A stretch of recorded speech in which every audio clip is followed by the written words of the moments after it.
Plato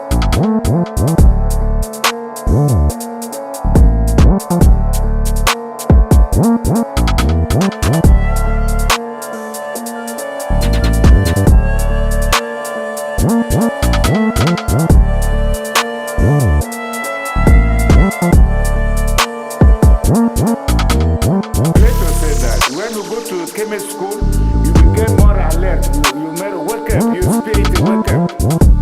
And you became a more human being. That your character is built in a school.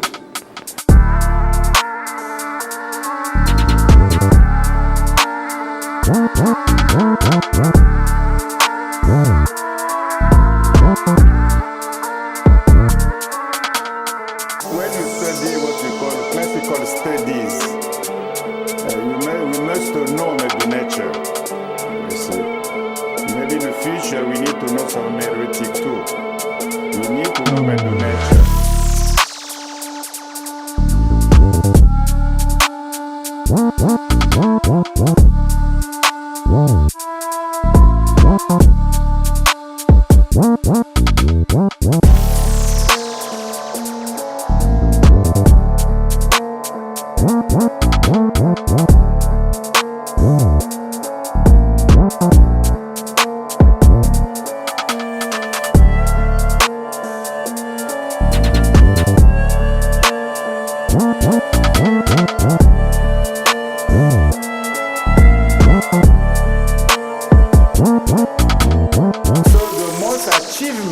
In Kemet, for me, is education. The way they think, they build, and they practice their education is very unique in history. Without education, I believe there will be no Kemet. All right, Imhotep. Welcome to the Sesh channel. This is the brother Wujau Menib Edimaat. And shout out to anyone and everyone who may be tuned in on this pre-broadcast or pre-advertised pull-up on you live stream as we normally do, as we do around here. So again, welcome, Imhotep.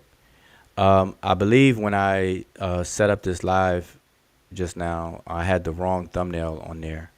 So I'm just gonna keep this up on the screen for a little bit for those of you who are tuning in, so you'll know what the topic is. So the topic of this live stream is, you know, an after party or a discussion. Really, we just call it an after party, but it's actually a discussion, Q&A and or discussion from yesterday's video. So as if you've been tuning in lately, you will notice that I've been playing or rebroadcasting older videos that are related to the topic of the meaning of the place name Kemet and this seemingly controversial issue with Black, Kemet, place name Kemet, so on and so forth. All right. And so I'm going to continue to play these old videos, and we're going to put them in the playlist. And matter of fact, we already created a playlist that now has 11 videos. And the playlist on our channel is called Kemet Toponym. So make sure you check out the playlist on our channel and bookmark it. And, you know, on your own time and your free time, check out the videos because we're putting them in chronological order. And so there's some videos that I'll be rebroadcasting to include in that playlist. And you're going to see the chronological order of these videos and how old they are so that you can gain context for the conversation. And I think that's very, very important to do. Matter of fact, when you hit the chat on here, that's very, very important at this point to do because the majority of the responses and communication that I've been receiving over the past 2 months or even more than 2 months, the overwhelming issue that people are having when they contact me is confusion. And so basically it's like this. It's a lot of confusion that's going on right now. to great extent with some and to lesser extent with others. But that confusion, based on like I said, the correspondences that I see and what I can observe personally, and then what people contact me about, is the kind of like the seemingly breakup of the Amun Ra squad. So, for example, we had the Amun Ra squad where it was myself, starting with myself, Asar Imhotep, Sanjeti Ankh-Ra, Jonathan Owens, the Magi, Uncle Kek, the brother Unk, Dr. Ma'at, the sister Naya, the brother Nahisi, the brother Ben, the brother Netter Neb, and Ishmael Bey, as well as Sutanet, sister Sutanet. And I don't think I've missed anybody.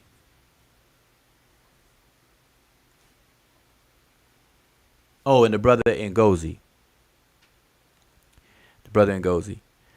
So at one point, all the names I mentioned were a part of the Amun-Ra squad. And I'm sure somebody, if I'm wrong, somebody out there will correct me. But I'm just going by based on what I can remember and what I know. So all the names I mentioned were part of the Amun-Ra squad, and but over time, people have now. Let me just tell you this: with those names I mentioned on the Amun-Ra squad, every one of those names, we all have a certain focused area of study that we brought to the table. Okay. All of us, and all of us had a different focus at that. Okay. Now there was some overlaps, of course. But the main focus, like how you have a magnifying glass and you shine the sunlight and it'll focus it and burn. You did that with burning leaves. Well, we had different focuses, but we did overlap in things, And so over time, the Amun-Ra squad at its peak, will go live and do this and do that. And so the Amun-Ra squad had a following, and people, kind of can count on the Amun-Ra squad and for whatever they could count on the Amun-Ra squad for. So now over time, people have branched out and done their own thing, or even stopped being involved. Either stop being involved actively, or straight out quit, straight out left, and so on and so forth. And I'm not getting into any of those details whatsoever, but I'm just giving a very brief history. And this is my observation of what's happening now. So the point I'm bringing into focus here is that people relied on the Amun-Ra squad, or they enjoyed the information coming from the Amun-Ra squad, and they developed a certain level of trust and relationship with the Amun-Ra squad. I'm talking about people, just everybody, watching the YouTube channel, even in the Amun-Ra squad Facebook group, et cetera, right? So now that everybody is kind of dispersed and split and doing this, that, and the third, that creates a problem for people, because they want to keep up with everybody, but now they gotta keep up with everybody separately. Okay, so that's one layer of it. So we're on layer 2. So layer 1 is when the squad was together and everybody could come to one channel, or come to the Amun-Ra squad Facebook group, and all of us will be there, and we chiming in, we doing this, we doing that. That's level 1. Everybody was pretty comfortable. The squad, the squad. Level 2 is over time people kind of dispersed, doing their own thing, got their own channel, whatever, even form branch groups, branch off groups and stuff like that, or whatever the case is, right? Even when we were the squad, we kind of had that going on. But anyway, at layer 2, people still enjoy the Amun-Ra squad, but now they have to go in multiple places to keep up with the Amara Squad members. You know what I'm saying? So that's that's a layer. That's layer 2. Now, at layer 3, when the Amara Squad members, the names that I mentioned a little while ago, now when they start to go at each other, even if it's scholastic, in the so-called conscious community environment, it's looked at as adversarial, and blown out of proportion anyway. But now when the Amara Squad members at the level of doing their own things, everybody's separated, and now going at each other or disagreeing to the point where it's spilling over in the public, going at each other, and I'm talking scholastically, with a little bit of the well, not a little bit, with a lot of the goofy in it and stuff like that. Now it creates a bigger problem, and this is the point where we are right now. Okay, so because this is the correspondence that I'm getting from several people. So people are like, "What happened? I like so and so's information. I like so and so's information, and I like so and so's information, but you all are not seeing eye to eye or whatever, and it's confusing." Now, see, that's a problem.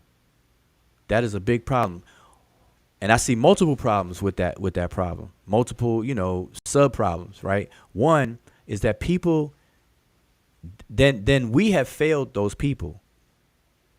I'm going to put it straight out there like that. We have failed those people. Why? Because people should be taught how to discern information, not what do you call it? Get into personality worship or play favoritisms. It should really be about the accuracy of information, and they should be able to discern that.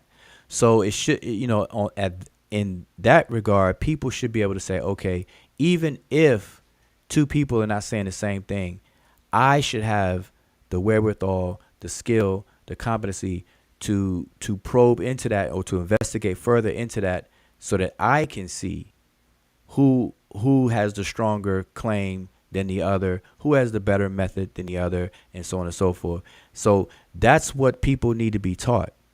But because a lot of people don't go through that, they are left confused, because they're like, man, I like so-and-so and I like so-and-so, but so-and-so and so-and-so are not in agreement.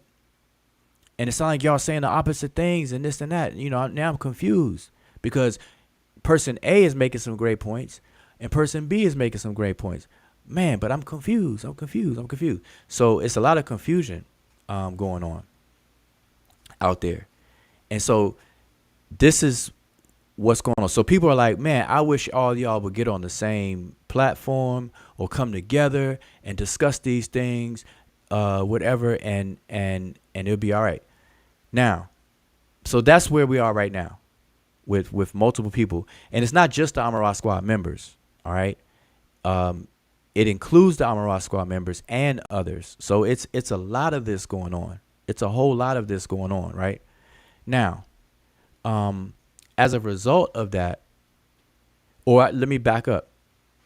See, we should always have cooperative scholarship. And this is something that I have always advocated from day one, and I've been very consistent with all of this. One thing that people will never be able to accuse me of is flip flop or change this, that, and the third, or whatever the case is. Because I have a history of being very consistent, and I document that history. I have tons of receipts of things that I've said year after year after year, things I've advocated year after year after year, or whatever the case is, when it comes to stuff like that.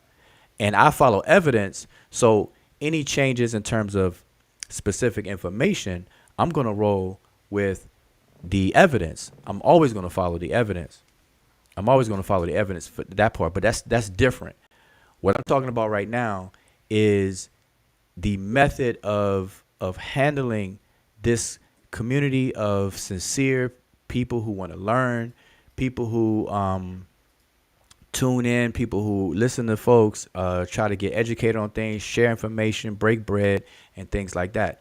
We have to look at the bigger picture.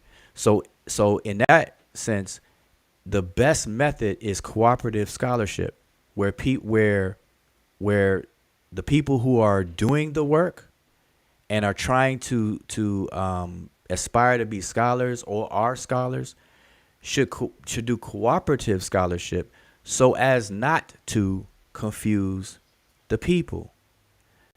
But when we pit things and have this adversarial environment, it's very confusing, or people will start set tripping and play favoritisms and things like that. And that's what's going on. And that's detrimental. So we're being set back. We're being set back. Now, also as a result, people are jumping into conversations that have a lot of tenure, but they're brand new to the conversation as a listener, as a viewer, and so they don't know the history of a lot of these conversations. So they can only take what they're seeing right now in real time, and they could get the wrong impressions. That's also a setback. And then on the other side of that, the people who are involved with these conversations, they're not given the full history of the conversations, or they themselves are coming into it late and misrepresenting and mischaracterizing the conversations, the arguments, the claims, the statements, the stances, and things like that. So anyway, I said all of that basically to give you all a better reason or some justification on why I'm taking time out to rebroadcast these conversations from years ago.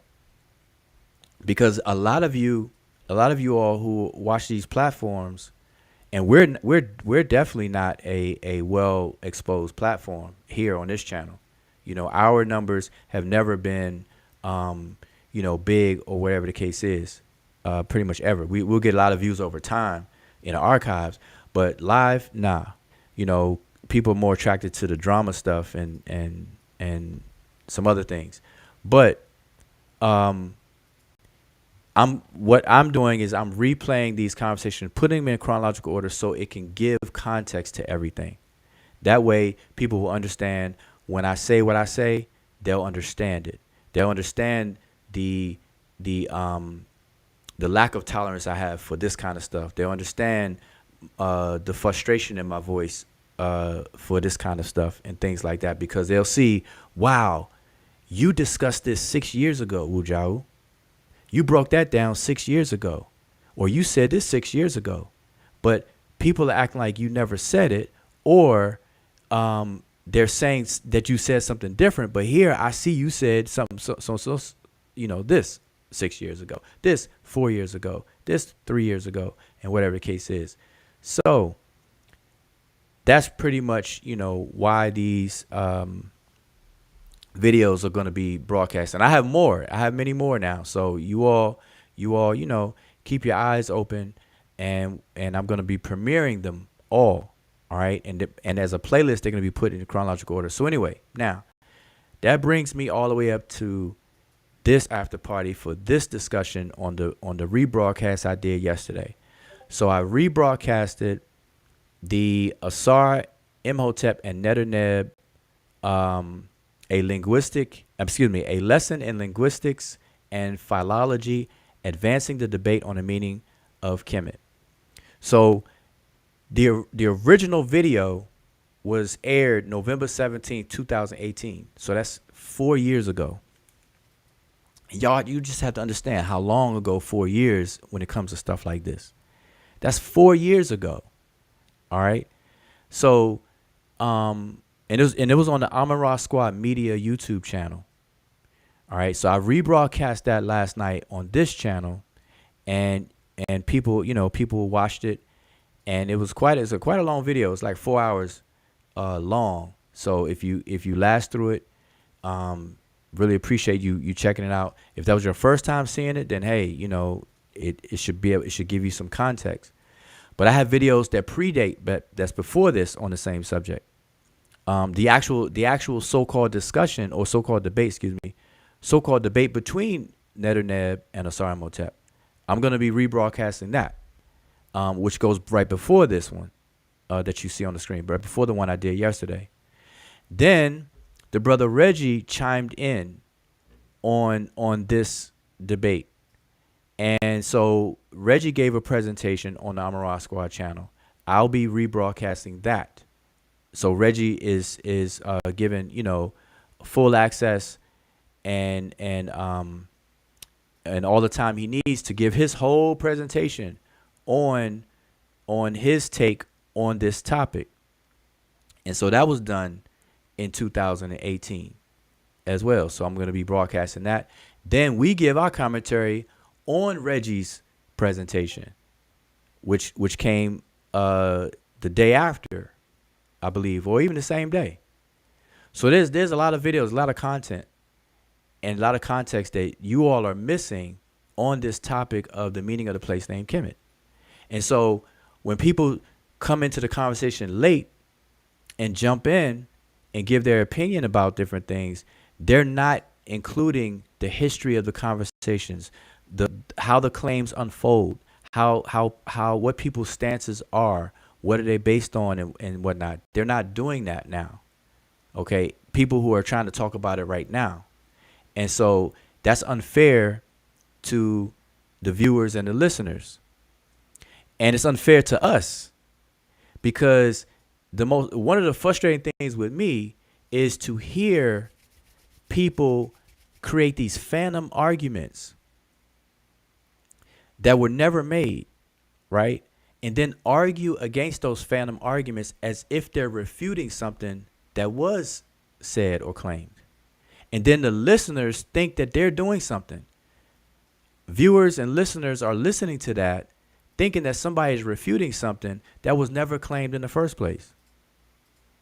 And so as it comes back around to me, people are confused. People are asking me questions. I'm like, why are you asking me that? So I'll give you, for instance, someone asked me, do I really believe that the Egyptians didn't see the color black? Question one. Question two, do I really believe that the color black didn't come about in our human perception until the 1600s? That's number two. What was the other one? It was another one similar to that. But all three, whatever the third one was, all three questions are just outright retarded and stupid. And I had to ask myself, why am I being asked this now? And so that's how the conversations are going, because I don't have time to watch. I don't watch other platforms live streams live. I'll catch it on archives or somebody point out something and give me timestamps, and I'll be able to scrub through a few things. So I'm not seeing these things directly. I'm getting things on the rebound. People by way of questions, and I'm like, really, is it that bad now? And so that's very, very frustrating.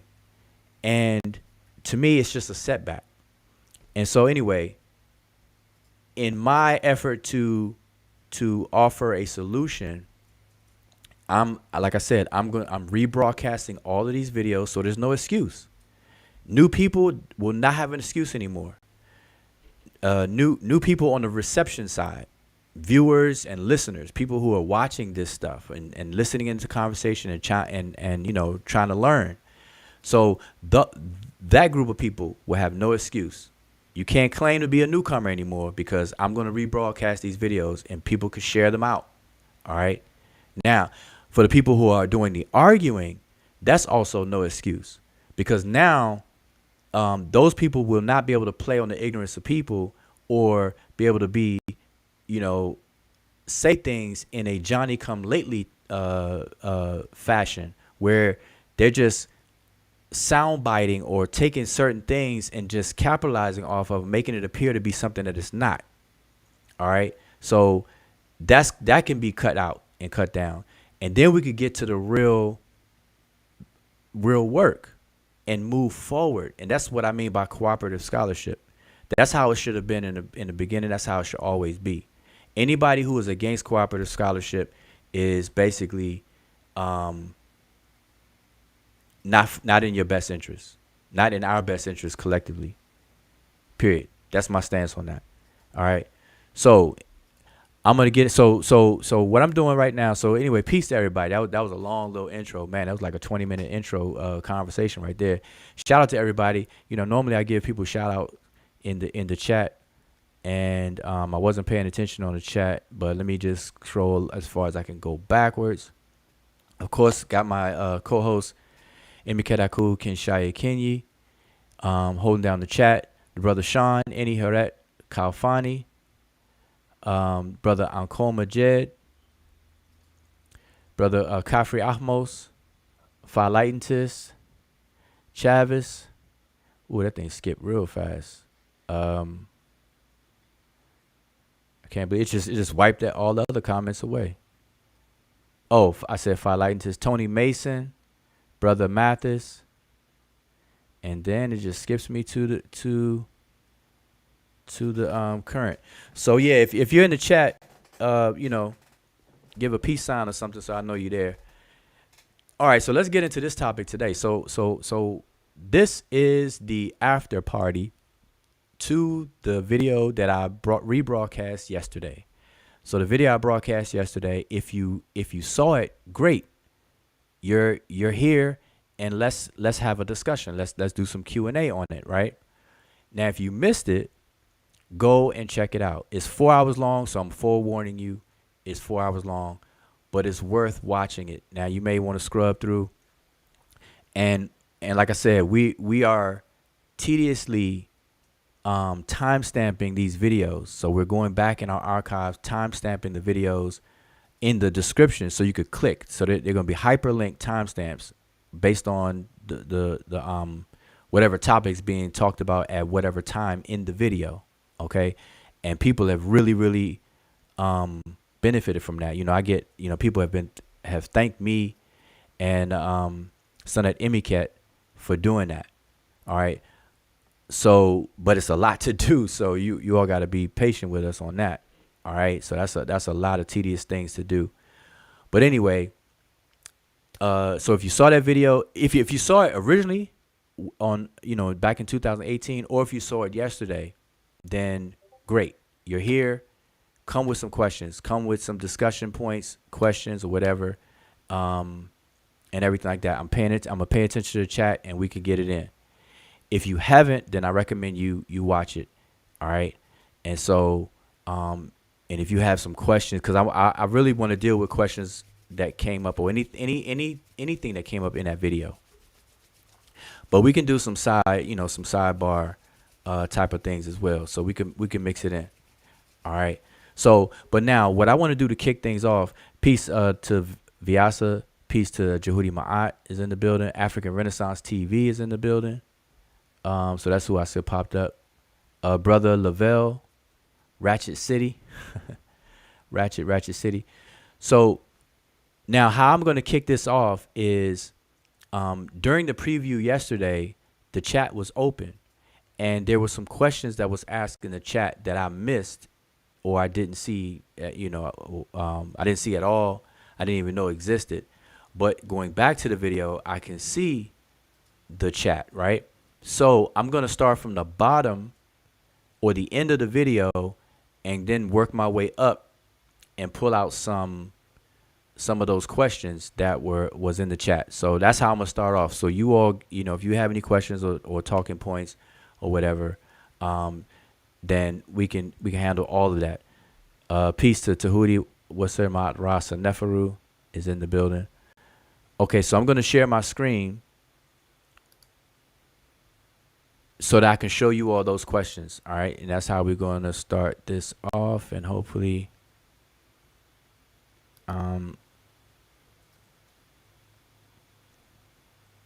that's where we are. And nope, that's not it. And that looks like it right there.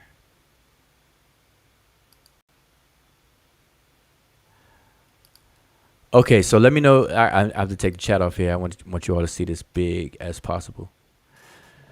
So you all see this? So this is the video from yesterday. I'm just sharing my screen. Pulled up the video. This is the end of it. You can see the red line is at the end of the video.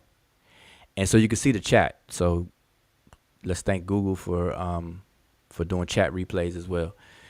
So I'm gonna work my way back. So we had Black Egyptian. Now I don't know if Black Egyptian is watching now. It would be good if the brother was watching, because he had a few questions that I did answer yesterday in real time, but then there was some that I missed and never saw. All right. So I'm gonna start with his questions. Matter of fact, I think I need to make this bigger. Let's do that. Will the chat come up bigger? There you go. You all should be able to see better now. And by the way, can someone please do me a favor and let me know you all can hear me well? I should have asked that first. I'm doing all this talking. And because sometimes when people come on the panel, their audio breaks up, and I want to make sure that it's not me.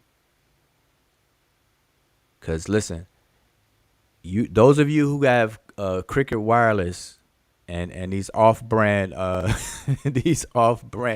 internet services and things like that, come on now. We got to do better. We're in 2022. All right. 2022. All right. Shout out to Cricket Wireless and all those things. They're good for their strengths where they are. Okay, so anyways, let's dive in. So again, this is the video from yesterday, and this was the rebroadcast. And my next one that I'm going to show, will be either the original discussion between Asar and Netjer, but that was very, very long. So I may just upload it. I don't know if I'm gonna run it as a preview because that's very, very long. Either that or when Reggie comes in and chimes in with his take on all of this, so he gave a full presentation. All right, brother Reggie. And so I may do that one. I think people want to see that. All right. And then you're going to see our responses to everything Reggie gave and everything Reggie said. All right. Now, all these videos are over about 4 years old. So, anyway, let's get into this one. So I'm going backwards. So y'all can see my cursor. That's brother Mathis. He was there. And let's see. So, and I'm going my way. I'm going backwards here. Now, in YouTube chat fashion, people in the chat will have their own conversation, right? So I'm definitely going to skip a lot. I'm just looking for questions that are answerable, that I can make sense of. So I can see Black Egyptian and Afro Ninja going at each other. Sheffrin. See, I didn't even know Sheffrin was in the building. Sheffrin was in the building. That's one of the pseudo killers. And he put Sumerian and Bantu, so I'm guessing that he has an issue with Sumerian and Bantu being brought up. Let's see here. Okay, Black Egyptian. Well, he's not asking me, but he asked the question, what's the Egyptian word for brown? And yeah, he asked it a few times. What's the Egyptian word for brown? So let me just address that, because we talked about that a few times in a few videos in the past as well. The color brown. One thing that everyone needs to understand is different cultures treat colors differently than one another. There's some cultures that treat them, like other cultures, but not every culture treats colors the same way. Okay, that's something that we have to just burn in our mind, burn in your psyche. And we take that for granted because we grow up, we have a Crayola crayon box that has like 96 colors, 150 colors, and they got a bunch of names on all these different crayons, right? And we take it for granted that the whole world sees colors in that way and have the same labeling or demarcations of colors. but that's just not true. And it's weird if you ever experience it with people in real life. It's eye opening, you know. And I'm gonna give you an example of that, but not with colors, with directions. There is, and I meant to look up this tribe of people, this community of people, but there's a community of people. I believe they are in South America, Central or South America, and they don't have fixed cardinal points like we do. So we have north, south, east, west, and their north, south, east, west is not fixed. In other words, so if you were to ask a person with that psychological, that worldview for directions, you ask them how to get somewhere, they're going to tell you based on how they're standing versus based on fixed points in space. Because for us, north is always north, west is always west, east is always east, south. Those cardinal points are fixed. And, change our orientation north and face the south, everything like that. But these community people, they don't do that. Their north is in front of them no matter where they're looking. So if they're standing in a certain position, north is straight ahead all the time. So anyway, I say that to say that it seems weird when you the difference, but we got to respect those differences. So anyway, now back to these colors. Colors the same way. There are people who don't see green. Now, when I say that, that sounds crazy, right? What you mean, Java people don't see green? They got eyes, don't they? Like, duh, yeah, they have eyes. But they don't group colors into the same categories or number of categories as we do. So green and blue are in the same category for certain people in certain communities.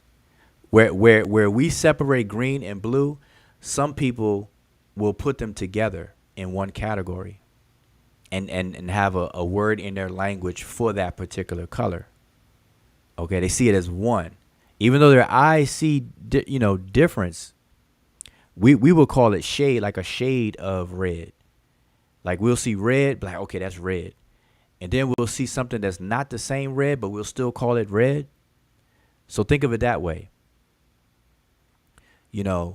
There's an exact red with a certain hex number, a hex code number, but then there's multiple shades of red. But in our everyday conversation, we just call all of them red. Oh, that's red. Or they have on a red sweater. They have on this. They have on. We do that as well, but we just demarcate colors out. So anyway, there are people who don't do that. So now, going back to ancient Egypt. Ancient Egyptians are no different. The word for the color brown, they don't have a word for brown in our sense of the color brown.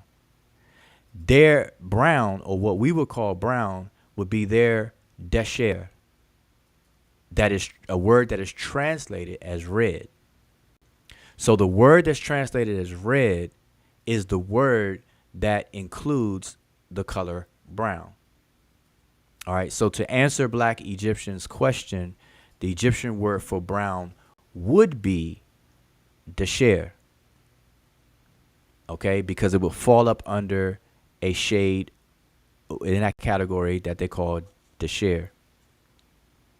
All right, now if you look at the pigments used for that word desher, it ranges from what we today call brown all the way to the darker sides of yellow. So it includes orange.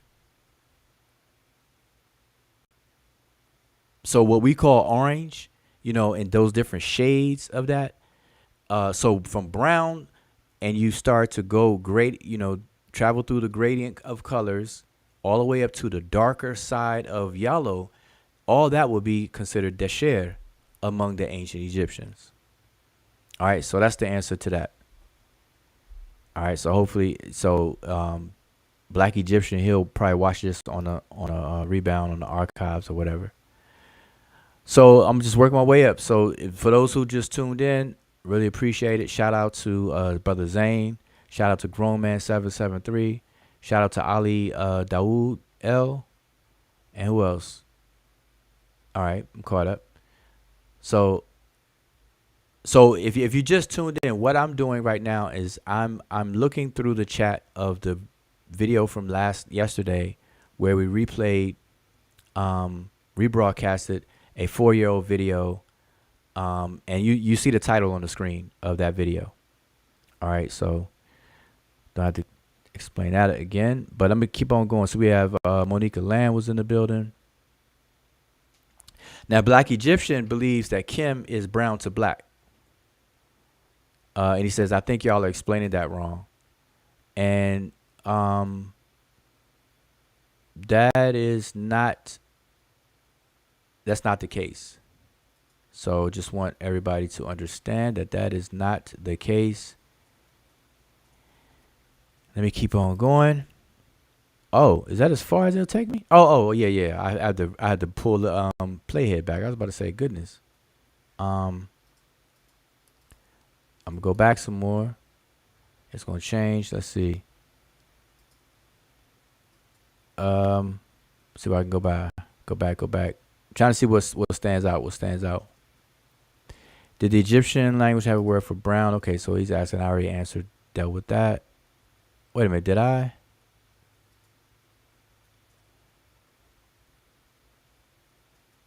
Is Kim no? All right, so I'm gonna keep going back. So basically, I'm trying to find where some questions are, or will it even let me? Because every time I try to go back, it's only let me go so far back. Let's see. Let's make sure. I might not be able to see it. Okay, so it's going through. All right, use a few examples of my article. Not on statues. Yes, statues are there. The same reason they venerated the black bull. Kim is not only jet black. That reddish brown is Kim. No, it is not Kim.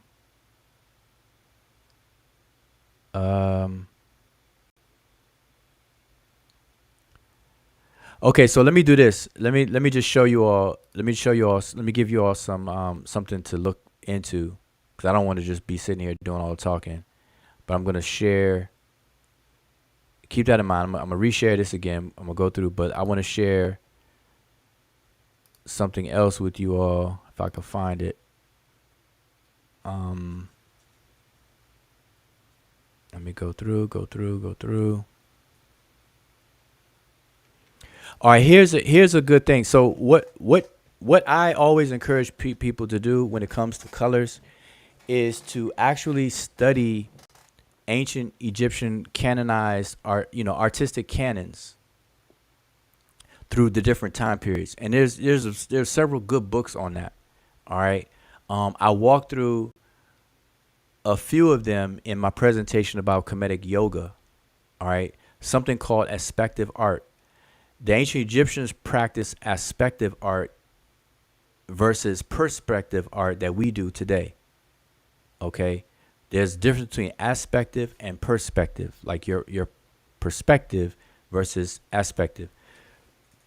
And the ancient Egyptians fell on the side of aspective.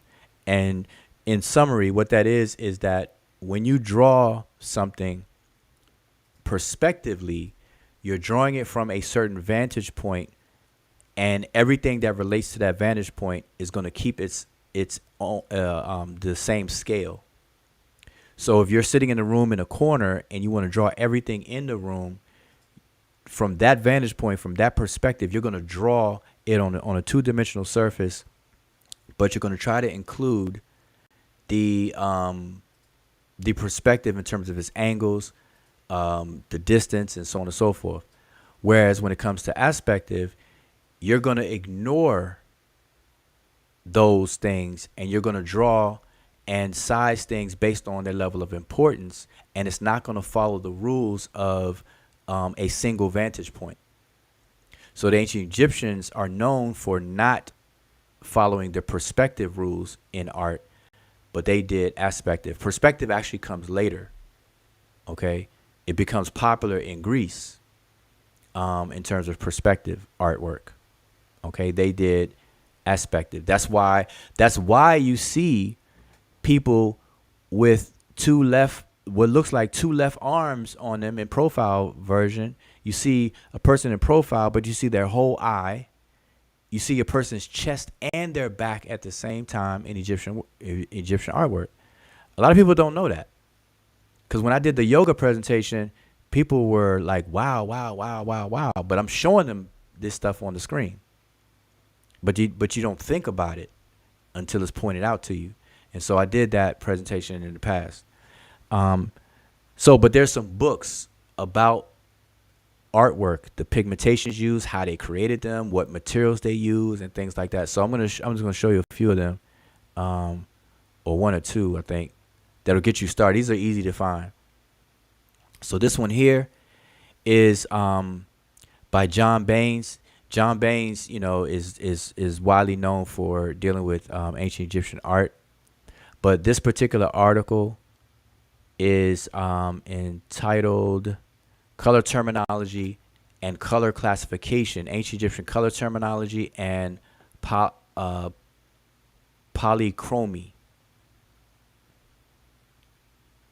Or, as some people might say, polychromy. But this is good. But this here is a 16-page article, and if any of you all want this article, let me know. Contact me. I'll make sure you get it. All right. I definitely break bread with whatever I have and I share with everyone. And mind you, on that note, I am rebuilding the Penmanship digital library. This stuff like this and many, many, many more books, PDFs, or whatever the case is, will be available on Sabre University. All right. But for now, if you want this, let me know. Or anything I show, just let me know. Whenever I share anything, if you all want it and I have it, then I don't mind making sure you get it. But this one is good. Now this article is good, but it goes in tandem with if you see the names here, Berlin and Kay, you have to understand Berlin and Kay's work on colors in the human psyche, primitive humans, as they say, and whatnot, and how we perceive colors and how we have color terms and how they start off with 4 basic colors and then how they branch off from there and so on and so forth. It's very, very interesting. And so they created a theory around it. And so when you see these two people's names mentioned, they will refer to their work and then kind of bounce off of it in whatever they're explaining. And so you see here black, white, red, and green being the 4 Genesis colors in ancient Egypt, coming from verbs and then being normalized and then other colors coming about. Now, here's the crazy thing. If ancient Egyptians start off with 4 colors, does that mean that the ancient Egyptians' eyeballs and sense of sight didn't see all the other colors? No. And that's what I meant earlier by that's just retarded for people to try to argue as if anybody would make such a claim. When the scholars, the experts that people always, got to lean on, got to rely on the experts. I only rely on experts. When these experts say that a certain group of people only had black, white, red, and green, or what have you, it doesn't mean they didn't see the other spectrums of color frequencies. The reflection of white light on different surfaces gives off multiple colors.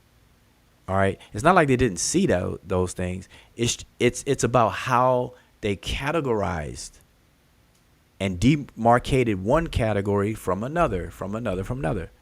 So let me give you an example of that. Let's take the continent of Africa. The continent of Africa is a huge landmass. It's huge, right? So if you were to go up in the sky and look down, if you had a satellite view of the continent of Africa, you could see the whole continent. But although you could see the whole continent, you may slice and divide the continent up and label certain parts of the continent. So you may start off only labeling, breaking the continent up into two. You may say supra-Sahara and sub-Sahara. And that's it. But because we know that there's 54 countries on the continent and we know the names of them and stuff like that, it'll be dumb for somebody to say, oh, does it mean that they don't see Kenya? They don't see Nigeria? They don't see they only see Super-Sahara and a place called Sub-Sahara?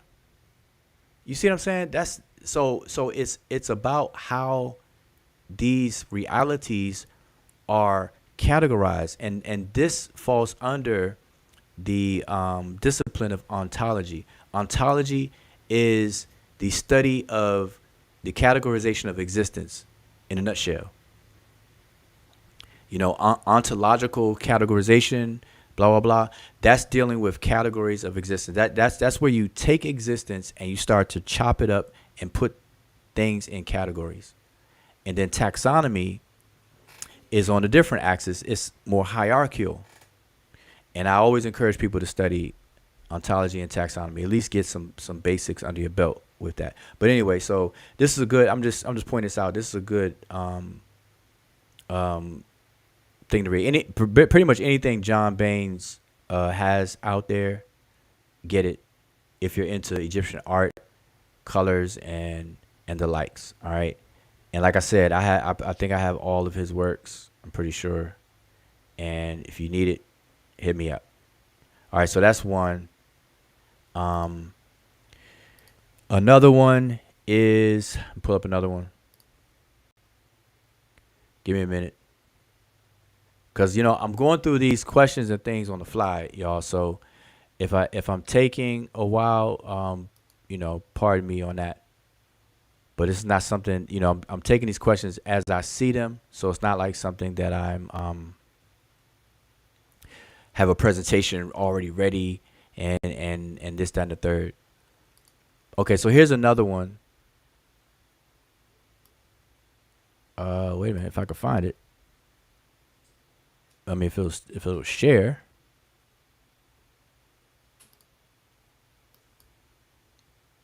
Okay. Okay, here's another article or paper right here. This one's called Colors in Egypt. I mean, this is like straightforward, isn't it? Colors in Egypt. It is from the UNESCO University and Heritage World Heritage Center by Graciela Singer.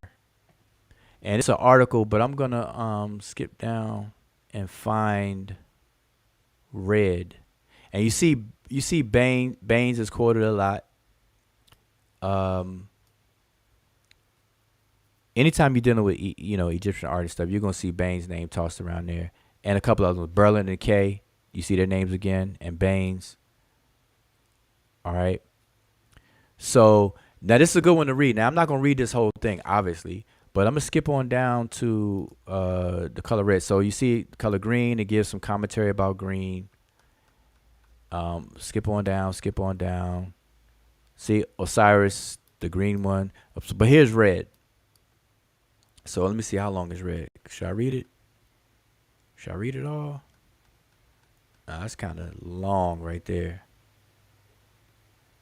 Yeah, I'm not sure if I want to read this whole thing. Well, let me just go. I'll read. Red, okay. The color red may symbolize passion, anger, sexuality, revolution, and danger.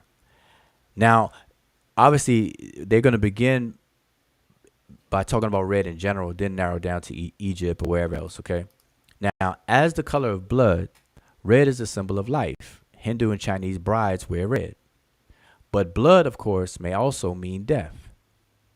It is supposedly the first color perceived by man.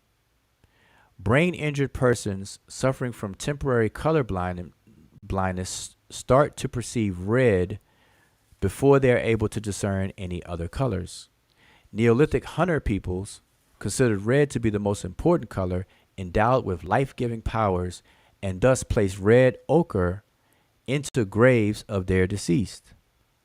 This explains funds of skeletons embedded in up to 10 kilograms of red powdered ochre. Neolithic cave painters ascribed magic powers to the color red.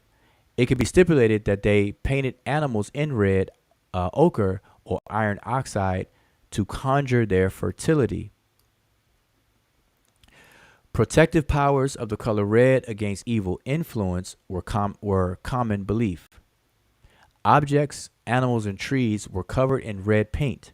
Warriors painted their axes and spear catapults red to endow the weapons with magic powers, as Australian Aborigines abide by this custom up to the present times. Neolithic hunters and Germanic warriors used to paint their weapons and even themselves in blood of slain animals. Roman gladiators drank blood of their dying adversaries to take over their strength. In other cultures, the newly born were bathed in blood of particularly strong and good-looking animals. Hey, imagine if they did that today in here in the United States. That'd be crazy. I mean, we would think of that as being crazy. Red painted amulets or red gems, such as ruby or garnet, were used as charms against the evil eye. Wearing a red ruby was supposed to bring about invincibility. However, in prehistoric cultures, the red color was associated with the female principle as well. Mother Earth provided the Neolithic peoples with red ochre, which was credited with life-giving powers. The association of the color red with the female principle in Japan survives to the present day. Red rose is a symbol of love and fidelity. Now, we do understand that one. There are also negative connotations of this color. Red is the color of fire and blood. In biblical times, Israelites painted their door frames in red blood to scare demons. Hebrew words for blood and red have the same origin. Adam means red and Dem means blood. Blood and fire have both positive and negative connotations. Bloodshed, aggression, war, and hate are on one side, and love, warmth, compassion on the other side. A biblical example of red as a symbol for guilt is found in Isaiah 1:10. Though your sins are as scarlet, they shall be white as snow. Also, The Scarlet Letter, an 1850 American novel by Hawthorne, features a woman in the Puritan New England community who is punished for adultery with ostracism, and her sin is represented by a red letter A sewn into her clothes. This all comes from a general Hebrew view inherited by Christianity, which associates red with the blood of murder, as well as with guilt in general. According to the Greek legend, red roses arise from blood of Adonis, who was killed by a wild boar on a hunt. In Greek mythology, red rose was a symbol for the cycle of growth and decay, but also for love and affinity. Red rose is dedicated to Aphrodite, the Greek goddess of love and a daughter of Zeus, and also the Roman goddess Venus. Ancient Greeks associated the bright, luminous red with the male principle. Red was also the color of the Greek gods of war, Phoebus and Ares. In Christianity, the red rose is associated with the cross and the bloodshed. In Catholic churches, altars are decorated in red for the feast of the Pentecost to symbolize the Holy Ghost. In Roman Catholicism, red represents wrath, one of the 7 deadly sins. In Christianity, Satan is usually depicted as the color red and or wearing a red costume in both iconography and popular culture. Red bedclothes were customary in Germany up to the Middle Ages as a protection against the red illness, such as fever, rashes, and miscarriages. Red scarves and garlands were part of wedding costumes in many cultures. Let me skip on down because I feel like I'm reading you all a bedtime story now. But basically, it's giving you, different cultural usage and views of red, right? All right, so we can get on down. Let's see. Let's look for Egypt.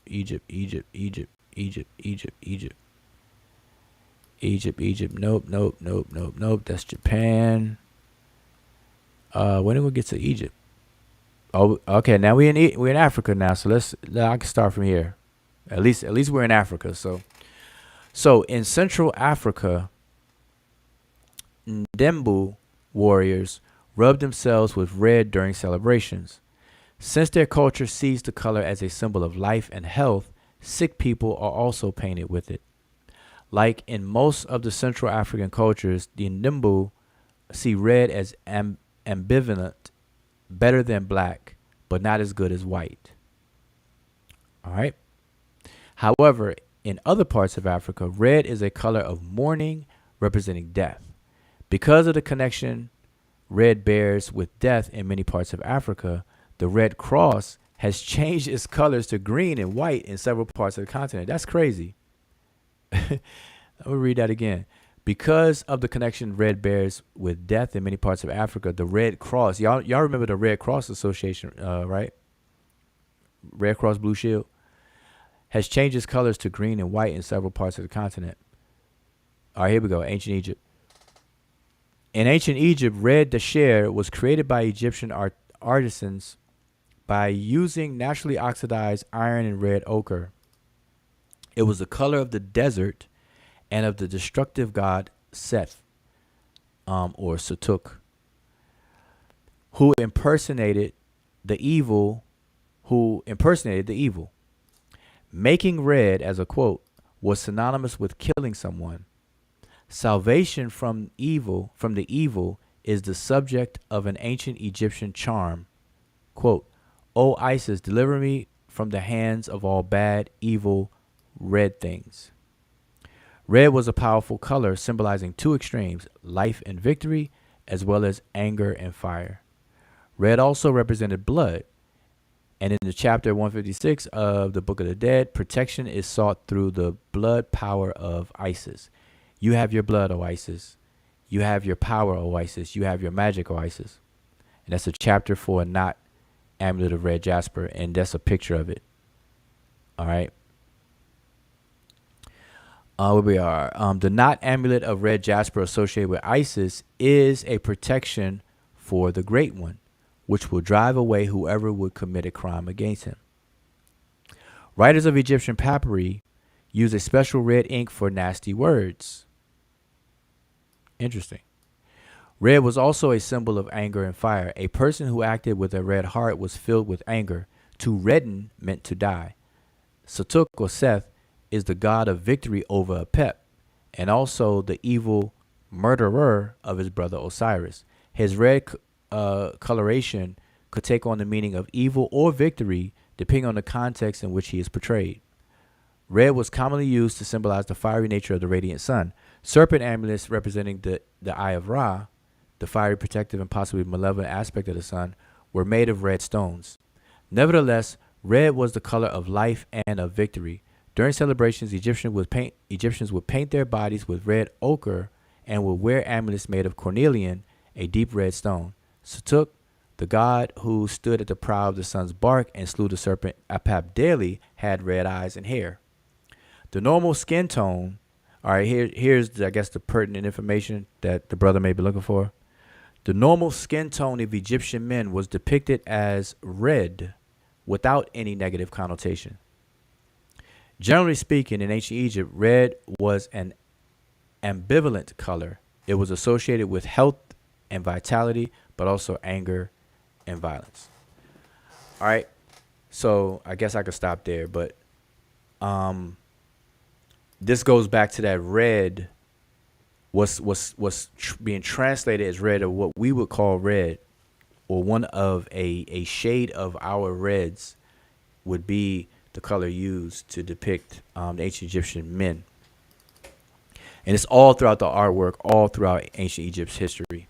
All right. And, I did a whole video, or I did part of a video showing that. Okay. So that was kind of long winded, y'all. So I'm going to try to keep on going down here. Now, listen, if you all have a question for me now, like right real time now, make sure you at the Seshu in the chat. That way it'll stick out and I can see it. All right, it will stick out and I can see it. Or I do one even better. I don't even know why I didn't do this before. Let me post the link. Y'all know we always give the link out and pin it to the top. So if anybody wants to come on the panel, by all means, feel free. So there you go. I pinned it to the top. Keep pinning to the top. Give me all you got. All right. What else we got going on? Okay, so I'm gonna go back to the chat though. I'm trying to make up for the comments that were missed.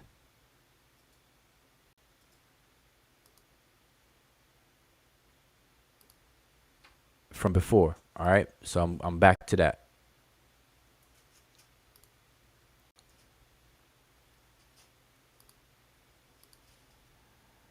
All right, so all right, I gotta take this chat off, make sure I can see it. Okay, so we're back here. All right, so that was the color brown and stuff like that. All right, black, brown.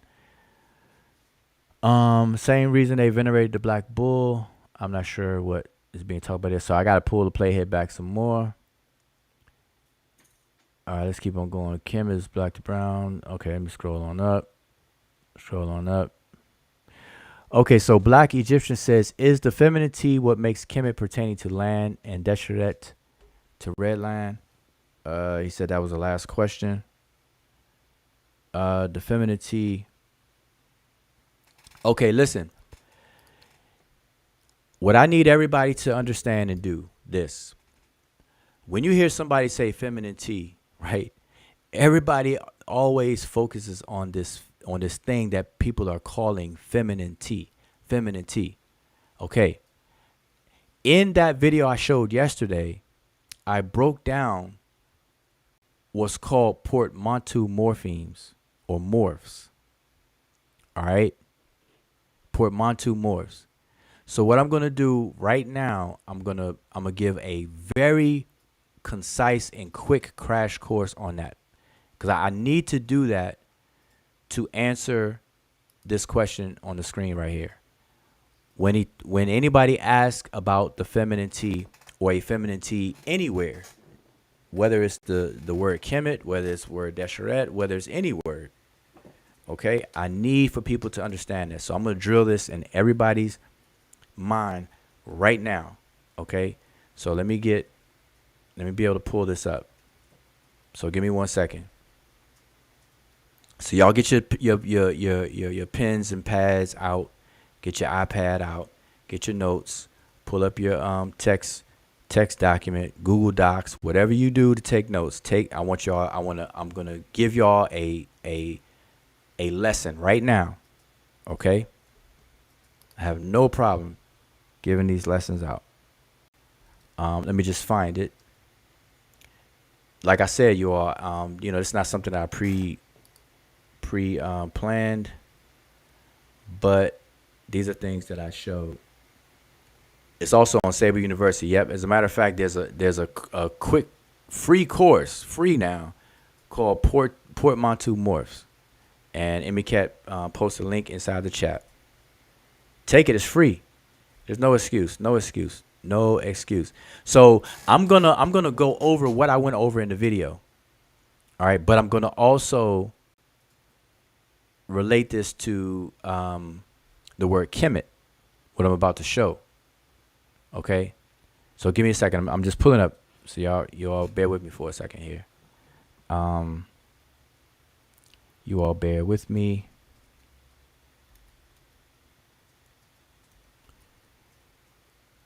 Bear with me.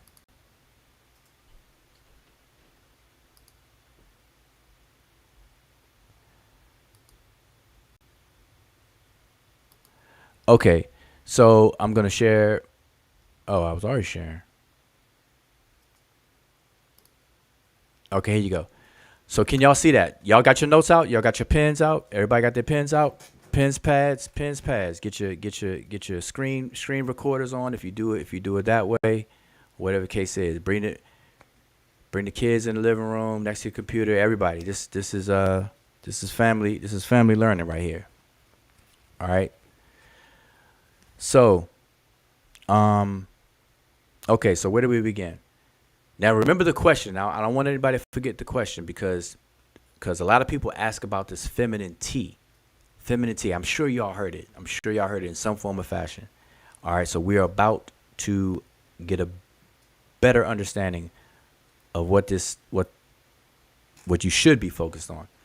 So on the screen, you have the title of this slide as morphological versus morphemic analysis. Now, what that is, briefly, is a difference between morphemes and morphs. You see the word, I gotta get my my trusty arrow on the screen here. So you see morphs in this row here, and then you see morphemes in this row here, divided by a line. Now, what I want you to do in your mind is to look at it like water. This line right here, just picture it as the surface of water.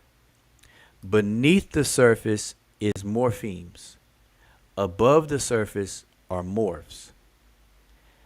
Everything above the surface is what you can see, is what you can tangibly interact with in some form or fashion, whether it's through sound or something written. If it's sound, you're going to use your ears. If it's written, you're going to use your eyes. Okay? Ears and eyes is the tools of observation of morphs. Morphemes are not seen. You do not tangibly interact with morphemes. They're beneath the surface. Okay, they're hidden. They're abstract.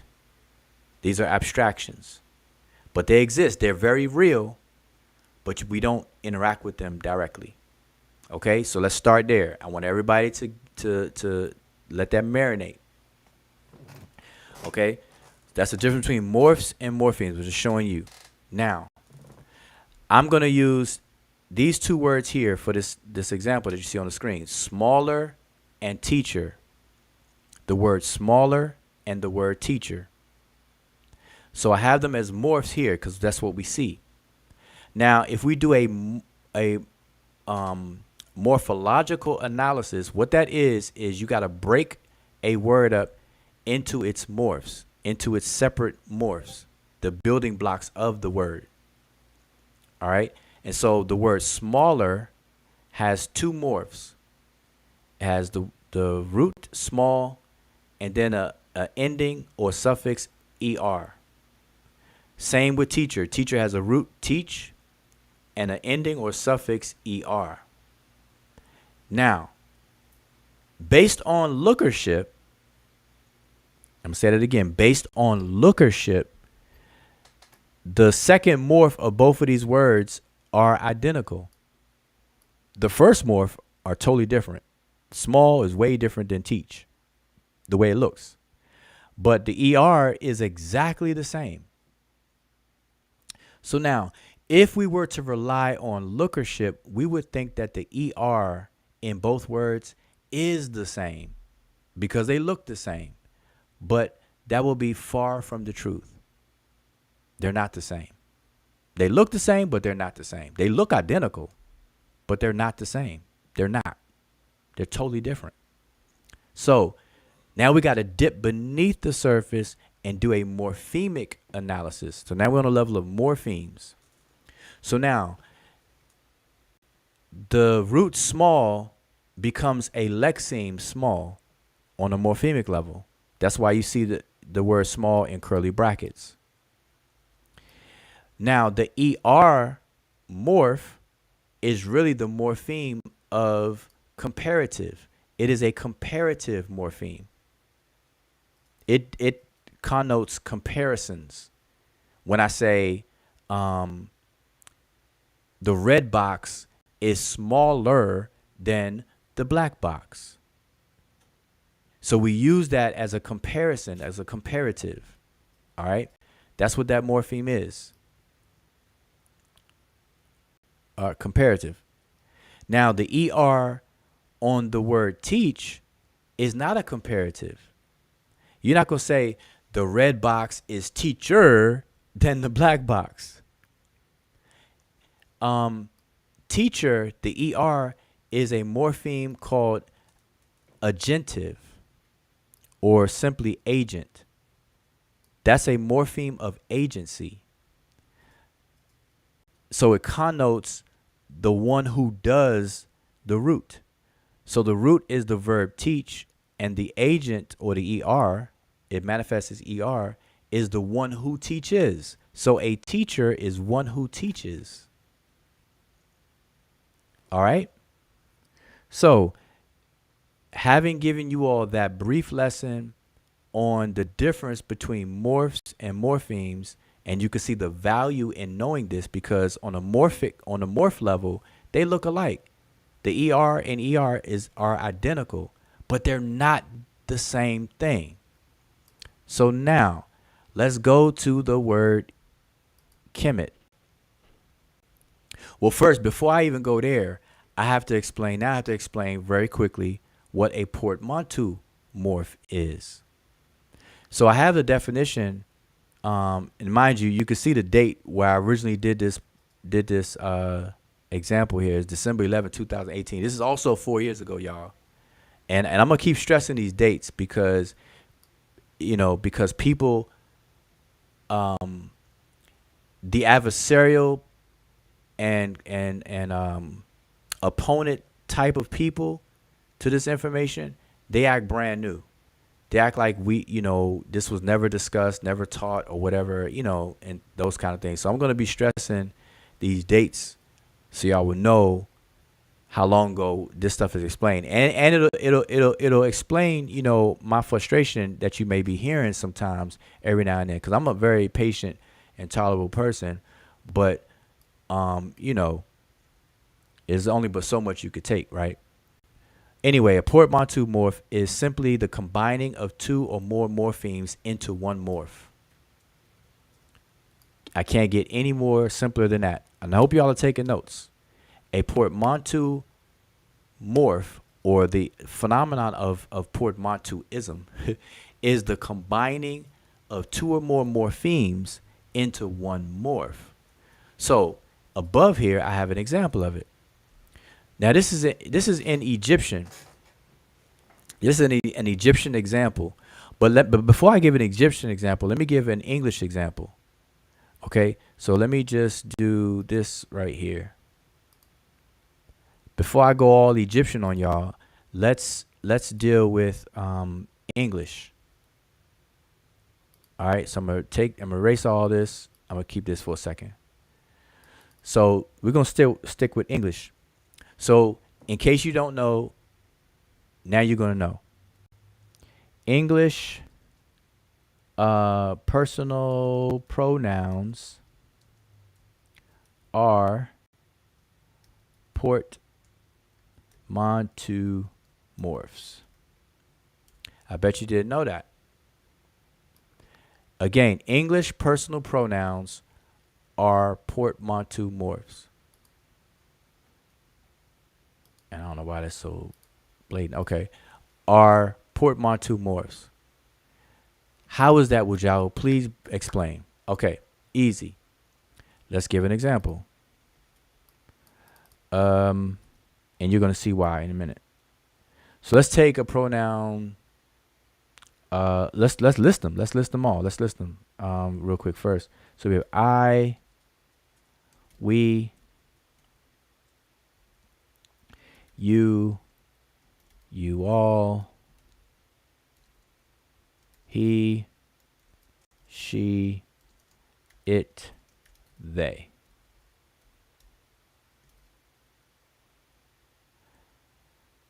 Now, I did not use the objective version of these, which would be us, them, and stuff like that. Him, her.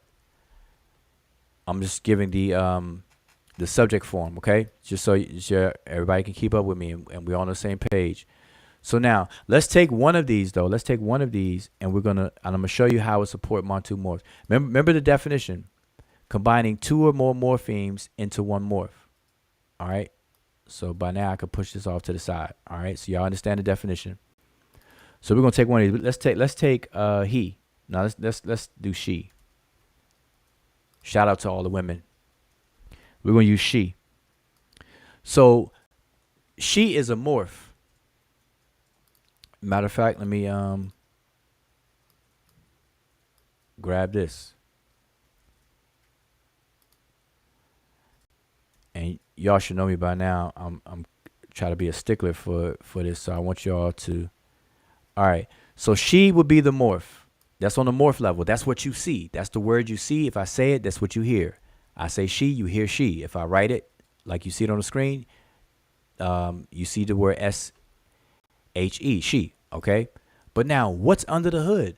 What is under the hood of she? What are the morphemes? Is it one morpheme? Is it two? Is it three? Is it four? Is it five? What are the morphemes that make up she? What's under the hood? So I'm going to tell you what it is. So she, it doesn't have the lexeme here. It's not past tense, but it is third person. It's third person. It's feminine, and it is singular. Voila. Now you know what's under the hood of the single morph she. It's in the third person, it's feminine, and it's singular. Those are three separate morphemes. That's person, gender, and number. If y'all need me to write that, I will write that. Those are three separate morphemes: person, gender, and number. These are three separate morphemes, all into one morph. That is, by definition, a portmanteau morph. Y'all see the definition right there. All right. Hope I'm not losing anybody.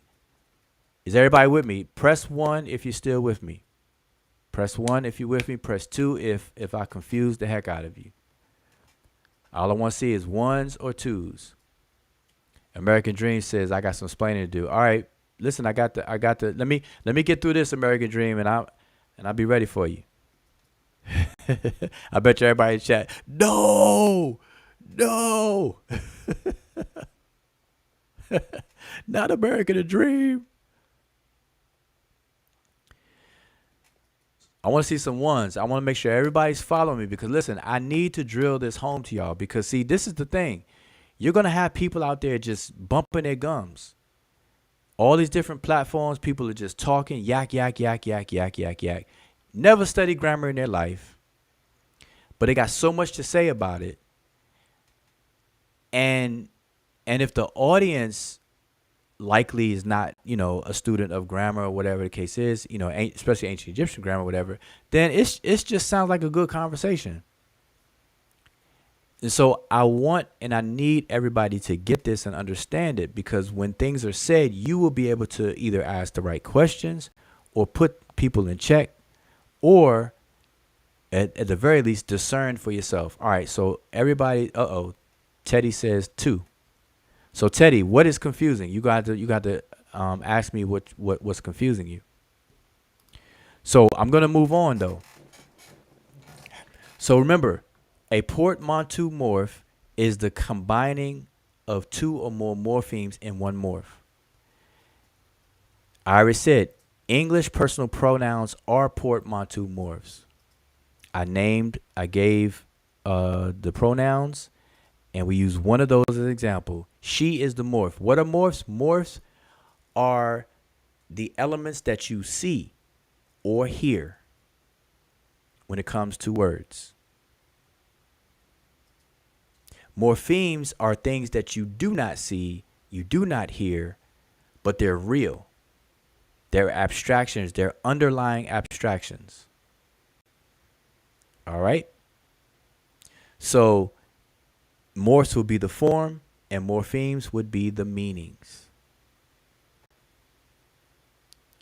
Now, underneath the hood of the pronoun she, our common English pronoun, she, are 3 morphemes. It's third person, it's feminine, and it's singular. So it is expressing person, gender, number. PGN, person, gender, and number. person, gender, and number, all in one word, in one morph. That is a portmanteau morpheme. Excuse me, portmanteau morph. Okay. Now, so having explained that, now let's get to Egyptian. So now we're about to deal with Egyptian. Okay. So in the Egyptian language, I'm using this word here, sejemenef. Okay, this is a single word, sejemenef. We parse it this way in our transliterations for morphological reasons. Okay, what you're seeing is the word sejem, which is a word that means to listen or to hear. To listen or to hear. And then you have another part of it, and then a final part. And I'm not naming it yet because that's what we're going to get into right here. So the morph would be sejemenef as a single word. As a matter of fact, let me spell it the Egyptological way. This is how we would spell it. Sejemenef.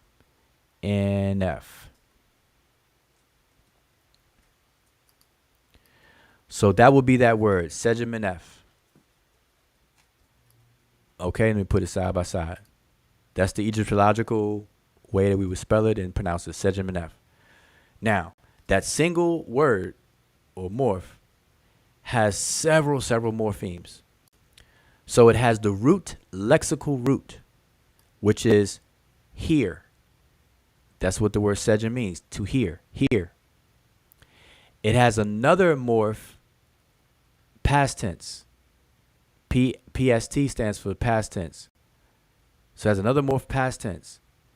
Then it has a pronominal suffix, F, which is a portmanteau morph. It stands for the word he. It's translated as the English word he. So it's third person, masculine, and singular. So remember, she is third person feminine singular, but he would be third person masculine singular. So that's what we have here. So we have 1, 2, 3, 4, 5 morphemes into this one word here. 5 morphemes into this one word. Okay? And we will parse it on a morph level as 3. So 5 morphemes becomes 3 morphs, with that final morph being 3 by itself. Third person, masculine, and singular. All right? And this is how it looks in the glyphs. Sejemenef. Now, I said all of that to get all the way around. I went all the way around the block, but I went down the street. I went down a one-way street, had to make a left, come all the way back 360, and now we back to where we want to get to. Now we're getting to the word Kemet. Hope y'all got y'all notes there. Hope y'all got the notes there. Your pens and pads. So far, so good, right? So, this so-called feminine T that everybody seems to focus on in the word Kemet is a portmanteau morph. So, Kemet, the place name Kemet, that is, mind you, I'm talking about the place name Kemet. I'm not talking about any other Kemet. I'm talking about the name of the kingdom, the place name Kemet. It contains put this arrow this way, it contains a morph for wetness. As you see I have here riparian, wetness. And it has the T, which is really 3 morphemes in one. It is a morpheme for an abstraction or place, coming all the way from the concept of feet. Where your feet are is where a place is. and place, the concept of place becomes abstract. So that's a morpheme in the tea or the bread loaf that you see here. It is singular and it is feminine. So when people say feminine tea, they're only saying feminine. They're not including everything else. This is how you know, hands down, that the people that are, well, at least the people that are arguing about this femininity, they're handicapped because they do not study the actual language. A lot of people dictionary their way around the language. And you can only do that and get but so far. That is what beginners do. That's what neophytes do. That's what novice do. And it's okay because we all have to start somewhere. So I'm not knocking that in and of itself. But people who know themselves to be a beginner, people who know themselves to be a novice, people who know themselves to be on that level, they don't go around arguing and trying to debate everybody. Okay?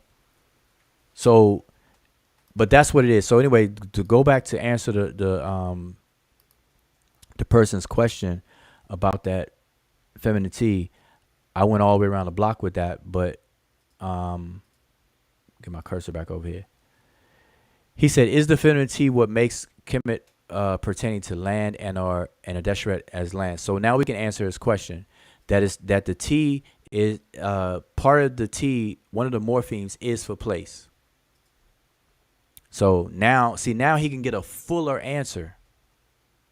So black Egyptian, if you watching this on the replay on the archives, there you have it. Hope you understood. All right, so let's keep going. I'm keep going backwards a bit. I'm only going to do this. Okay, see, so now I'm caught up. I'm caught up to where I was in the chat. So I answered questions up to this point. You see, the Sesh is responding. So that was me in real time already answering those questions. So I don't have to go back any further because I was there for all of that. But these are some interesting questions that he asked. So he asked what he asked. Oh, he asked about the word Kemet. But see, I went over that in the video that he's watching, but I guess he came in late.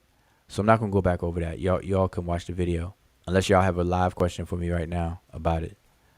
All right, so that's pretty much, I guess, as far back I'm gonna go. But let me see. He says, yes, that's what I was thinking about. The farmer from Wadi Natrun said Kemet was the area that had crops. Of course.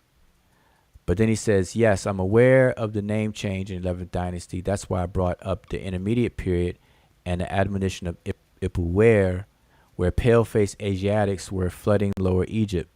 So to me, it's possible.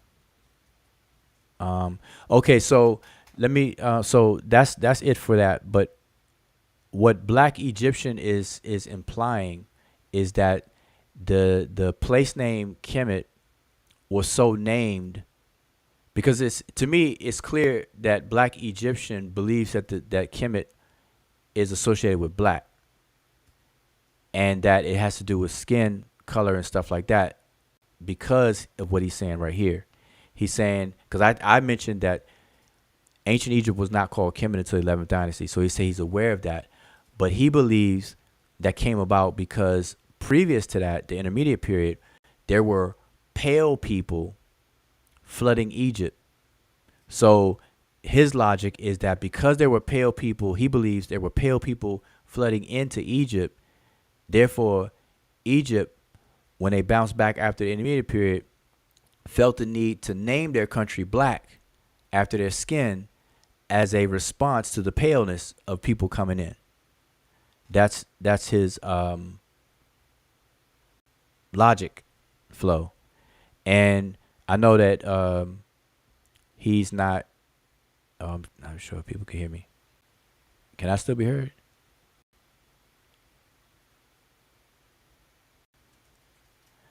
Oh, okay. Whatchamacallit, my thing switched. If y'all couldn't hear me, I broke up. So let me just repeat what I was saying. Black Egyptian, based on his statements in the chat, the logic that he has is that ancient Egypt was called Kemet in 11th dynasty after the intermediate period. His thinking is that it was called Kemet for black because prior to that, some pale-faced people, under his belief, flooded Egypt, and therefore Egypt, in its bounce back, called their place black as a response to the pale people coming in flooding prior. So they want to make a point that it's no longer pale and now it's black. That's his logic, and I know, like I said, he's not here. I don't see Black Egyptian in the chat right now, but that's just wrong. Cause one, the Ipuwer papyrus is fragmentary, and even when you look at it in the language, because it's written in hieratic, even if you do your own transcriptions and translations or whatever the case is, it's so fragmented in throughout it, you're gonna have a problem. Well, not through the whole thing, but in certain sections, you're gonna have a problem making sense of what it's saying. And in the portions where it talks about anything with pale face, it doesn't even talk about Asiatics, because it doesn't say the Asiatics' faces are pale. It says the face is pale. It will say their face. Hair, the word hair is for face. Hair sin will be their face, but you don't see hair sin in the text or anything like that. And so we have to be aware of metaphoric expressions and idiomatic expressions within the culture, because, like, for example, a person with a red face doesn't mean they're red. If it's a group or a single person, it doesn't mean that they're red. It means that they're angry. They're furious. So we have to understand these things. And listen, I'm going to tell you straight up, just get off the black bandwagon. It's not going to work out for you. It's retarded, it's stupid, it's backwards, it's slow. It is a short bus conversation. The short bus must have some AAA insurance or something, because the short bus broke down and now it is in tip-top shape, going on tour. The short bus shorties are on tour right now. I'm telling y'all, we have to get off of, yep, and we can't say it, the feel-good stuff. Get off the black stuff. And when I say this, I'm not saying get off the black stuff to get on the white stuff. I'm saying get off the color crayon stuff, period. Get off of the Crayola bandwagon. Get off it. And I'm telling y'all, help these people get off the short bus. Because they setting us back. They setting everybody back. Get off of it. We're not ancient Egyptians. African Americans are not ancient Egyptians.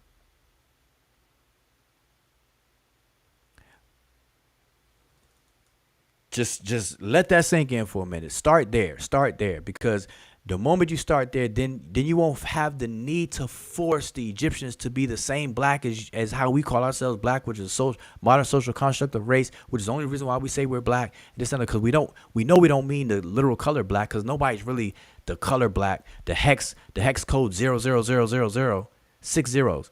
Anybody who does artwork or digital artwork knows that pound and then 6 zeros after that is the hexadecimal code for the color black. That's literal. But people who call themselves black are not that color. It's a whole range of colors, skin tones, all lumped into the social category of black.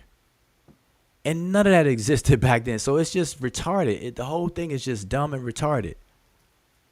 And let me, I'm gonna put y'all up on a little game. Let me take this off the screen. Hold up. Let me set my screen. Let me put the chat back up here, cause I'm done with answering questions from the chat. I thought it was more, but evidently it's not. So, I'm gonna put you all up on to some game or some jewels. I'm gonna give y'all some jewels, right? So ancient languages, even languages period. I'm not even gonna say ancient. Languages in general are more limited than we may like to believe. Okay? I want y'all to write this down. Matter of fact, let me type it on the screen. I'm gonna type it on the screen, type it on the screen, type it on the screen. Where's my trusty blank whiteboard? Okay, so listen. I want you all to look up this word. Neologism. All right, I want y'all to look that up. Not right now while I'm talking. I mean, just write it down so you can look into that on your own free time. Okay, I'm gonna put it real big. I want y'all to look that word up. Neologism. Okay?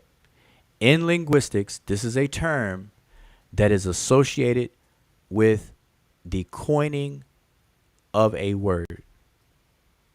How words come into existence. Now there's many ways that new words. Now you see the breakdown you see within the word neologism is the word neo. Neo means new. Logism comes from the word logos, which means word. So neologism is literally new word. But the ism on there is the process of the formulation of new words. Okay? There are different pathways on how new words are formed, but that is the phenomenon or the study of the formation of new words, neologism. So I want y'all to look that up, look more into it on your own time. All right. So y'all gonna learn about that. Now,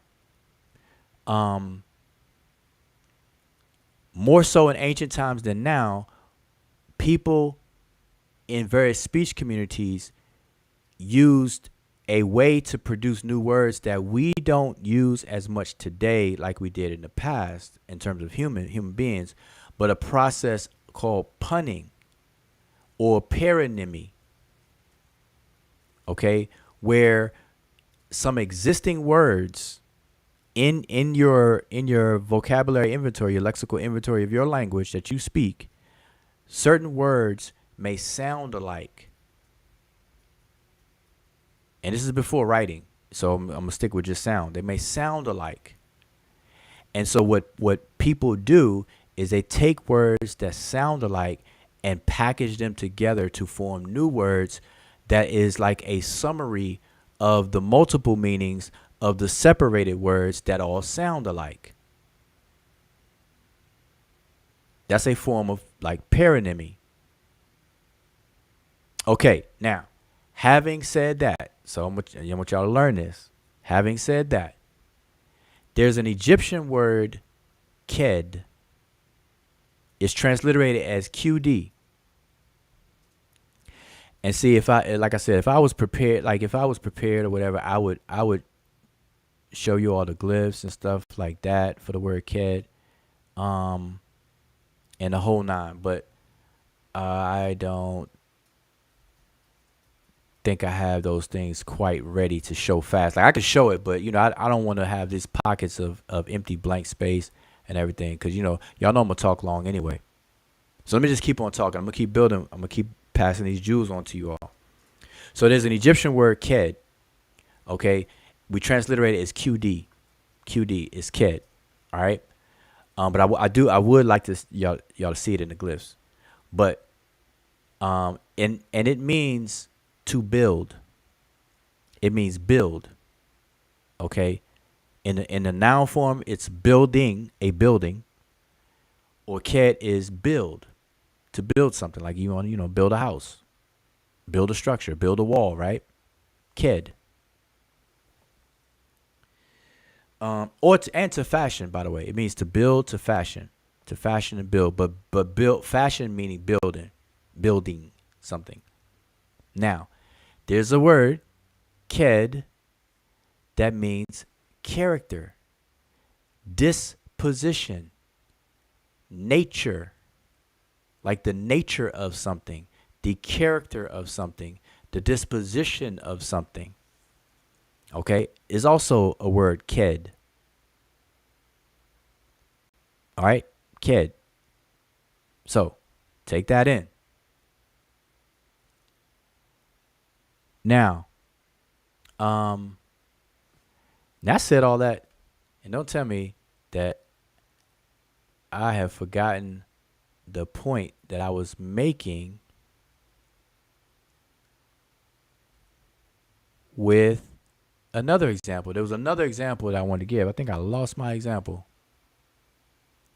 I believe I have lost my example.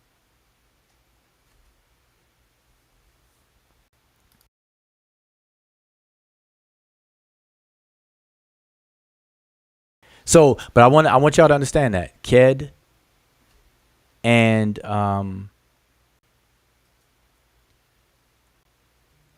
ked and ked and ked, meaning building and meaning character, disposition, and whatnot. Oh, here we go. This is what I was getting to. Sorry, lightning struck. So there's also there's another word in the Egyptian language, iyun, iyun. And Jehudi Mahat, since you on the roll with the transliteration, can you type in the transliteration for iyun? It's IWN. Iyun. And I want everybody to take note of these things. Iyun. All right, Jehudi, you the man. You. I'm putting that on you to type that in there. All right. So, iyun. He said, "Woo, got to stop with the edibles." Nah. No, I was actually going to type out the glyphs, and I had my windows and stuff open. I said, "Nah, I'm because that'll take. I don't want to take up too much time." Iyun. All right, now the word iyun in language for nature, character, disposition of something. The nature, the character, or the disposition of something. It is very similar to the word ked. All right? There's a lot of semantic overlapping between those two words. But now, there's also iyun is the word for color in the ancient Egyptian language. Iyun is translated as color. COLOR, color. Now, what the Egyptians did is that they would categorize objects, people, and things in their reality. They would categorize them. This is an ontological endeavor. So they're practicing ontology. So they categorize their reality based on the nature, the disposition, and the characteristics of things. But guess what? Once they categorize these things based on the nature, the characteristic, and the disposition, they would color it. They would label it a color. The color was not literal to the objects, but rather a placeholder for the category of the nature, the characteristic, and the disposition. of the object or person or thing. The person, place, thing, whatever, whatever. Do y'all follow that? Now, I'm going to tell y'all have to follow it because we do it today. American Dream, I got you in a second. But we do this to this very day. Let's put it to the test. Appreciate that, Jehudi. Put that on. Let's put it to the test. Right now, I want everybody in the chat who is listening to me, I want everybody in the chat, tell me the first color that comes to your mind when you think about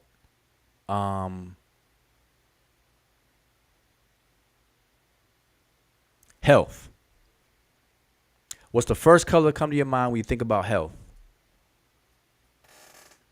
Watch, it's going to be two colors that people are going to bounce back and forth from. What's the first color that comes to your mind with health? Health, I mean Health. Health. What's the first color that comes to your mind with health?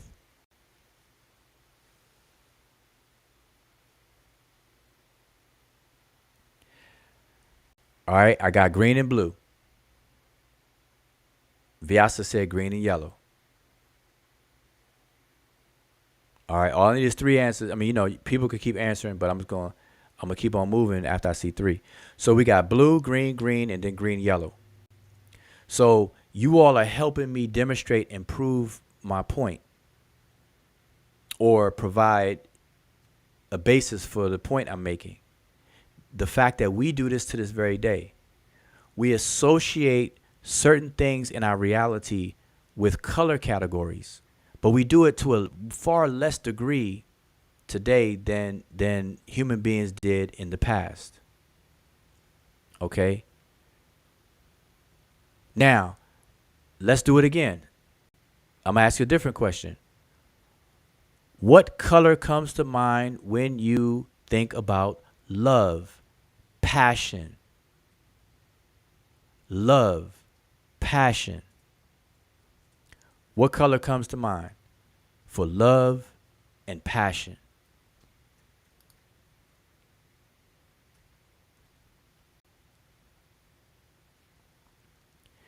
Yep. See, Jehudi's trying to give y'all some plus lessons right there. He's absolutely correct. Blue is associated with cold. Red is associated with hotness. That's absolutely true. But my question is, what color comes to your mind when you think about love and passion? We got one answer. Emiket said hot pinks and reds. Watch somebody try to be funny and say some off the wall stuff. It's always one. Watch, it's always one in the chat. It's always one. Be like, this guy. It's always gonna be one. Okay, Tahuti says red and pink. Yep. Judy agrees with that. All right, so that's three answers. Now y'all can keep answering, but I'm taking the first three answers. So now hopefully you all are getting the point. Is being driven home. That colors have all throughout human history has been used, or colors have been used to categorize existence, the worldview of a people.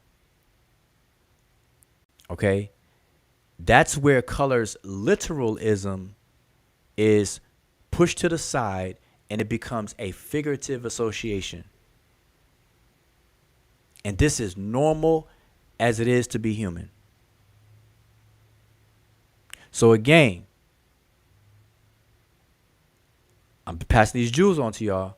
The word iyun in the Egyptian language is translated as color, but it's also the nature, the characteristic, and the disposition of something. So everything has a color because everything has a nature, a disposition, and a characteristic. But when they want to categorize the multiple items in the world around them, the ancient Egyptians that is, they put them in categories. So certain things are red, certain things are black, certain things are green, certain things are yellow, certain things are white. So fertility becomes black. Rejuvenation becomes black. Rebirth becomes black. Health becomes waj, green. The healing eye, wajet, green. Vegetation, the actual act of sprouting, or the act of coming in, uh, coming back into being after being rejuvenated. So you go from black to green. And if you're passionate about it, you'll be red. And victorious, you'll be red. So there's color codes to everything. And so again, I can't stress this enough. Don't allow people, don't be a hitchhiker and allow the short bus to pick you up. Let me put it that way. Stop hitchhiking and letting the short bus pick you up. All of these people that's talking about black this, black that, about ancient Egypt, no matter how they slice and dice it, those people are passengers on the short bus. They're short bus shorties. Short bus shorty, short bus shorty. Short bus, short bus, short bus shorty.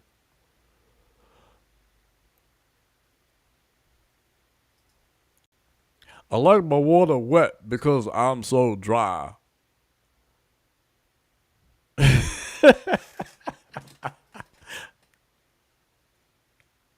Oh my goodness. Y'all understand what I'm saying? I can't stress this enough. Don't be a short bus shorty. Don't be one of those people who be like, I raise my hand up very, very high. I'm so dry. Short bus shorty. I like water wet because I'm so dry. Short bus shorty.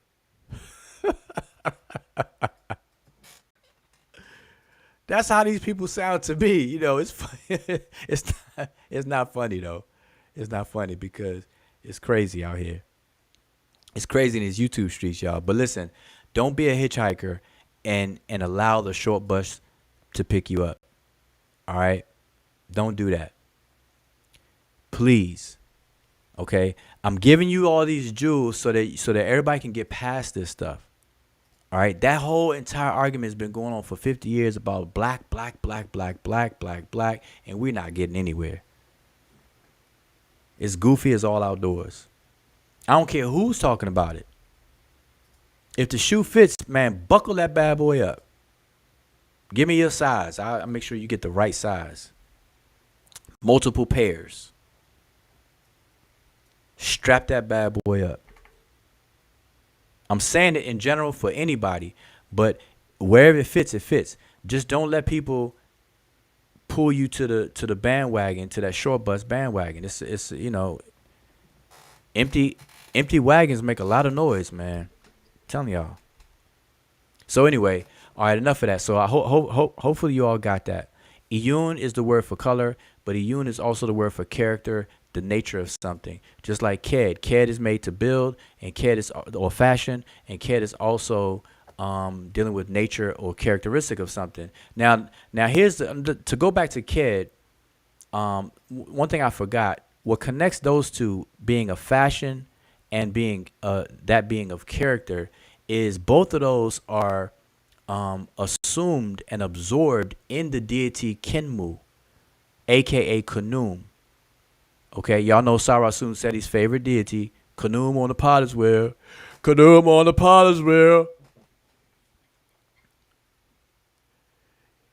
He ain't make no crackers though. He ain't fashion them crackers. But anyway, Khnum, one of the epithets of Khnum is Kedu, which is the fashioner. Because on the potter's wheel, he takes clay and he fashions things. He fashions the characteristics of people that's being translated or discussed as the spirit and the body. Those two twins that you see on the potter's wheel. Okay, so it's the natal character of a person that is fashioned. because everybody's born with a natal character, nature, and disposition. But guess what? Where that's from? It wasn't understood back in ancient times, but we now understand it today. These are characteristics that are inherited through biological components that we now know as RNA and DNA.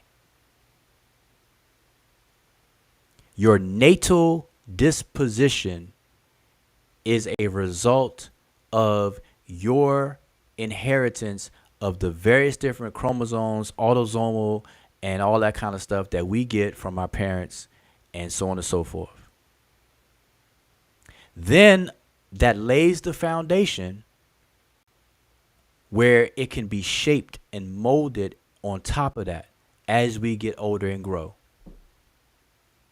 We call most of that education, where you are molded.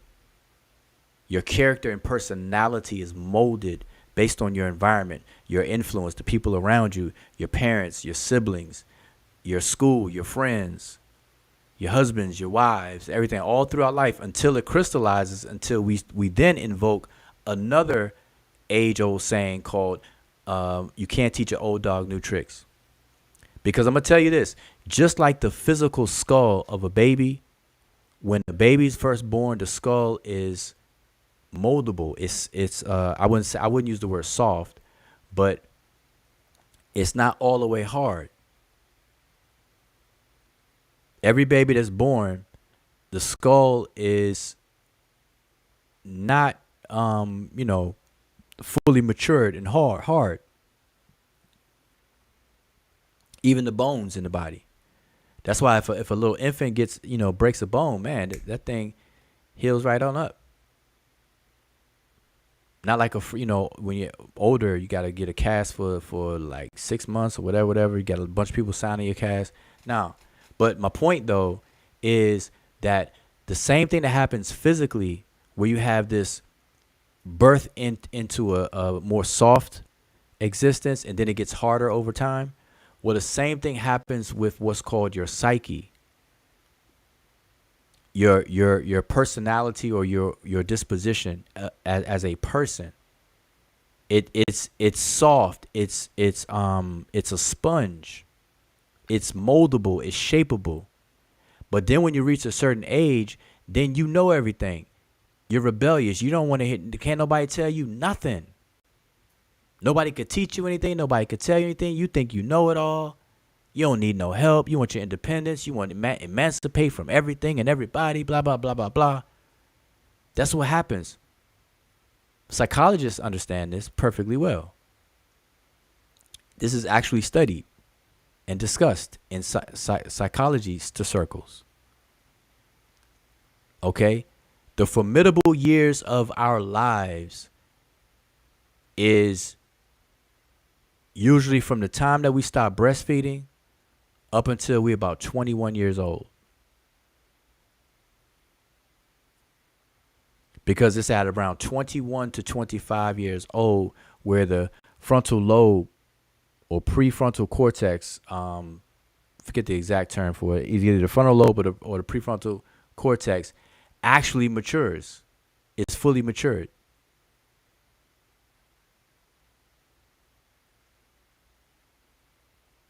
Okay, now on the psychology side, the same thing with personalities. Same thing. So again, we're born with a natal one, which is a result of a whole bunch of combination of biological processes, but then the psychological ones take root through time and through influence, the psychological influence. This is where you get people who pseudofy everything and they start talking about psychic self-defense and stuff like that. There's some truth in there in terms of the concepts, but what people be doing is, man. But anyway, all right, so enough of that. All right, so I have that. So anyway, let's get back into this thing here. But I guess my point is to avoid the short bus, y'all. Avoid the short bus. I have a whole video about how ridiculous that stuff is. It's in archives too. How these things keep coming up. You got new people chiming in, and whatnot. I'm telling you, they're just trying to lure you on the short bus. So anyway, any questions in the chat? Now, mind you, I posted the link, the panel link in the chat. It's pinned. So if there are any questions, I'm gonna pay attention to the chat. Shout out to everybody who's paying attention. Now, listen, if I'm saying anything, that's maybe confusing you, let me know. That's the last thing that I'm trying to do. Last thing I want to do.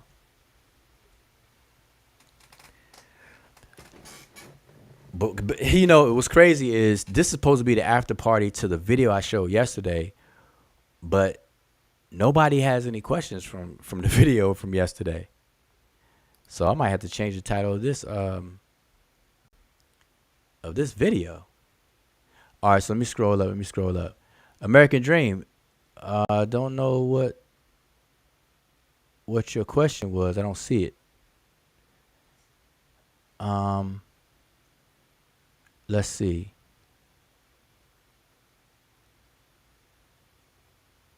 Oh yeah, thumb up the video, y'all. I see Jehudi. Jehudi's on the roll. Like something on the video, even if you don't like me. Like something. Like the YouTube logo, at the least something. Let that be your excuse to like the video. Find the reason to like stuff. Find the reason to cooperate with people. Stop. I'm not, and I know I'm just speaking in general. We gotta stop finding reasons to fight. Find the reasons to be an adversary to something. Why can't we focus on finding reasons to cooperate, to solve problems instead of create them? It's crazy. I'm telling you, there's some backward stuff going on. See, I come from, I don't know, success. There's a recipe to success, and the so-called conscious community as a whole just threw that recipe in the trash. Straight up. Okay, I haven't heard one stream said they read the book on the place named Kemet yet. That's true. A lot of people don't read. People don't read because it's a microwave environment we're in. It's a microwave environment. People want to Google. People want to dictionary you to death. Google you to death.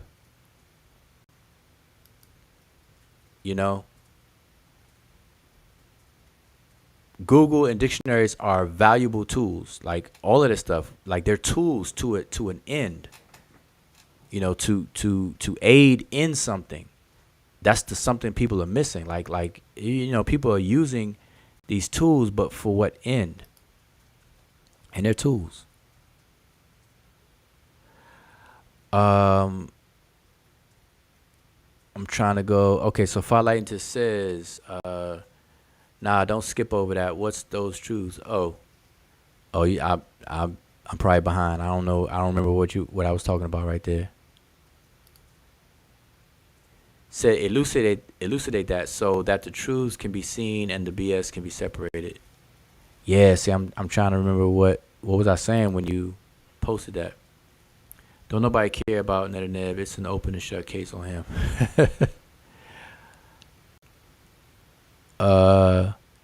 Shout out to brother Kevin MC Chills in the building. Robert Rand is in the building.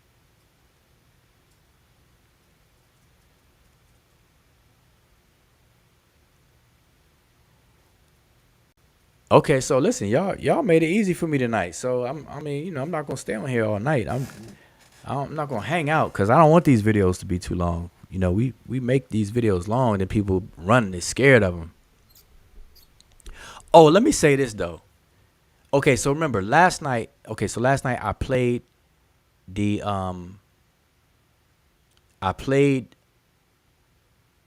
video, the title, that you see here. It was a follow up to Asar Imhotep and Netjerd's quote unquote debate. It wasn't a debate. It was actually a teaching moment. Asar really just really took people to school on that, really. But if I say it, people think I'm biased because I work with Asar. You know, we're on the same team. We're on a Shemsu Heru research team. So if I say it, I'm just tooting Asar's horn, right? So, but I mean, y'all go check it out. And matter of fact, I'm going to be doing that as a replay, as a premiere replay. But I think my next one before that, though, now that one comes before this in chronological terms. So if y'all are just tuning in, make sure that you pay attention to the playlist that we put together on the channel. There's a playlist called Kemet Toponym. All of these videos are going to be in chronological order in that playlist. So at least you'll know what video comes before the next and stuff like that. And you're going to see some very old videos, at least 6 years old, where I'm talking about the place named Kemet all the way back 6 years ago.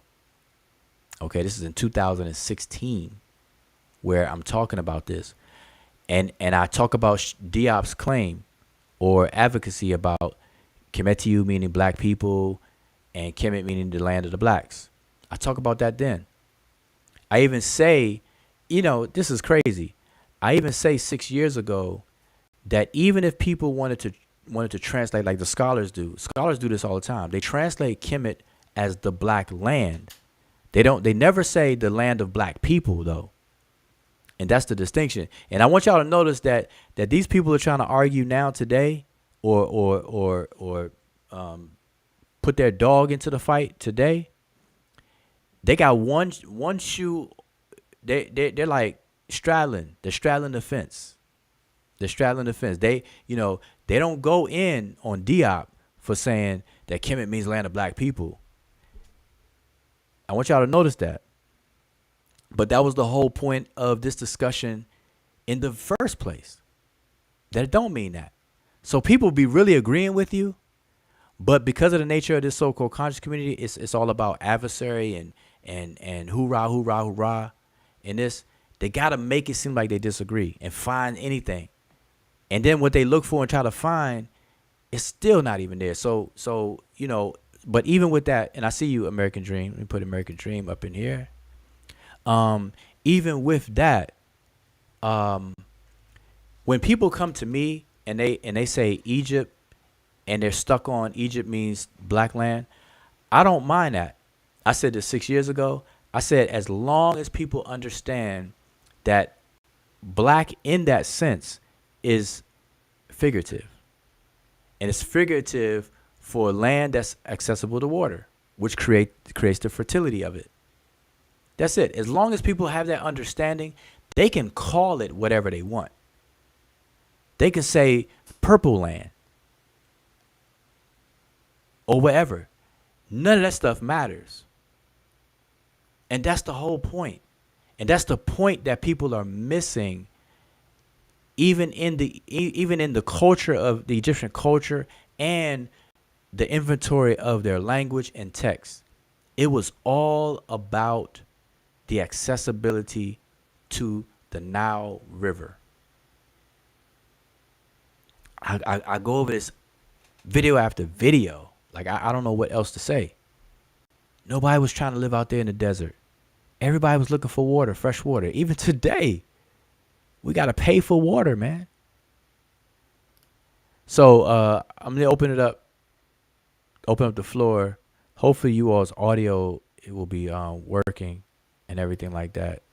So American Dream, you popped in first, so I'm going to go in order. So if you have a question, comment, or anything like that, the mic is yours. I'll tell you what, let me go second. Let me finish something up real quick and I'll go second or even third if there's a third. Okay, so Uncle Majed, peace. Imhotep. Peace. You hearing me good? Yep, we can hear you. All right. Good evening. Nice conversation. Ask you concerning when you say four color classifications, we working with black, red. What you say, green, blue as one, and what was it? No, blue came. Well, they don't consider blue one of the initial Genesis They have it like labels. together as blue or whatever. grew. Yeah, green. Yeah, Grew. yeah, So, yeah, yeah. but what was the fourth main after black, red, and grew? And what was the other one? Oh, okay. Let me get that for you. The You had it up earlier. yeah. That's what I'm saying. I'm gonna get it up back up there for you. Just so you know, it was black, white, red, and grew. So Right, you were right, missing right. you missing So, white. so my question, what I'm saying, related to the discussion, right, with Kemet and Netcher extinctions, however, Yeah. um, and red is the same. That's how they refer to the desert as red land. Yes. Yes, indeed. All right, But all but right. like I What said, it was. Oh, go ahead. I'm sorry. Let me just I say now this. You are. remember I the I hear a you. I hear you part of the really really question. clear. See, I'm not sure if it's when people come here, if it's something I need to look into this because too many people when they come in here, I hear you clear, like you're loud enough for me, but you come in choppy. It's like something is like chopping your audio up a bit, and it's happening too much that it can't be everybody's phone or whatever the case is. I gotta look into that. But go ahead, try to speak. I'm not sure if you could change that because I remember last time you did something and you sound real clear, and I came it was in up you came in what? I, on my phone last time. So what I wanted to ask is the, the the man was talking about the psychology of the colors, right? Yeah, What I was curious to know what were the act of the black color, the chem to yeah.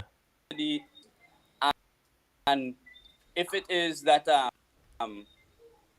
chem growth or whatever it is, and that is why, as you say, what is on the banks of the river Nile, they refer to as chem. If it concerning the psychology of the color chem, that's great. Okay. Good. I think I heard you enough. And let me I'm gonna reshare my screen. I'm gonna reshare my screen, the thing that I had up before. Hopefully I can find it quick. Can I find it quick? All right, here we go. Because we're just gonna read this as lay a foundation for what I'm gonna say. I'm gonna take the chat off the screen. All right, so everybody should be able to see that pretty big. So where I was reading from red before, I'm gonna read from black. So let me find black and read. That's white. All right, let me go. I think black is out. All right, here's black. So I'm just gonna read this. So just bear with me. I want to read this a little bit, and can I move this? How does happen? All right, anyway.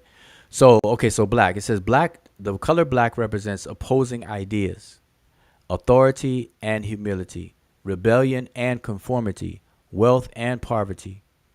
Black also signifies absence, modernity, power, elegance, professionalism, mystery, evil, traditionalism, and sorrow. Black also implies submission. Priests wear black to signify submission to God. In Western countries, black is the color of mourning, while in many African countries, white is the color worn for funerals. In Japanese culture, black means experience as opposed to white, which symbolize naivety or naivety. Thus, the black belt in martial arts is a mark of achievement and seniority in many martial arts, whereas the white belt is worn by beginners. And yep, I noticed that. The Russian painter Kandinsky interprets the color black as, quote, a totally dead silence. A silence with no possibilities has the inner harmony of black. In music, it is represented by one of those profound and final pauses, after which any continuation of the melody seems the dawn of another world. Black is something burnt out, like the ashes of a funeral pyre, something motionless like a corpse. The silence of black is the silence of death. Outwardly, black is the color with least harmony of all, a kind of neutral background against which the minute shades of other colors stand clearly forward. It differs from white in this also, for with white, nearly every color is in discord or even mute altogether. So that's coming from that person. In ancient Egypt, so now we get to Egypt. In ancient Egypt, black kim was created from carbon compounds such as soot, ground charcoal, or burnt animal bones. Black was a symbol of death and of the night. Osiris, the sovereign of the afterlife, was called the Black One, alluding not only to his role in the underworld, but also to his resurrection after he was murdered. So, resurrection, the underworld itself, death, and night. So keep those in mind. One of the few real-life people to be deified, Queen Ahmos Nefertari, was the patroness of the necropolis. That's death. That's the cemeteries. And she was usually portrayed with black skin. And I show that so many times, and everybody's familiar with that. The black images of the queen embody the concepts of what? Regeneration, as the fertile ancestress of the royal line of the 18th dynasty. Enpu, or Anubis, the god of embalming, was shown as a black jackal or dog, even though real jackals and dogs are typically brown. As black symbolized death, it was also a natural symbol of the underworld and resurrection. Unexpectedly, perhaps, it could also be symbolic of fertility and even life. The association with life and fertility is likely due to the abundance provided by the dark black silt of the annually flooding Nile. The color of the silt became emblematic of Egypt itself, and the country was called the Black Land from early antiquity. And he's quoting Medew. On the other hand, black is associated with chaos and enemies. So the men of the south of Egypt, Nubians, were depicted by black skin. Nevertheless, the rest of the foreigners, as the people to the north and west of Egypt, were depicted by yellow skin, symbol of caution and danger. In the latter Macedonian and Ptolemaic periods, black stones were used almost exclusively for magical healing statues. So, and I think that's it. And then it goes to yellow. So if based on what we just read right here, we can see what I was saying earlier, that colors, when not used literally to describe something, they're always used figuratively to categorize things, to talk about the nature or the characteristic of something.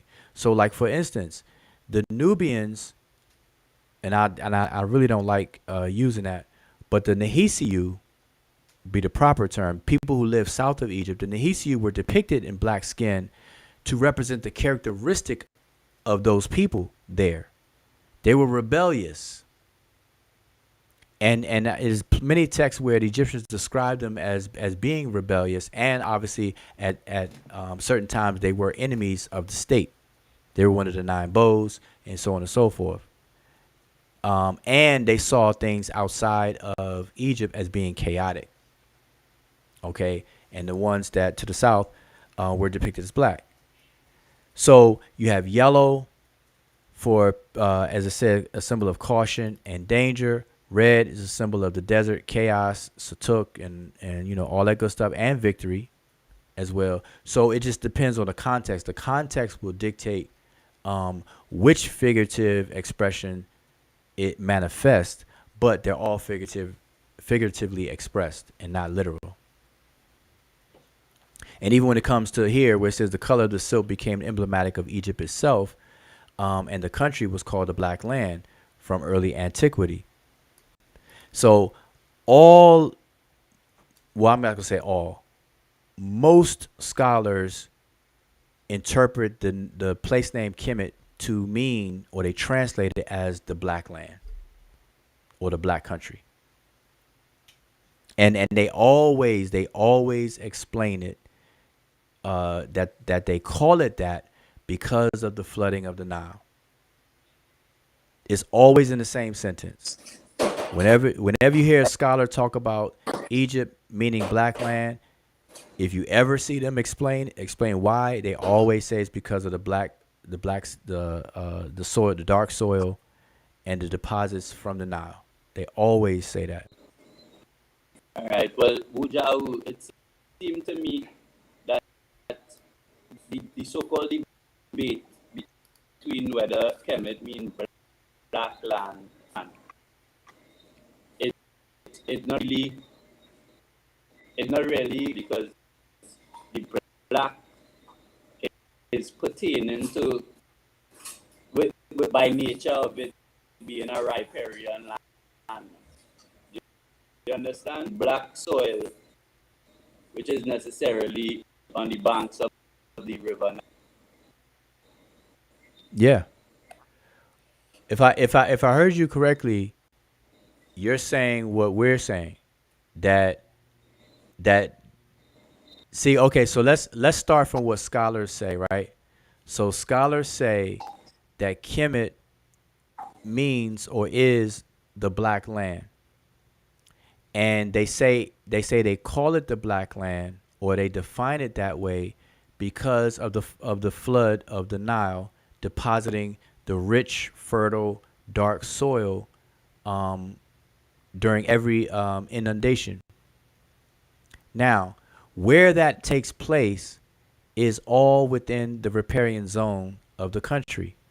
Because remember, if you look at a map of Egypt to this very day, the bulk of the geographic territory that we call Egypt is really desert. Most of Egypt is a desert. If we were to take the statistics of Egypt, geographical statistics, most of it is desert.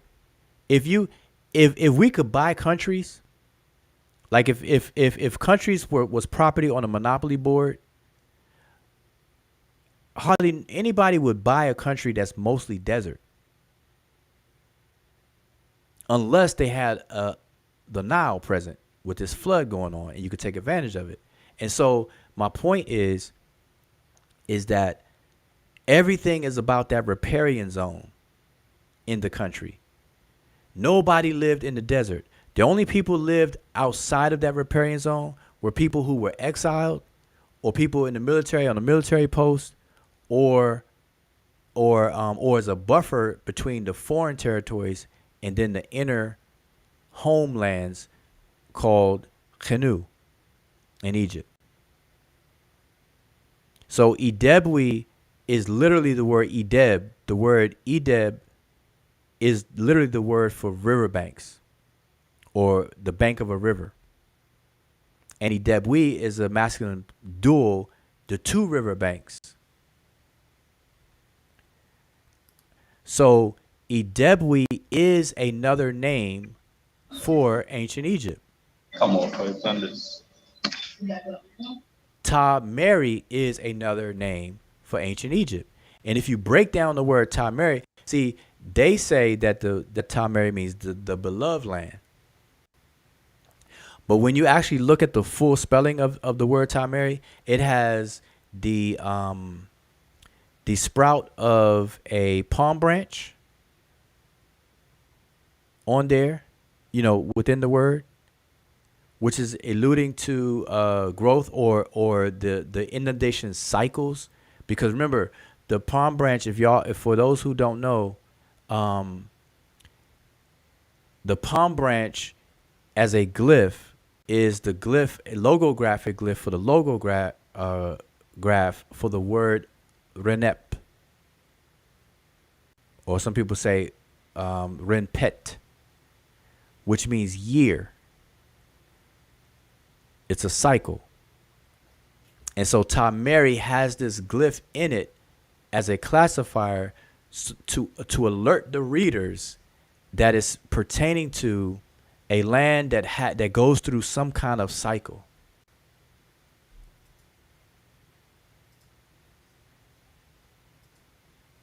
And so translating it as beloved land is to fall way short of what the intended meaning of that. And remember, Tom, Mary, and Kemet both emerged as names of the kingdom at the same time, the 11th dynasty. So it was all about the actions of the Nile, the behavior of the Nile. That was the most important thing to the people. Without that Nile, there would be no Egypt. To this very day. That's why they're concerned. They're concerned about that dam that Ethiopia is about to build or building. Go ahead. Yeah, I don't want to go out of turn. But just on this topic here, so it sounds as if you're saying that that the experts were correct in translating it "land of the blacks," but you're saying that it didn't really mean black as in skin color. It was black as in some other type of characteristic. No, that's absolutely wrong. They don't translate the land of the blacks. No scholars outside of Diop's advocacy, scholars don't say that it means the land of the blacks. They don't do that. They say black land. And they always explain it just like I just read it. Let me put it back on the screen. This is the typical scholarly definition given and meaning behind it. Right here. I'm about to put it back on the screen. Give me a second. I just now had it. This is the typical. This is what you'll typically read from 99% of scholars on Egyptological works. Right here, this sentence right here. The color of the silt, talking about the flooding of the Nile, right? Matter of fact, let me read from here. It says the association with life and fertility is likely due to the abundance provided by the dark black silt of the annually flooding Nile. The color of the silt became emblematic of Egypt itself, and the country was called the Black Land from early antiquity. So that's what scholars, 99% of the scholars will have that same explanation right there. Now, it's different to say. The explanation that black was talking about the soil. Yeah, the fertility and the soil. Right, yeah. But the experts define it as black. But they say it's black land or land of the blacks. Or just black land. They use the term black. Yeah, but don't keep saying land of the blacks. I just said no scholar says that outside of Diop's advocacy for it, and now people who and this is what smears when people get real pejorative with that Afrocentrics term, where they say Afrocentrics are the ones that say this and that. But no, there's no scholars that will say that it means land of the blacks. So I don't want you to keep saying that. Right. But that's not the point. The point I'm making is that they did use the word black. They call it black land. But when they said black land, they weren't talking about the color of the people. They were talking about the color of the soil. Definitely. That's what they always have said. Like you pick up, like I said, 90%, 95% of all the scholarship on there, you pick it up and read it. That's exactly what they say. And we're talking about Nehesu, right? Or Nehesiu or Nehes? No, we're talking about the word Kemet. Oh, Kemet. Okay. No. So no, we're not talking about Nehes at all right now. You can hear me right now? Yeah, I can hear you. Yep. All right. So basically, you redefining or bringing the phrase riparian land is really. Hold on. Wait. Uncle Majed, listen to me. Whatever audio equipment you're using right now, keep that. Whenever you come on, keep that. Whatever you using right now, this is perfect. I can hear you. I can hear you good and clear. Go ahead. I'm sorry. Go ahead. All right, cool. I was saying that the, it seems to me that the purpose behind you and your colleagues bringing forward the term riparian land is to give a more refined English translation of what the ancient people was meaning by calling the land Kemet. Am I correct? Absolutely. You are absolutely correct. And this And is what. Yes. the problem is residing is that in the ancient people mind, when they say a word, well, I hear you saying talking about the semantic matrix and thing. So it like when it kind of doing a little injustice to the semantic understanding by just saying the black land, because the black there it meaning to have a kind of reference to the regenerative vibes on the riparian land or whatever it is.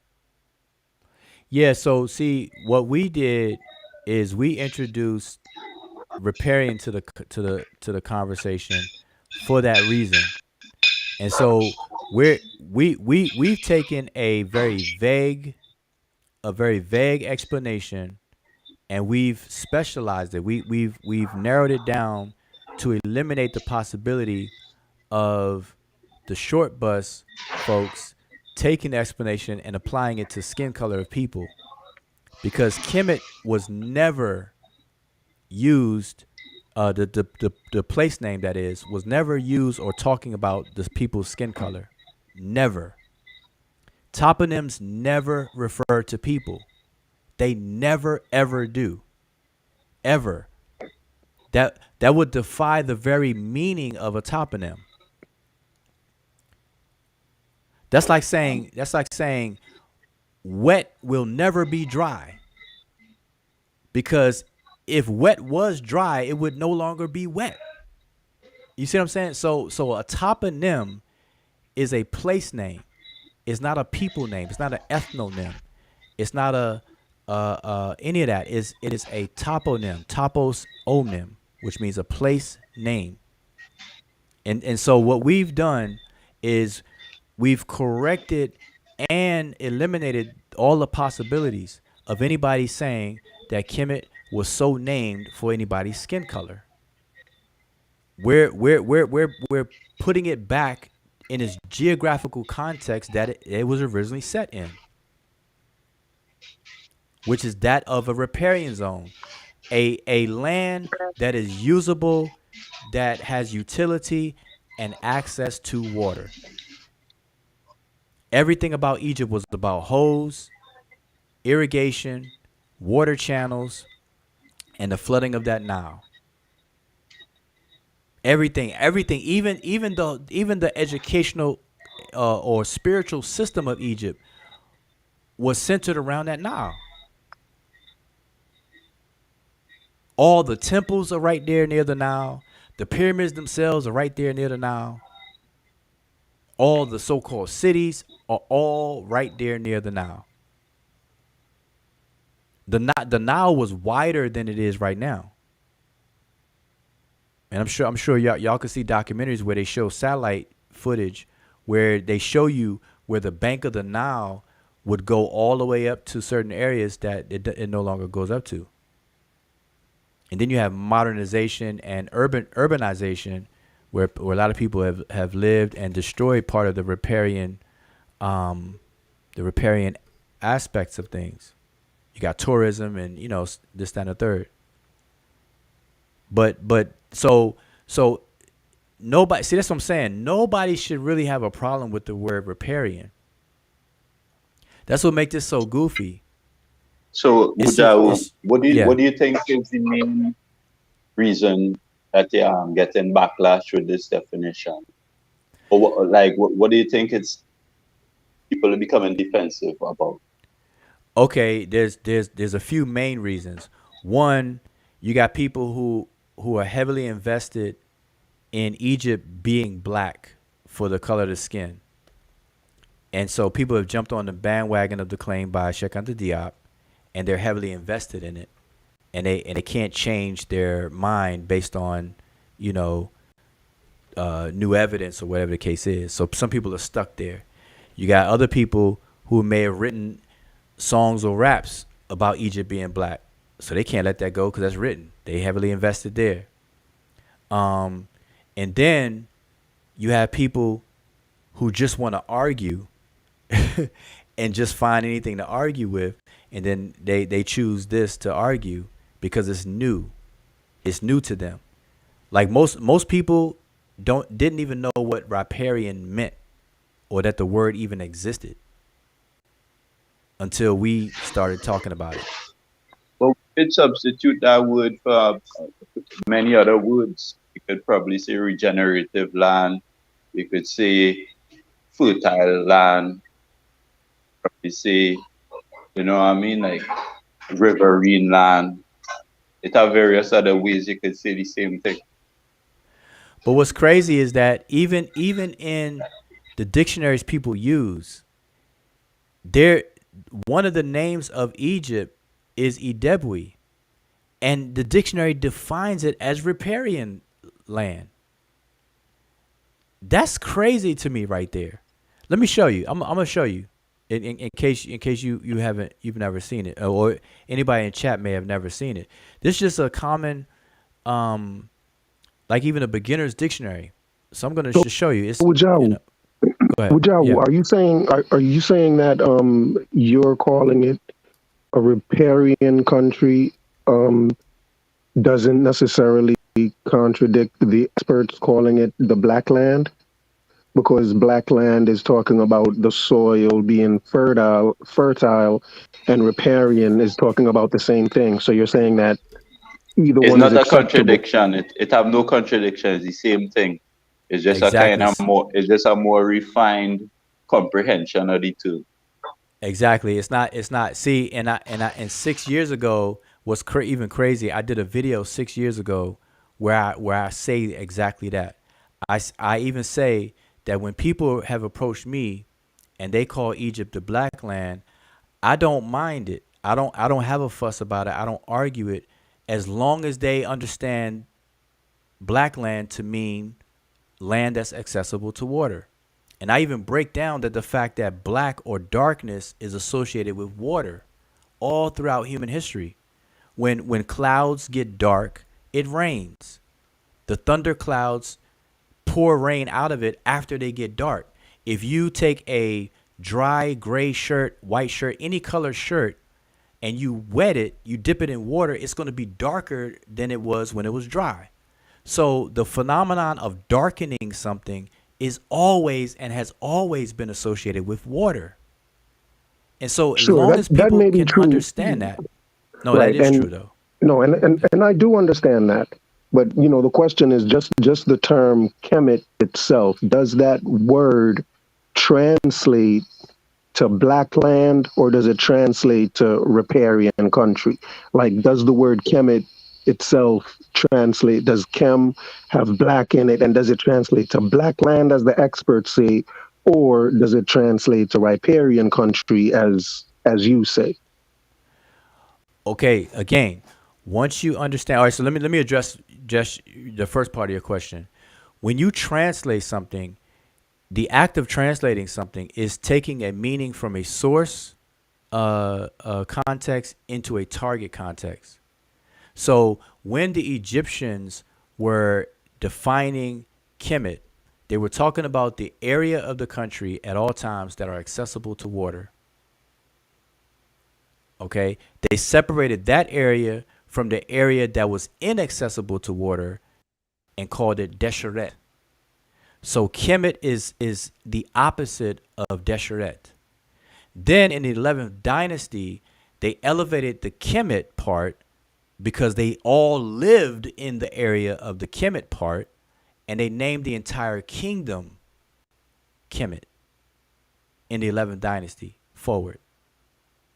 Prior to that, it was well understood that they had a Kemet zone and a Desheret zone. Accessible to water, inaccessible to water.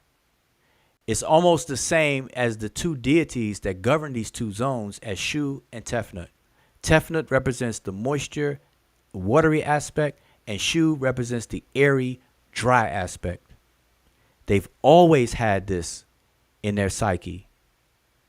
So, in translating, if you say black land, what does that actually mean?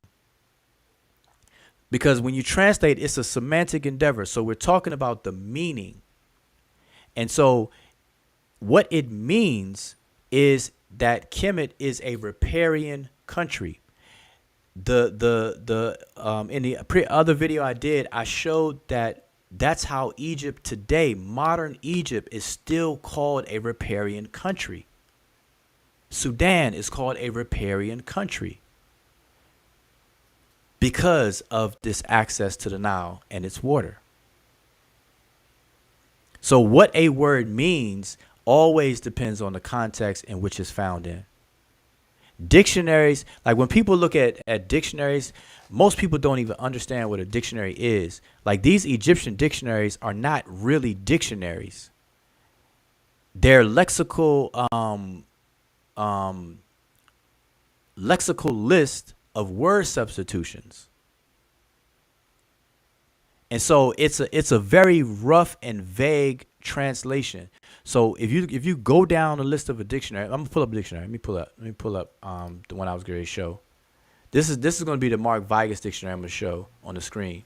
And what I'm going to do, I'm going to show you where let me see if I can pull this up. Where is it? So so you don't disagree with the experts' translation of Kemet into Blackland. You accept. I accept it with a caveat, with a as long as. So let me be perfectly clear with you so you don't keep asking me the same question in 5 different ways. So when the experts say that Kemet is the black land, I don't have a problem with that as long as, and I bold and underline that, as long as they and other people understand that when they say black land, they're talking about land that's accessible to water, the riparian zone. That's it. As long as that understanding is there, I'm cool with it. So hopefully that answers your question. But now let me say what I don't agree with, period, so that question won't come up. That Kemet never referred to the skin color of the people. The country was not named as an inspiration from the skin color of the people. Period. And that is the original argument. This is what we were correcting or are still correcting. People actually believe that the word Kemetiyu means black people, and the place name Kemet was so named after the skin color of the people. And they say the land of blacks that you kept saying earlier. That's why I made sure you don't do that. That's what we are arguing against. It never meant that. It had nothing to do with people's skin color. Right, sure. I was confusing Kemet with Nas, so I wasn't quite sure which term you were referring to. But just to be clear, you're suggesting that only a riparian zone would be considered a black land in the context of what Kemet refers to. Like you wouldn't find a black land anywhere except for what you would say is a riparian zone. Exactly. There you go. By George, I think you've got it. Yep. Sure, but and I accept that. But my other question is just to translate the word in terms of, chem. Like, do you agree that the term chem does mean black? Like, if it's translated, like you accept black land as just a word for word translation of the term? No, because that's a toponym. See, your question right there, you're asking if Kemet is a result of the adjective kem, meaning black. That's what you're asking me without probably knowing you're asking me that. So there is No, a that is what word I'm Kim, asking. right? There is a word Kim in the language that means black. It is a color, black.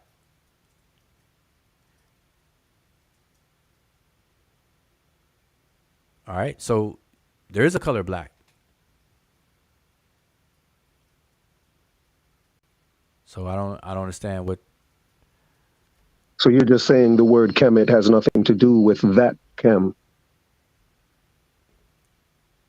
Right. It doesn't have to do with the adjectives. So here's what people have to understand. And you know, people listening to me right now may hear a little bit of frustration only because I've literally done videos specifically on this topic. I've even read the way that Africans create toponyms and what inspires African communities to come up with their place names, which are toponyms. And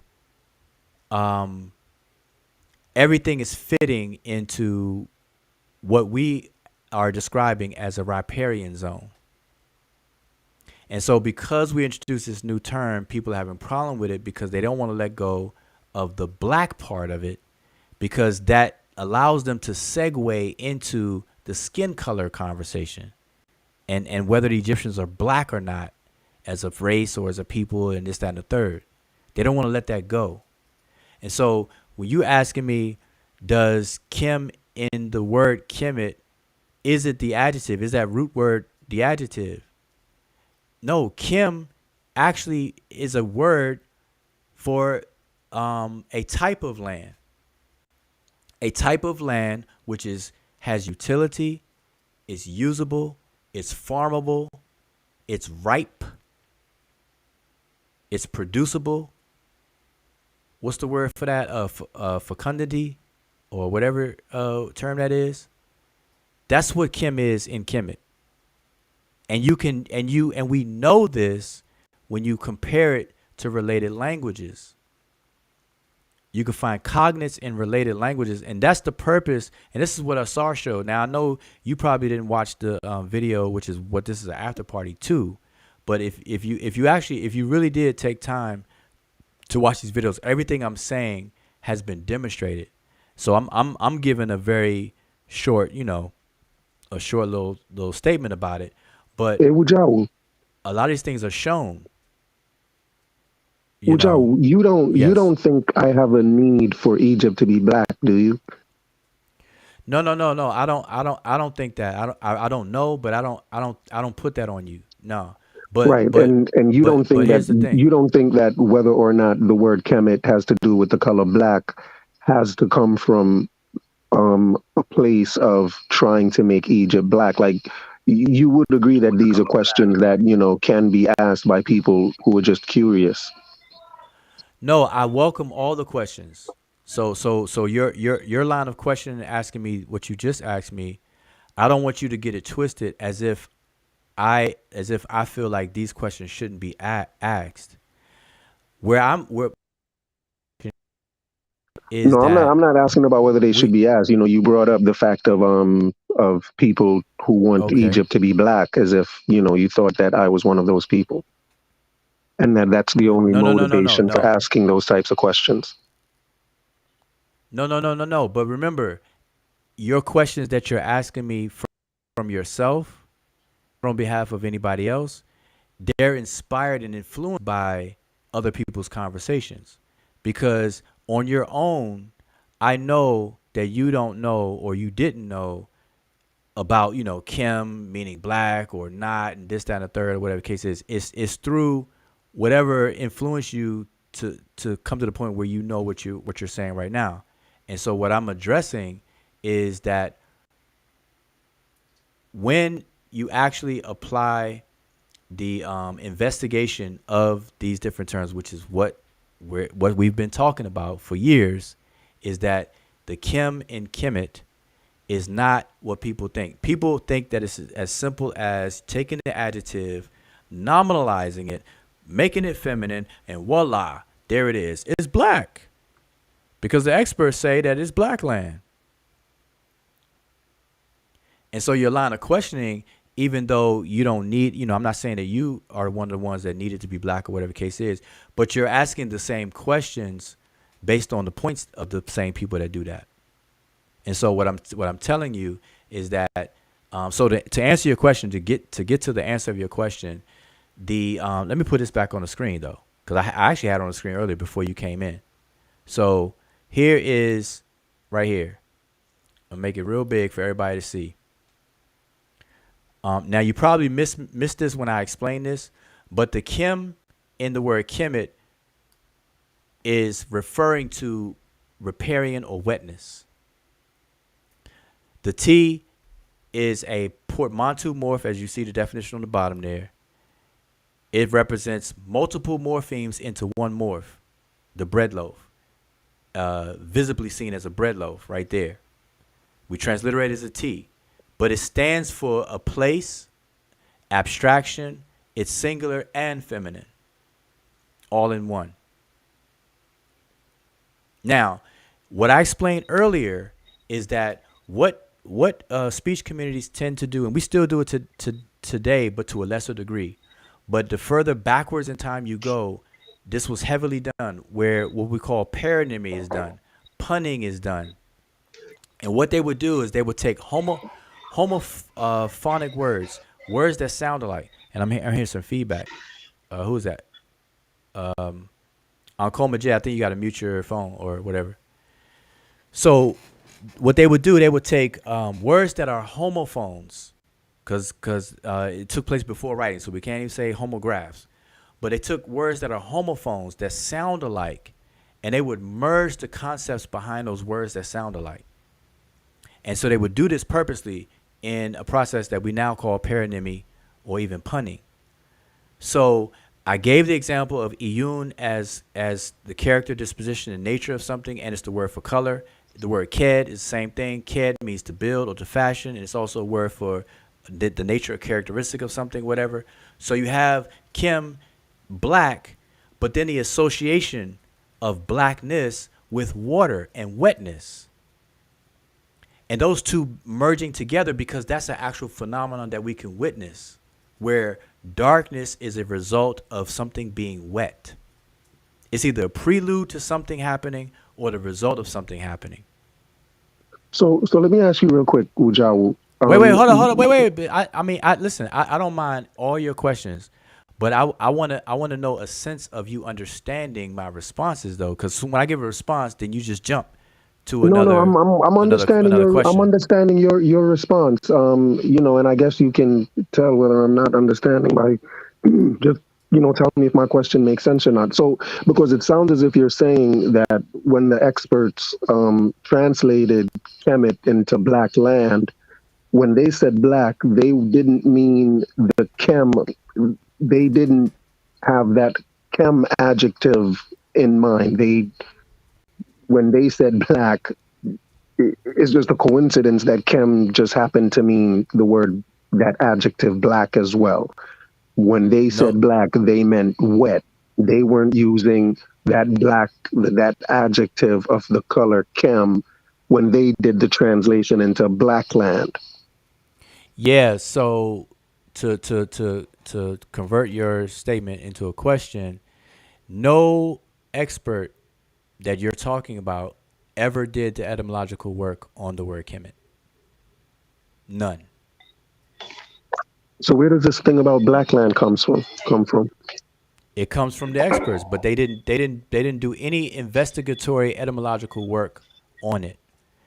There was an assumption that Kem, the adjective Kem, meaning black, is the inspiration for the land due to the blackness of the soil as a result of the wetness of the river flooding the area. So they that's how they interpret it, and that's how it's been interpreted all this time. And so now, so the word when you Kemet does come from the adjective Kem, meaning black. No, it does not. So listen, American Dream, listen to me very closely. So you're saying the experts wrong. So you're saying the experts were wrong. No. Let me say this very clearly to you. No, it is not. Let me put this back on the screen. I'm gonna put this back on the screen. No, no, it does not come from that. I gave you the example of paranoia. I gave you my whole spiel about that. That's what I mean. I want you to understand my responses before you ask a new question, because I don't think that you understand. So no, no, no. 3 times the charm. So no. Again, these experts did not do the etymology on that particular word. I'm just asking you to disagree with the experts. So I'm just saying, so you disagree with the experts. Of course. Like, okay. Duh. wait. No, That's the question I'm asking you, bro. Okay, that's all I'm asking you. Okay, but listen, why are you asking me that question when it's like painfully obvious that I don't agree if I'm telling you no 4 and 5 and 6 and 7 times already? You see what I'm saying? Like, I don't. So it's confusing. That's why I'm not sure if you understand my responses, because for you to ask me that at this stage in the conversation, to me, is kind of bizarre. Yeah, I want to ask you something. But okay, but hold up, Ankoma. But see, here's the thing, American Dream, though. See, I don't have a problem with that interpretation as long as people understand that it's pertaining to accessibility to water. I said this to you already. But they said that. The experts said it means water. Okay, if they say it means water, I don't have a problem. I don't have a problem okay, with so that. what you have a problem with is the fact that they say Kemet means black. They say Kemet comes from the word Kem. No. That's what you have a problem with. No, I have a problem, and I'm going to be crystal clear on my problem.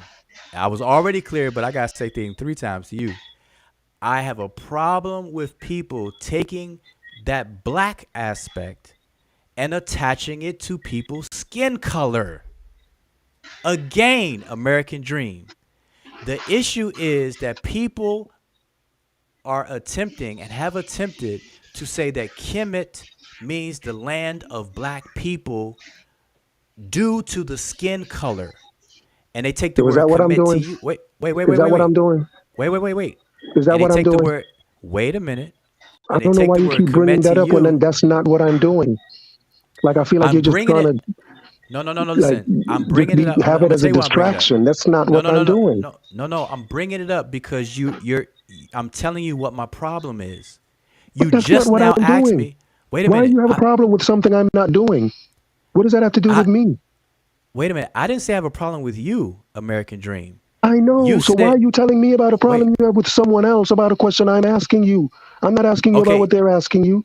I don't believe what they believe. Why are you telling me about your problem with someone when I don't have that problem? Listen, then don't ask me what my problem is then. I'm only answering your question. Don't ask me what I have a problem with then. If you're going to have a fit about me answering your question. You just now asked me if I had a problem with something, and now I'm explaining to you, and you want to put it on you as if I'm saying you're the problem. No, I'm telling you what my problem is. My problem is not with you. My problem is with the interpretation of Kemet meaning black as it pertains to the skin color of people. I'm not saying you're doing that. We're not retarded here, American Dream. And I don't. Do the experts do that? I don't. Do the experts? But I'm asking you about the experts. Who are you? Then why are you bringing this stuff up? I'm asking you about the experts, bro. I don't understand why you keep bringing stuff up that I'm not talking about.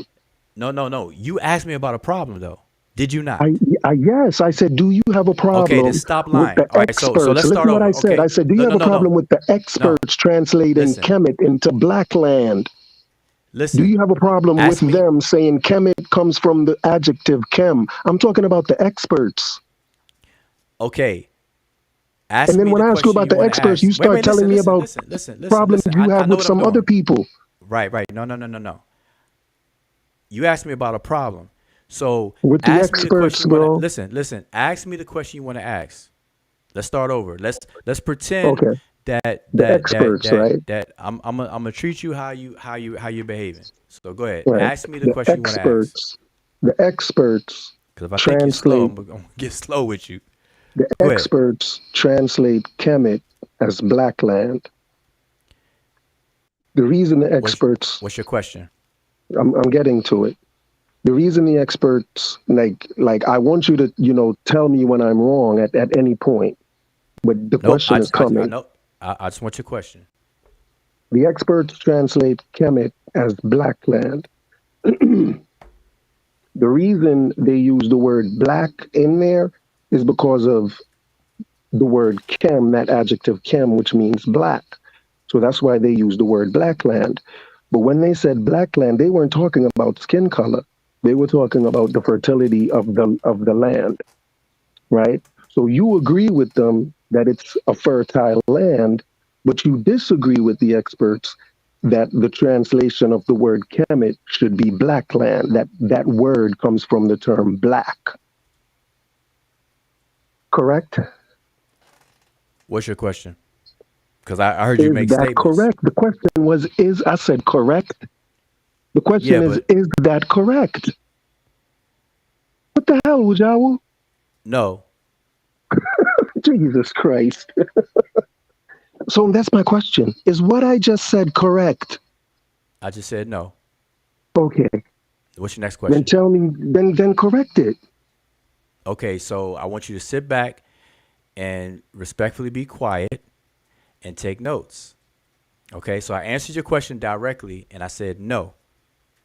All right. So now I want you to understand what I'm about to say without having a hissy fit if in my explanation. Allow me to explain it to you the way I'm going to explain it to you. Okay. Number one, the experts that you're talking about never did the etymology on the place name Kemet. Do you understand that?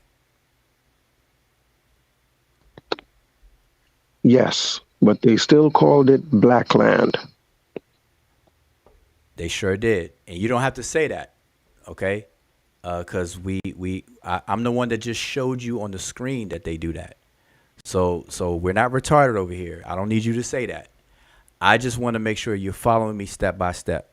So number one, we're only on number one. Number one, these experts that you're talking about, Bro, if I'm they slow, never you did, can be retarded. If they I'm never slow, did. you can be retarded. Okay, they never did an etymological breakdown on the word Kemet. So you said you understand that, but do you accept that? Do you know that to be true? Is No, that I don't. correct? I don't know that to be true, but I'm accepting you at your word. I'm going Okay, along okay, with that's what you're fine. saying. But Okay, I that's don't know fine. that to be true. Okay, so but I want you to note it though, so that if you ever have to find investigate, because I don't want you to just to take me on my word for it. But for now, I understand that you have to, but I don't want you to do that at the end of the day. So I want you to look into this. Okay, you're gonna find what I'm saying is true though. So that's number one.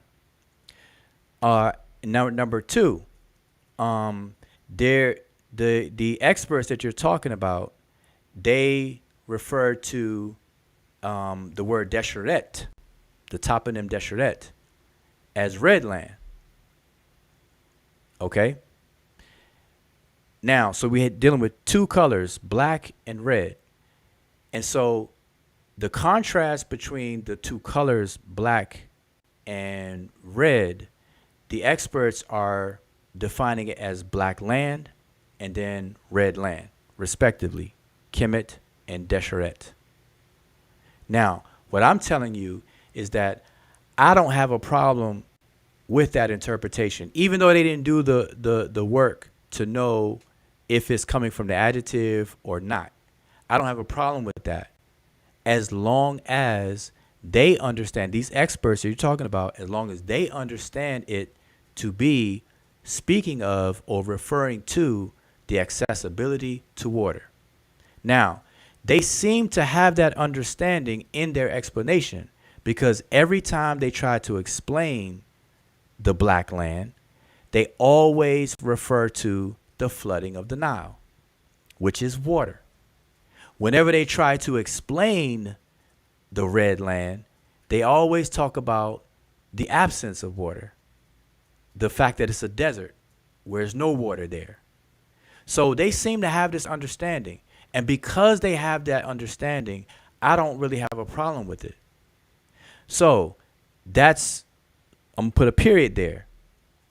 Where my problem does pick up is with anybody. Now, I'm not talking about your experts. I'm talking about other experts, because Diop is an expert. Obenga is an expert. And there's other experts that do advance this, what I'm about to say. So when people pick up the term Kemet and say that the word Kemet, the black part of that explanation is referring to the skin color of people, that's when I have a problem. Now, the experts you were talking about who translate as black land are not the same experts that translate it as the land of black people or the land of blacks or the blacks referring to the people. So we're talking about two separate groups of experts here. But me, I'm covering both of these experts. So on one hand, I don't have a problem with it because they seem to have an understanding. But what's influencing our people, the people I engage with and interact with, a lot of people are influenced by the other set of experts who think that the name Kemet is referring to skin color of people. So I'm addressing both. You understand? That's what I'm doing. And so the solution to both sides, now check this out. The solution to both sides, what handles both sides, is to reinterpret the word to mean the riparian country. Because what that does, it satisfies the experts you were talking about because of what the riparian zone is. And then it also straightens out the other experts that I was talking about to add on there, because it lets them know that it's not talking about skin color. It's talking about a type of land, a zone of territory, a land, not skin color. So it satisfies, it keeps everybody honest and true by reinterpreting it as a riparian zone. Now, that's number 2 or 3. Now, finally, I want to show you something. Wait. I'm not finished. I'm going to show you something. I want to show you something on the screen. So look, I have a beginner's dictionary up. Mark Viger's dictionary is a dictionary used by beginners dealing with the Egyptian language, right? And it's searchable as digital. Now, I just did a search for riparian, okay? And so we're going to go through the results. It's only 10. So we have the word riparian in the word for wajeb, which means bank, shore, or they say it's translated as these words: bank, shore, shoreline, farmland, on the riverbank, and riparian land. All right, let's go to the next one.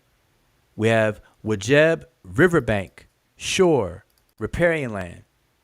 Again, so it's repeated here 1, 2, 3, 4, 5 times right here.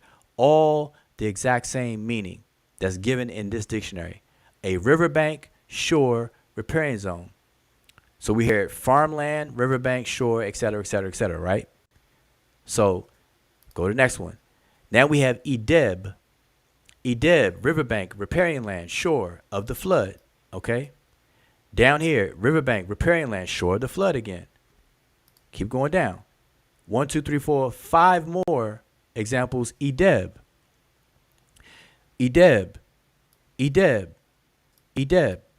All with the same dictionary entry in terms of its translation. Riverbank, riparian land, shore of the flood. All right. Edeb, again, riparian land, riverbank. That's another example of wajeb.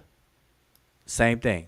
Farmland. Now keep all of these terms in mind. Keep going down. Here's another one, and I got 3 more. I'm just going to show. Seashore, lands, riverbank. All of these have a common theme that I'm sure everybody is aware of by now, right? Bank, shore, shoreline, farmland, riverbank, riparian lands, riverbank, riparian land, seashore, bank, bank, shoreline, riparian land, same thing. All of these, and I believe that was the last one. Riverbank, shoreline. Now, in all of these terms that you saw riparian in, all the words, if you take the word riparian out of all these entries, the words that are left are riverbank, shore, farmland, all these other kind of things, right? All of that describes ancient Egypt to the T. All of that. Now, I'm gonna show you. Can I say something? Yeah. Go ahead. They may describe Egypt to a T, but none of those words translate to Kem. Okay, you said that for. Why'd you say that? Because we're talking about just whether or not the word Kemet translates to black. Is it a proper translation? And you're just saying you accept it. You're saying if by black they meant riparian, you accept it. Because it seems as if you're saying Kemet means riparian, not black. Right? It seems as if that's what you're trying to say, and it seems as if the only motive you have for saying riparian and not black is because you don't want people to see the word black and think black skinned, and so in order to protect people from being dumb, you're gonna say it means riparian, and you think you're being honest by doing that. Okay, so what is your issue? Because you're doing a lot of assuming. Because my issue is I'm asking you a simple question. Were the experts correct in saying Kemet comes from the adjective word Kem, meaning black, and that's why they say black land. And you keep saying to me, you accept it. You have to be retarded. Now, when you say you accept it, it's as if you're saying, no, it doesn't translate to black. Well, that has nothing to do with Kem. I want you to understand that I'm putting you in the retarded category at this point because I specifically told you several times that they did not do the etymology on it. They don't know if it comes from the You'll only be putting me in the same category that you're in because I've already put you in that category. Okay, that's fine. I accept that with you. That's cool. All right, so let's be in class together. Okay, so let's understand this. But I'm not the one that has to repeat several times the same thing over and over. You're not the one that has to repeat yourself over and over again. Are you kidding? Listen to me for a second. You're putting up your slides from videos you keep putting up. You keep repeating yourself. No, don't say you're not repeating yourself. No. I'm talking about in this conversation, bro. I'm talking about in this conversation, bro. You're not answering the question I'm asking you. You keep avoiding the simple asking you. No. I'm asking you a simple question. I'm answering your questions. The thing is, you're so dumb that you don't understand my answers. And I'm going to tell you straight like that because I answered you directly. You asked me a direct question. I said no. I said period. Then I said, let me explain. Everybody can rewind this video. I told you that the experts didn't do the etymology on a word. And you're like, well, it seems like you're. No, that's retarded talk right there. I'm telling you that no, they did not do that homework. What don't you understand? I'm going to change your name to American Nightmare. But here's the thing. So listen, the point I'm making, and if you would just pay attention to what I'm showing you and what I'm explaining to you, it should click with you. So here's the thing. Idebwi is the masculine dual of Ideb. Everything I showed you before was Wajeb and Ideb. They all had the word riparian in their translated entry according to this dictionary that everybody be using. Idebwi, so what do those words have to do with Kem? Listen, Idebwi is the name of Egypt. Is one of the names of Egypt. Okay. Well, what does it have to do with the word Kemet? What does it have to do with the word Kemet? If you pay attention, it's gonna click with you. Okay. I wish you just tell me though. Like I'm feeling like you're never gonna get to it. Okay, then I don't care about how you feel. So if you be quiet, right? If you be quiet and pay attention, you may feel better after this. So here's the thing: Idebwi is the name for Egypt. Is one of the names for Egypt. Okay, I need you to understand that. Tameri or Tamari is another name for Egypt. Kemet is a name for Egypt. These terms emerge during the 11th dynasty as a name used for the kingdom, for the entire country. Again, these words emerge or percolate to become words used for the entire kingdom around the 11th dynasty. They all By the become same people, synonymous. the same people. Listen. Yes, 11th dynasty. The By the Egyptians Egyptians. referred to By the themselves as all Egyptians. three. By the There's all of those Egyptians. terms. Yes. Okay? So now, the reason why that's important is because these terms become synonymous. And they're used synonymously by the Egyptians. In fact, the word Idebwi is an internal cognate to the word Kemet, as we showed in slides that you did not see in the video, that you didn't watch. So you keep asking me about what does this have to do with Kim? Ideb or Idebwi is an internal cognate to the word Kim itself within the language, the ancient Egyptian language.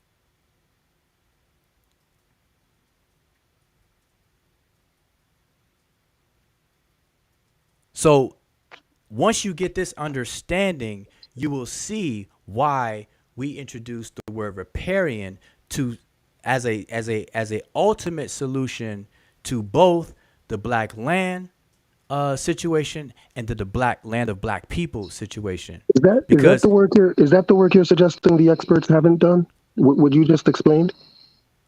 Yes, absolutely. So why are they called experts and you're not? Experts simply mean tenure. Surely you know that. So you don't believe that they're experts? Yes, I do believe they're experts. Damn. Why, if they're not doing the work? Why do you believe they're experts if they're not doing the work? Wait a minute. Like, what school? Like, did you graduate? Why do you believe they're experts if they're not doing the work? That's a serious question at this point. I gotta ask you, did you graduate and what kind of grades did you make for real? Because you're worrying me because you're asking me about experts. I'm telling you that they're experts. Then you ask me, then you're trying to tell me that I don't think that they're experts. And you're saying, why do I call them experts if they haven't done the work? So yeah, why are you calling them experts if they have? Listen. They didn't do that work. So what are they experts in then? Other things. They experts in whatever they're expertise at. Wait, what is the expertise? Wait. In this field. So why are you referring to them as if they're experts in this one? What do you mean? So what experts are you talking about? Wait. What is an expert to you? Define the expert. Yeah, define that. Yeah, go ahead. Someone who has done the work. Let me do Someone who's done the work and know what they're doing. Wait. I'm calling one more minute. I swear I'm gonna pass it to you in a second because American Dream definitely disappointed me today. So someone who's done the work and knows what they're doing. So you're saying that the experts... Wait. Stop there. No. Stop there. I want your definition so I can see if I agree with it to govern if it matches my definition. So you said an expert is someone who is above proficient in their work. Okay, now you change it up a bit. So which is it? So an expert is above proficient in their work. Yeah, that's what you're saying. Yeah. An expert. Okay. He could do that shit with his eyes closed. Oh, so that's your definition of expert. Okay. So what do you mean when he's an expert? What do you mean? I use expert in its proper sense, which is a person that has a duration of time we call tenure in a experiential tenure in a particular study or field or whatever the case is. That's ridiculous, That's ridiculous. Okay, let's actually pull up the word. No, let's actually pull up the word. Let's see. Wait. Someone who's been a teacher for 30 years does not automatically become an expert. They can still suck. Okay, An but see, expert wait. doesn't have how long you've been doing it. It's whether you're good at it Whoa, or not. whoa, really? Really? It's Oh, about whether okay, you're good okay. at it. Okay, okay. All Really? right. All right. Okay. I mean, if I say I want an expert on my car, I don't give a shit how long they've been doing it. I just want to make sure they know what they're doing. What do you mean when you say that? When you want an old person to come work on your car? All right. Really, you need to look up the definition of expert to know what expert means, Ujawu. And I'm the dumb one. No, no, no, no, no, no, no. Your definition. So the definition you gave me, is that coming You from really haven't a even dictionary? wait. Do you disagree with the definition you pulled up or something? Because you would have surely read it by now. No, no, no. I'm disagreeing with your definition. What the hell is an expert, man? What are you talking about? I already told you. Can you hear? Like, I mean, at this point, you asking me a question, I answer it, and then you act as though I don't answer it. That's You why said someone who has tenure. yes. So anyone that has tenure is an expert. I didn't say anyone that has tenure. See, now you Then like what the just hell are you changing the talking context. Now about? you're Then changing what do the you think? context. Then how Wait, am wait, I? wait, wait, Jesus wait, Christ. wait, This wait, wait, guy. wait, wait, Yo, wait, wait, yo, wait. Wujawu, I'm not the dumb one, dude. It's not Okay, me. okay, that's fine. That's Like, fine. what do That's you mean fine. with like these experts, Wujawu? They're That's called fine. experts for a reason, right? Yeah. Because Yes, people they are. trust what they're saying.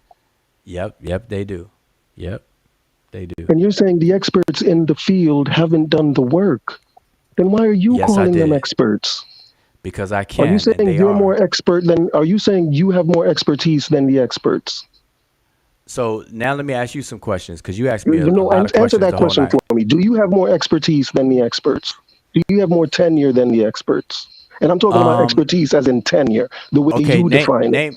Okay. Name an expert, and I'll answer your question. Give me a Anyone name, that you were and I'll tell talking you. about, No. You give me a I don't name. know none of them. Okay. Then don't ask me that question. It's a dumbass question. So Yeah. here's the here's the here here's what I want to ask you though. Here's what So I want you to ask think, you. so No, no, you're no, no. I'm gonna correcting the ask you a question. experts? I'm gonna ask you. I'm gonna ask you a question. I'm gonna ask you a question. Can experts be wrong? In your by your definition, can experts be wrong? Sure. Okay.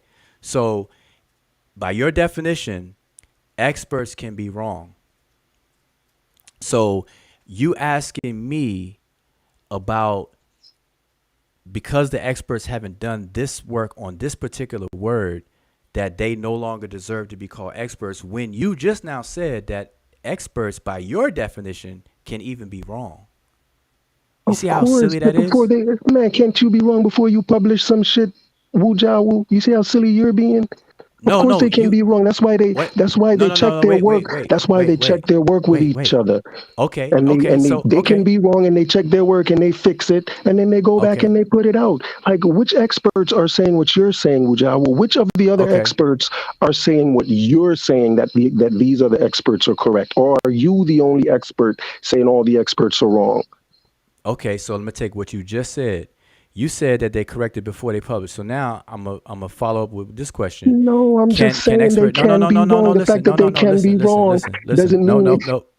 What's wrong with this Listen, guy? you're not gonna Wujawa, I think outtalk you're the me. slow one.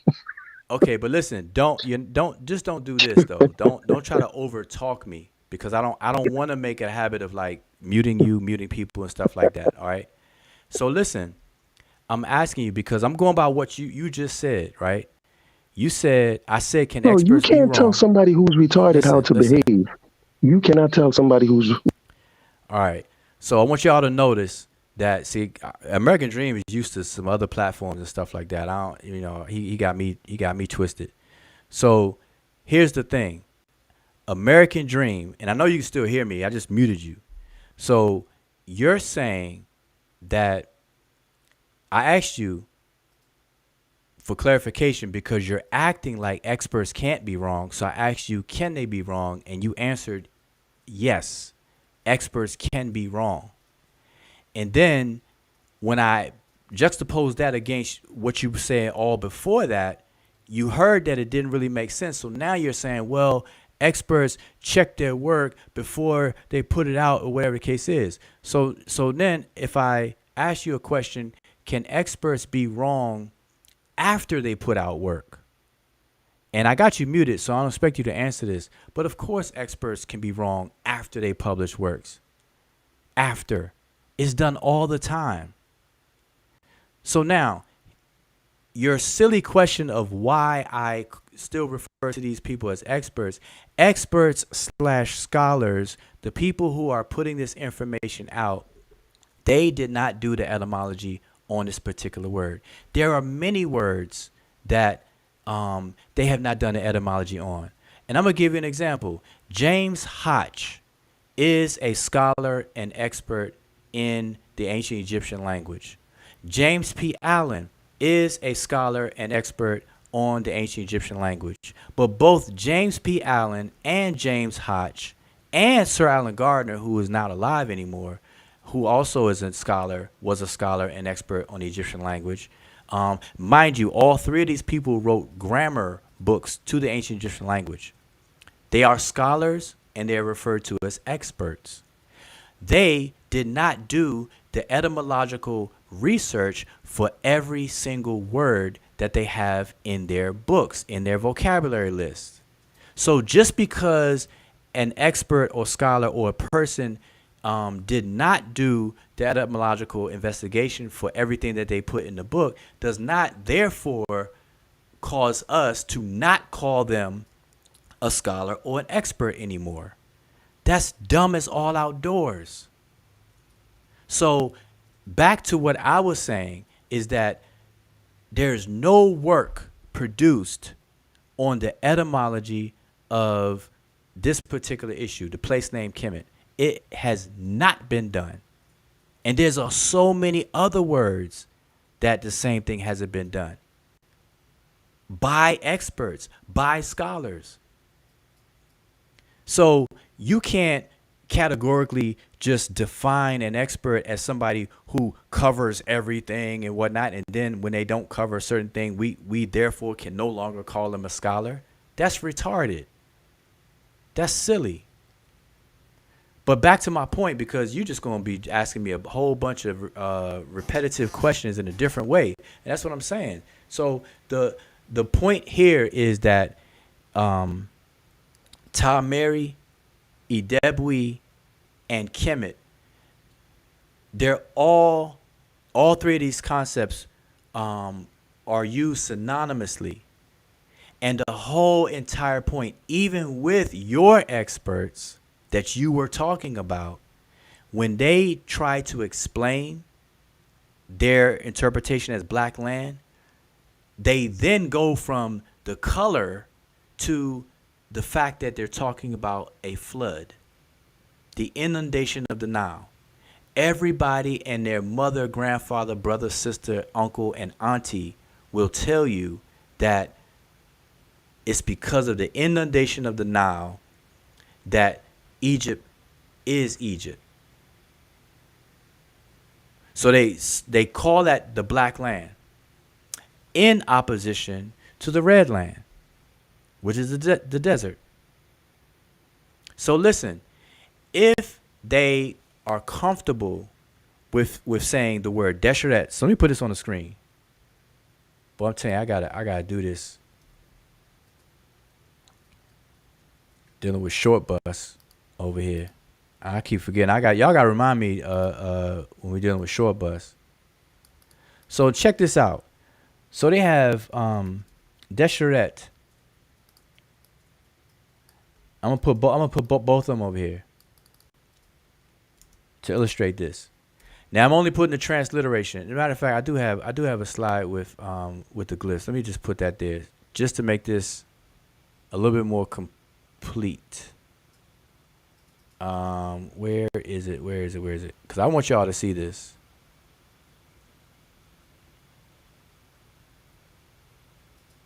I need everybody else to connect the dots here.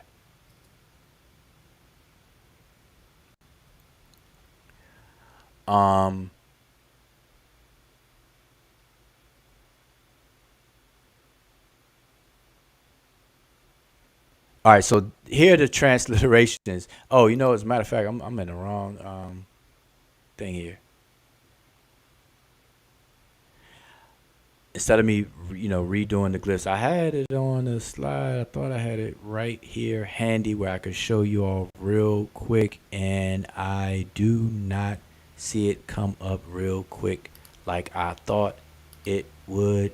And yes, I do have it right here. Right here. All right. So let me show y'all this. I'm gonna keep that on the screen. So I'm gonna come back. Okay, so I have this on the screen. Move this around, move this down. All right. Move this up here. Oops. All right, that's right. Okay, so I want to Wuja, show you. one Yes. thing I just want to comment before you do the Go ahead. demonstration, Go ahead. Go ahead. Go ahead. Go because ahead. it come back up nicely. You were saying that the T in Kemet is a portmanteau and it representing single, feminine.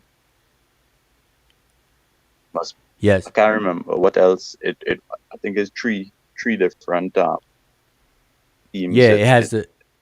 Okay, so the word Kemet contains the. It has a container for the root, denotated or connotated meaning.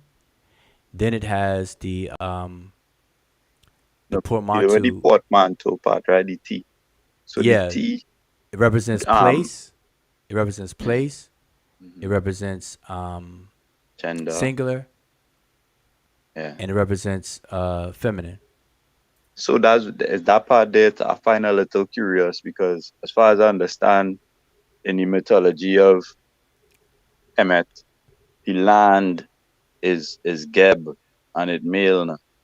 You know what I mean? Yes. So Yeah. I wonder how it is that they come to have place names now with a female appellation as the portmanteau. Okay, that's a very good question. Hold that thought, because I'm gonna come back to that. That's real good because there's a we talk about that. So give me a second because while I have this on the screen, I don't want to lose my thought with this right here, real quick. So just real quick, the point I want to make here is that we have um, two contrasts and comparisons with these different types of lands. We have Kemet and we have Deshret. Kemet is on the left, Deshret is on the right. You have two variations of the word Kemet. You see two variations of the word Deshret. All right. That's how it looks in the glyphs. Now, these experts and scholars, like I said, 95% of them, pretty much all the ones that I could think of, they translate the place name Kemet, this particular set of glyphs and this particular set of glyphs, they translate that as the Black Land. And they usually put in parentheses Egypt or whatever, so, to make sure people know what they're talking about. Okay? So they say Kemet equals Egypt equals the Black Land. They make all that equation, right? Now, when it comes to Deshret, this is what they do. So let me put that up here. Let me change that. So they translate this as Black Land, and they leave that there. Okay, let me put it in bold so y'all can see it. And they translate Deshret. They say Red Land. Okay. Now everybody and their mother pretty much knows this. This is normal. This is the standard that you will always see most of the time, right? Like I said, 90%, 95% of the scholars do this. Kemet, Black Land, Deshret, Red Land. But now, here's what's interesting. Whenever they expound in these dictionaries and vocabulary lists on Kemet equaling the Black Land, they will simply, for the Black Land part, they will simply put, so people know what they're talking about, they will put Egypt, right? So it's clear that Kemet is the Black Land, which is Egypt. But when it comes to the Red Land, what they do is they put desert. Now, right away, in that instance, you should see where the consistency ends. So we have glyph, glyph, glyph, glyph, Desheret, which is a transliteration of the glyph, spelled all the way out Egyptologically. Kemet, the glyph spelled out at Egyptologically. Then they give you the explanation that Kemet means black land. They give you the explanation that Desheret means red land. So we have these opposing colors of black and red, right? Desher is where they get red from, and Kim is where they get black from. But when it comes to red land, they say desert. So they still talk about a type of land. Desert. When you look up what a desert is, it's a type of land. But when it comes to black land, they do not do the same. So what we are saying is that, and this is something that Diop did this is a technique, I should say, that Diop did with these particular scholars when he used their logic against them. So with this logic and this flow here, we're saying that, take this off, we're saying that if you're going to follow this flow here, then you're going to end up in riparian, like over here you're going to end up in a desert. It can't get any more simpler than that. Desheret is a desert. Kemet is a riparian zone. It can't get any more simpler than that. Without even dealing with historical comparative linguistics, the internal cognates, the external cognates, the diachronic analysis, the synchronic analysis, the morphemic analysis, the morphological analysis, without even getting into all that stuff that mostly goes over people's heads and people don't have the patience to even listen to, this right here that I have on the screen should be very, very simple to everybody. Just that simple. All right. Now that's without me getting into the fact that why would the Egyptians determine this particular word Kemet with irrigation channel if it were not referring to the access to water? What is an irrigation? I want somebody in the chat to tell me right now, what is the purpose of building an irrigation channel? Why do people build irrigation channels? Anybody in the chat?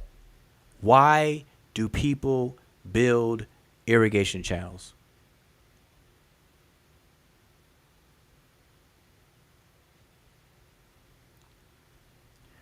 I want to know. Uncle, you can answer it as well if you're. African Renaissance said definitely not to irrigate water. Why do people build irrigation channels?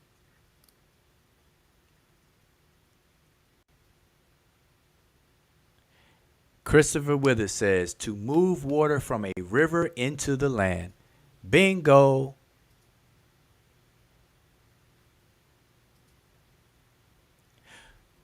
Why did the Egyptians determine the word Kemet with an irrigation channel?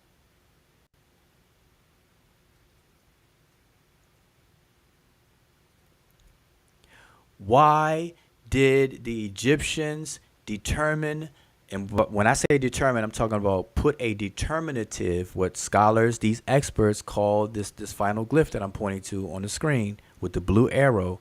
Why did they determine the word with an irrigation channel?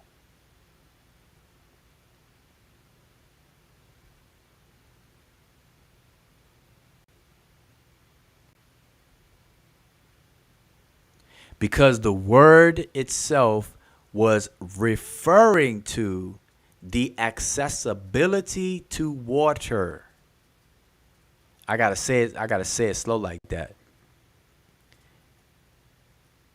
It's all about the accessibility to water.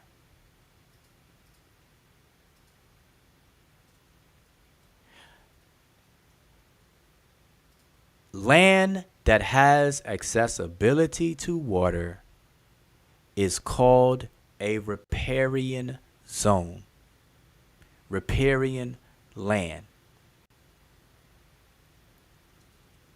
Land that does not have access to water is called a desert.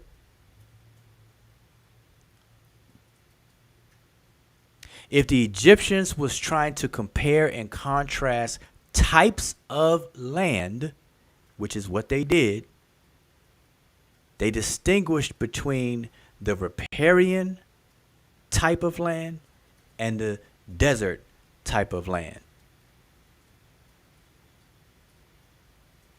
And they chose to live in the riparian type of land called Kemet. 11th dynasty, Kemet elevated to become the national name of the entire kingdom. It cannot get any more simpler than that. I gotta break words down into the syllables for folks. Anyway, so Ankoma, back to your question. And let me see if I can find it. This is what you were talking about. The T is a portmanteau more. This is what you were talking about. Oh, you gotta mute. Sorry, I'm hearing the echo. Okay. Yeah. So the T represents the place of abstraction, singular and feminine.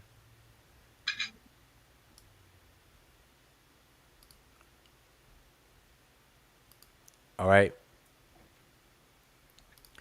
No different than in portmanteau move, as I explained. Just like the F, the pronominal suffix on this word segemenef, is a portmanteau morph. It represents third person, masculine and singular, all at the same time.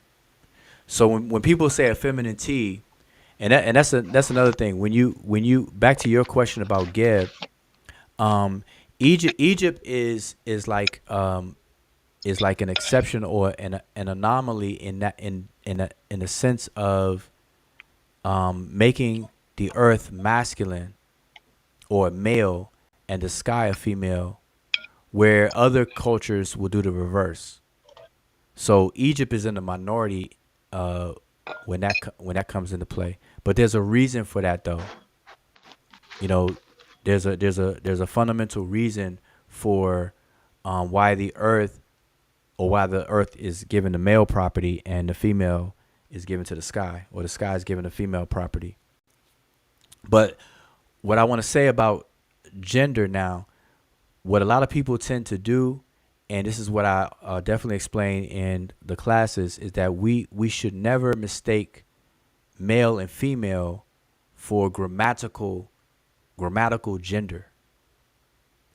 Okay, grammatical gender is really part of a system called concordance. So it's not really dealing with male and female in terms of sexual gender. Okay, so that's something we have to understand. Now, there's some overlaps with that, because sexually gendered female, that we consider female as far as sexual gender, is usually given the grammatical gender of feminine. And because of that, we tend to think of male, female, even when it comes to gender. Okay, so we have to, like, for example, grammatical gender also have animate and inanimate objects. And so we have to understand that. And so we would think, like, what does gender have to do with animation and non-animation? Because grammatical gender is not a male and female thing in and of itself. So we have to remember that. Hotep, I think it's very interesting that you mentioned that, because that goes into just the questions that people have been asking. We'll be talking about colors as well, because people like to take things literally and not understand that as humans we have it, we have this innate nature of actually trying to understand things and define things, and that's how you end up grouping some things in one place and then excluding other things from that group and having them in a whole different group. So even the same way the colors were not meant to be taken literally, but as a grouping, as a method of grouping things or classifying things. When it comes to the grammar, what Wujao is saying also, that it doesn't literally mean gender, that a book is female. It has sexual organs that make it become categorized as feminine. But those are ways of grouping things. So we know one way is colors, in this other way is gender, and then there's different other ways. And I mean, gender as in masculine or feminine, and then there's also neutral in other places. So people just have to understand that when they study these things, they don't have to take things literally just because there's a word that is familiar to them, like feminine. Then they think, okay, a book or a country actually is considered as as a female in that sense, or because somebody is called the black land, then it has to do with some skin color because we over here in the modern times classify ourselves as black people or whatever it is. So understanding these things is actually very, very critical. So you have colors, and here you have gender, and they shouldn't be taken literally.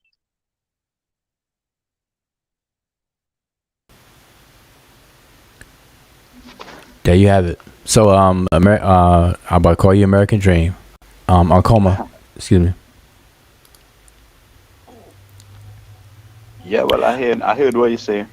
I heard what you're saying. You know. I'm trying. What I'm going to do now. I want to find. Because see, this is really, like I said, this is supposed to be a discussion Q&A, whatever, about the video I played last night. And so I'm going to just show a couple of things if I could find them, without playing the video, because a lot of stuff is discussed in the video. And, I can always tell the people who didn't watch the video by the questions that they ask, like American Dream. I know for a fact he didn't watch the video.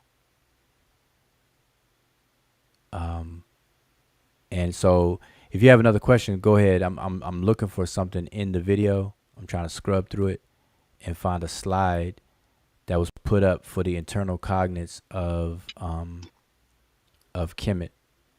Right. Well, the question had it kind of really asked you this question previously, and you brought to my attention that the word dread is also mean to speak or to say something.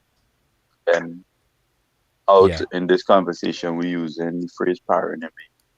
So it dawned on me as an example of paronymy that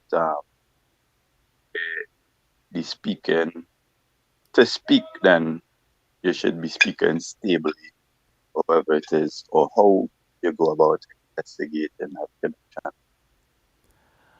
Okay, I'm sorry. I found what I need to find. Just repeat that for me. I apologize.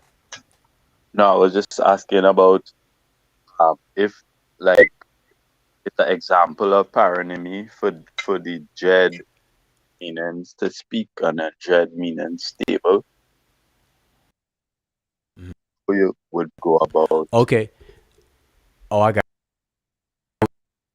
you. Is and this wouldn't be the only thing you do. So this is one of the things that you would be required to do. You would have to, because the ancient Egyptian writing system is, to us, it's not fully disclosed. It's not a fully disclosed writing system because the vowels are not there and so on and so forth. So when we see the word jed, to speak or to say, and we see the word jed that means stability, to us it looks like the same, could possibly be the same word or whatever the case is, because we transliterate it the same way. So now if you wanted to discover if there was any paronymy done between the two, you would definitely have to utilize the historical comparative method and find cognates for both words in a related language, in one or more related languages. And then if you start to see a pattern that reveals what we call a semantics flow where you have the semantic matrix of each word matching even in the related language the same way. Like the same relationships you see in one language, which would be ancient Egyptian, if you could see the same play occurring in the cognates of a related language, then you can start to narrow down your you know your claims of paronymy, with other checks and things that you would have to do. But that would be something that you would have to do. Yeah. Because like probably this is like a novice or a neophyte way, but when you might go to the mythology and they talking about you have to be true of voice or whatever it is now, and you could see, Yeah. well, yeah, your character and your speech or whatever was required to be like pristine, and Okay, well, that's a little different, though. I mean, no, I see what you're saying in terms of that, but true of voice is that phrase "macheru," being true of voice, or triumph, meaning that you have prevailed. That's usually after being tested, and that's the weighing, the judgment scene, and so on and so forth, and whatnot. But the stability. Now, see, here's another thing. Something like that was proposed for the word, not the word jed, but the word Medew, right? The word Medew means words. And so we say Medew, Netcher, and stuff. People are familiar with that. Medew means words, communication, things like that. And so when you look at the glyphs, one of the glyphs for the word Medew is the bilateral glyph of a walking stick or staff, which is Med, MD.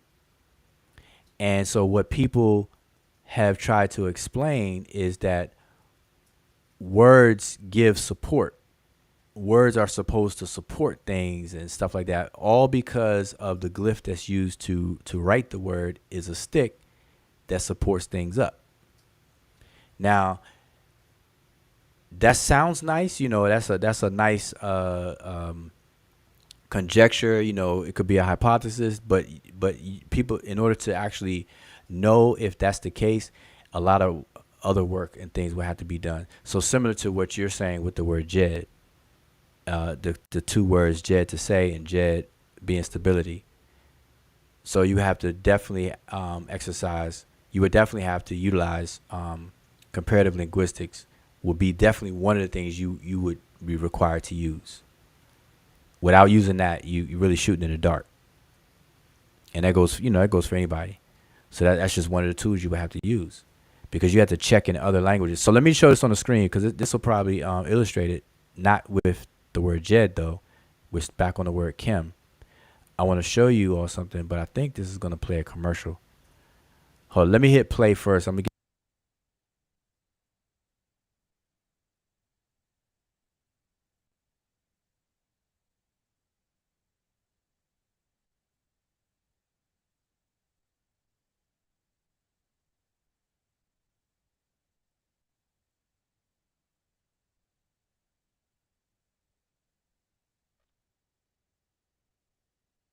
Okay, sorry about that. So I'm sharing this, and I'm going to put this on the Summer Jam big screen. So this is a portion of the video I replayed, which is a video 4 years old. This is a portion I replayed last night. So I'm just going to replay this portion to illustrate for everybody watching what I was saying earlier about Kim, the word Kim. Okay, so just check this out.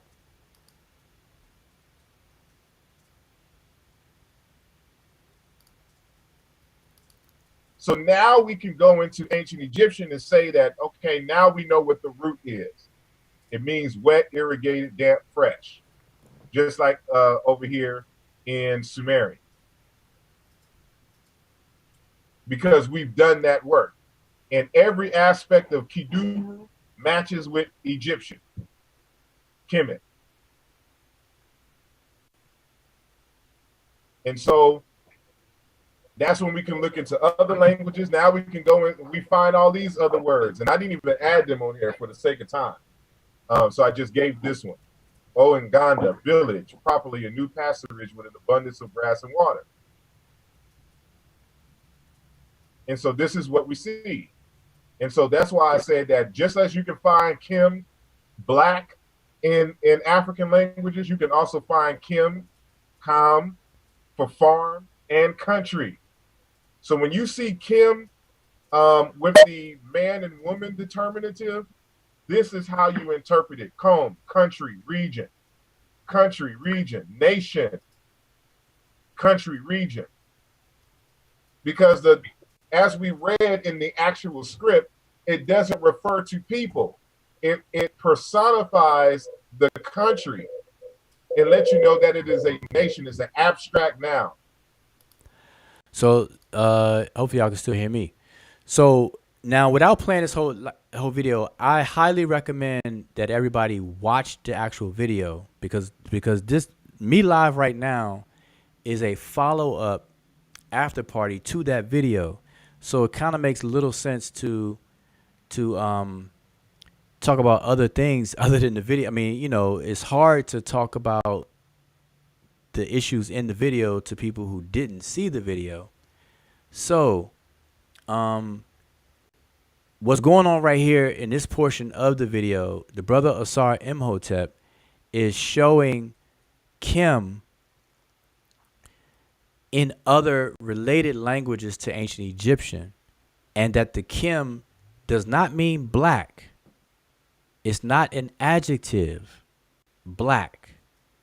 It is a word for farm, for country, for so on and so forth, farmable land and things like that.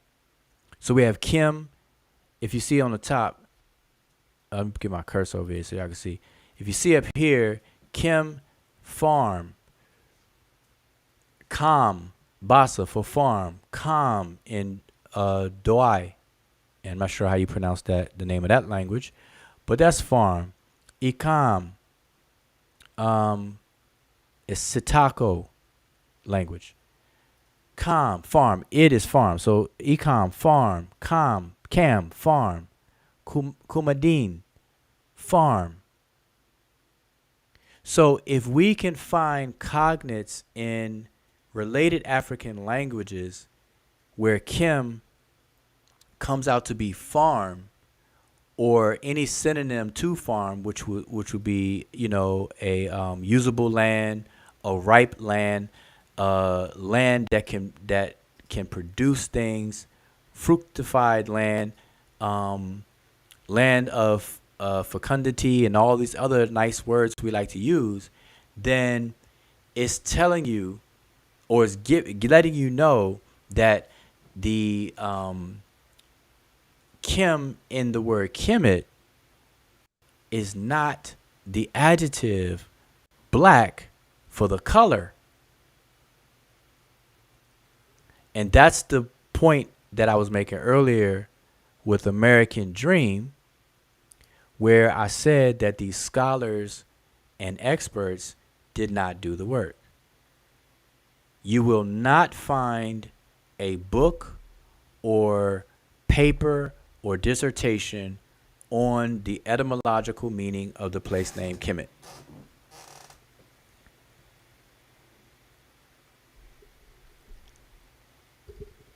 Where, you know, all the work was done. You know, everything necessary to bring about the etymology, the etymological meaning of a word was actually done. And that doesn't take away from people being experts. It doesn't take away from people being scholars. Most of the words that these experts and scholars use, they didn't do the original homework on all these words. They didn't. And I asked people the other night, I said, do you think that Raymond Faulkner, who is a renowned scholar in Egyptology, an expert, he wrote a dictionary, Faulkner's Dictionary, that's used in college. And I asked everybody, do you think that he, in all the words he put in his dictionary, did he start from scratch to ascertain the meaning of all of those words? And everybody in the chat said no. They know he didn't do that. So because he didn't do that, we should never call him a scholar. We should never call him an expert. That's the silly logic that American Dream was displaying earlier. That because we're saying, or I'm speaking for myself, I'm saying that scholars have not done that homework on this particular word, that or experts haven't done the homework on this type of word. He's asking, well, why do I call them experts? As if experts got to do that homework on every word to be called an expert. That's just silly. That's silly. That's like saying because an auto mechanic didn't work on a particular car, he's no longer an auto mechanic. Oh, he ain't work on my car, so he ain't no auto mechanic. I can't call him an auto mechanic because he ain't work on my car. In fact, we know, and we always talk about this. Even people who get a PhD, they actually specialize on a narrowed topic. So even that particular person, and we definitely like to call people PhD experts around here.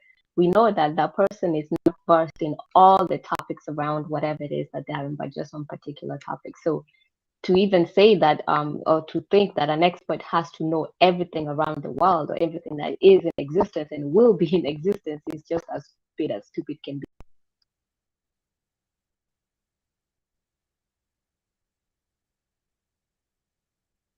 American Dream's question is on the screen. He says, how do you know which he did the work on and which he didn't? Whether you agree with or not, is that the standard? The standard is not whether I agree or how I feel about something or whatever. The standard is what the standard has always been. Demonstration beats conversation. You follow the evidence.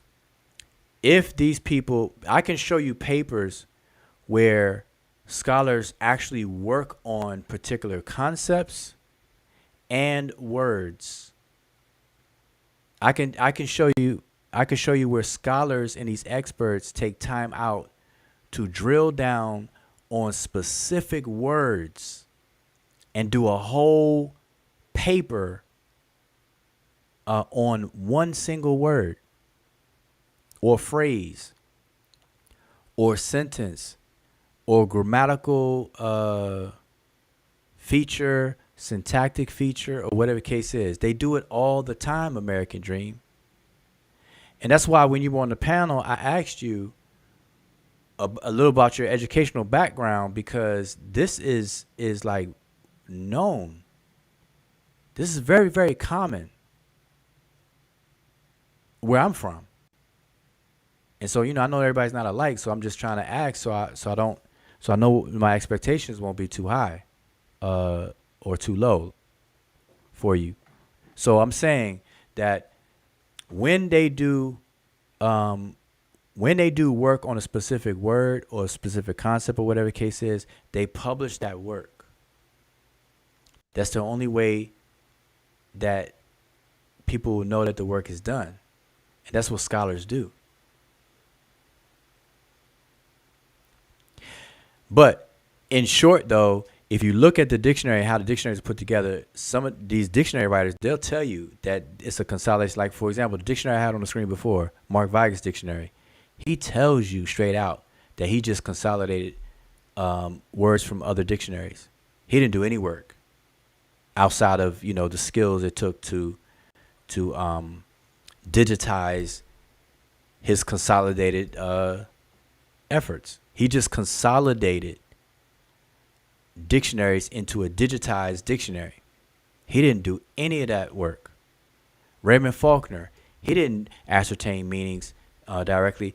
Probably the fullest work that we have in general, in terms of original work, at least to the point of ascertaining where all these different words are utilized in Egyptian texts and so on and so forth, would be the Wörterbuch. The people call it a Wörterbuch. The Wörterbuch, I forgot what the whole title of it is now. The Wörterbuch Egyptischen der Sprach. That's what it's called. Wörterbuch Egyptischen der Sprach, or something of that nature. Look into that. It's by Ehrman and Grappa. They're the two last names of the main authors of that work. It's like a 50-year piece of work.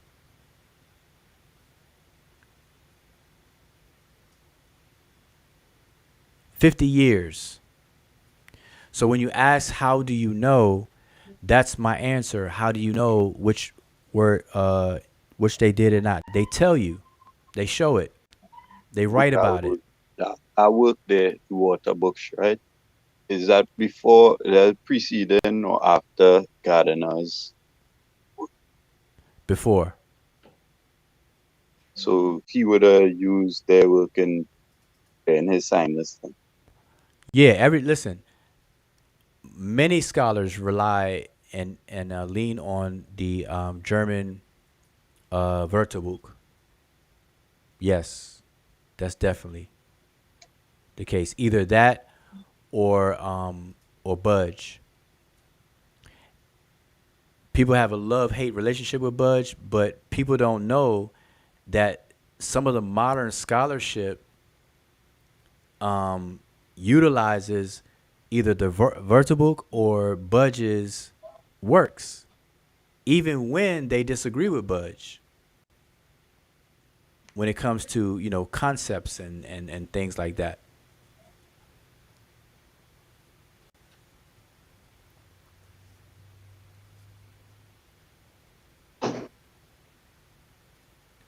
So, American Dream, last comment for this question is that scholars and experts, they actually produce and publish and write and reveal the works that they work on.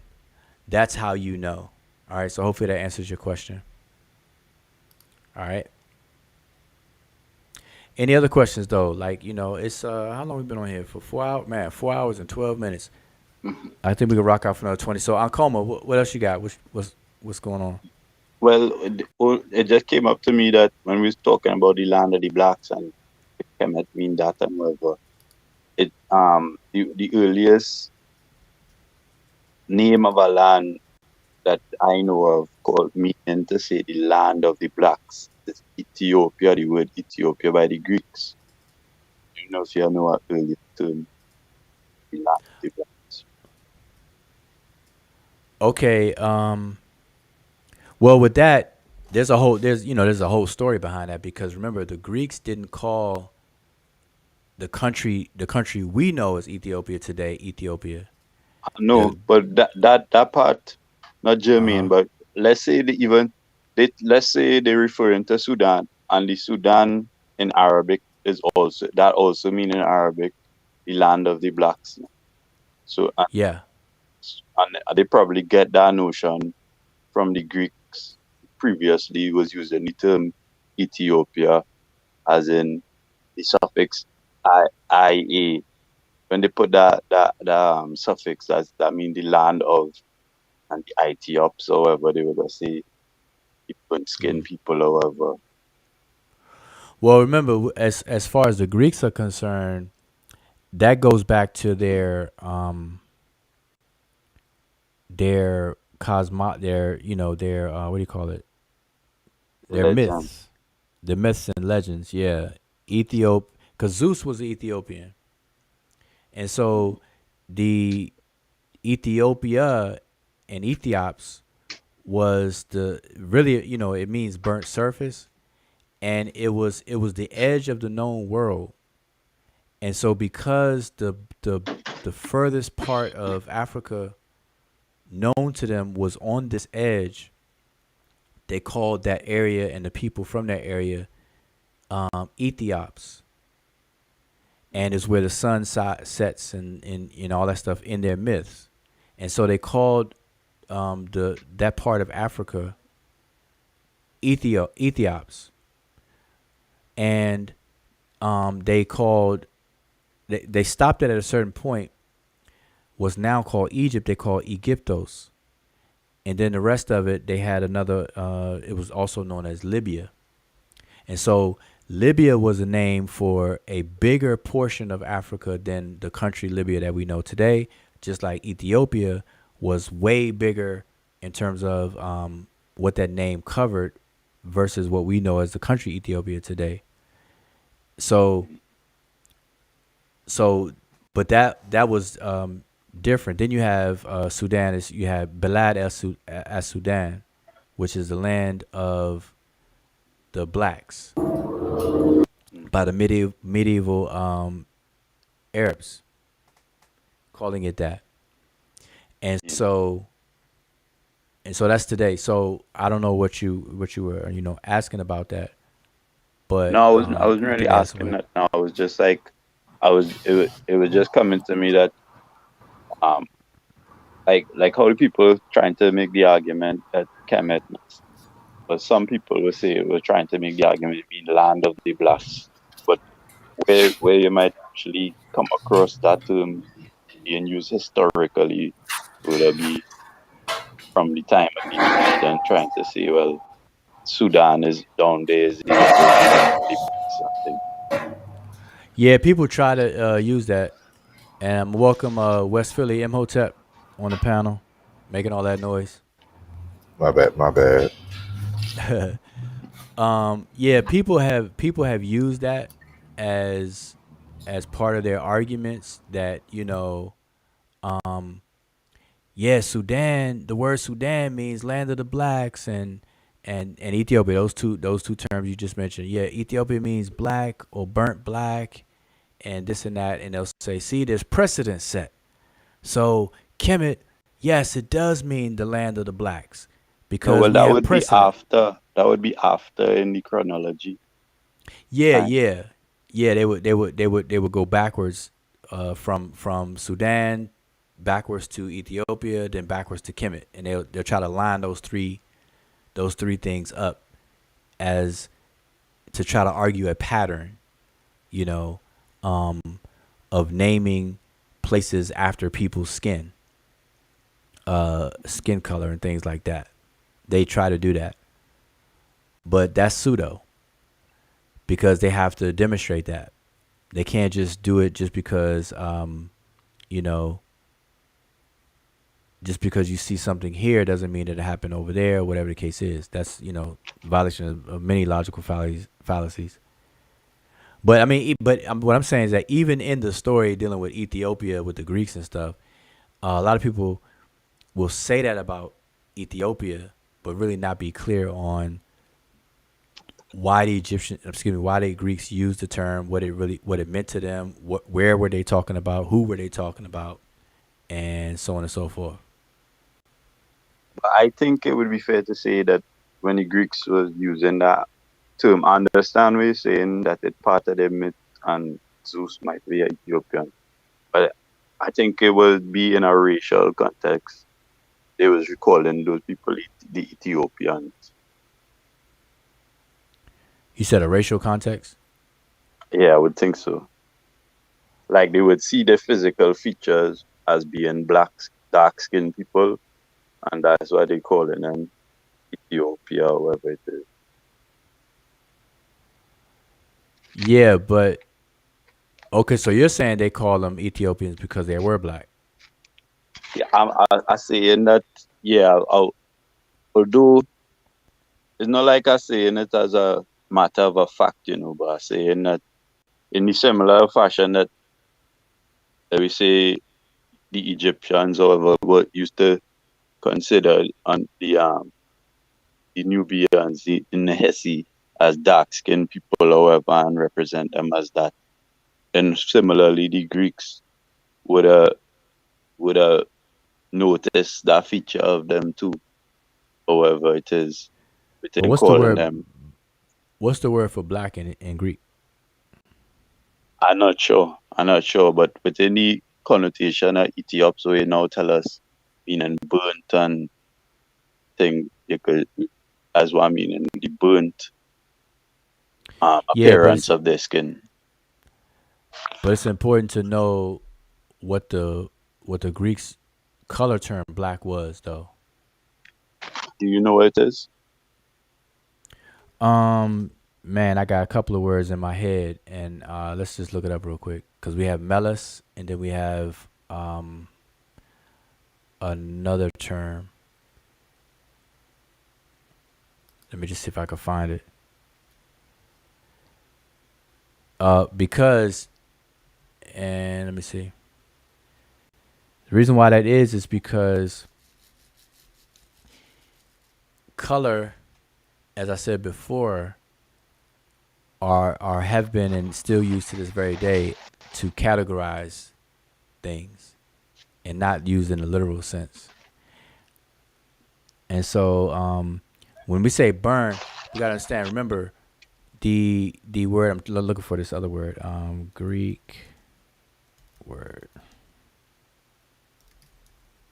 Trying to find all the Greek words for black. Because I think sometime previously, me and you were talking, and it came up that, like you said, that if you could be born, you wouldn't want to be born into the group named black, because the group named black in our society, it carry in certain connotations, and like Mm-hmm. in the social hierarchy and whatever it is. And then I was telling you that I wouldn't get no big problem with being called black, because when you're defining, like, you as a culture or a group of people could define, that we say the word black to mean something, or you want it to mean then, or positive, as opposed to like what some other group have it as black or whatever, you know what I mean? Okay, I'm looking up these terms for black in the language. We have mavros, which is the color black.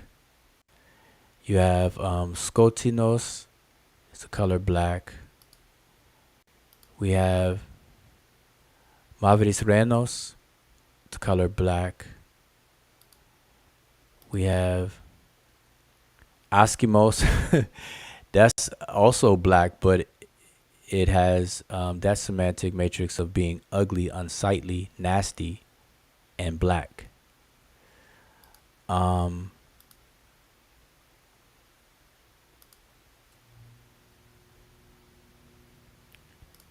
me let West Philly back in the building.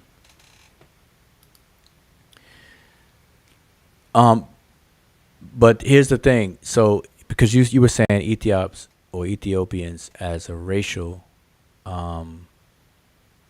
thing, but we have to be careful saying that, because when we say a racial thing, like we have our racial categories today, and they're built off of the rules of the categorical inclusion exclusion rules.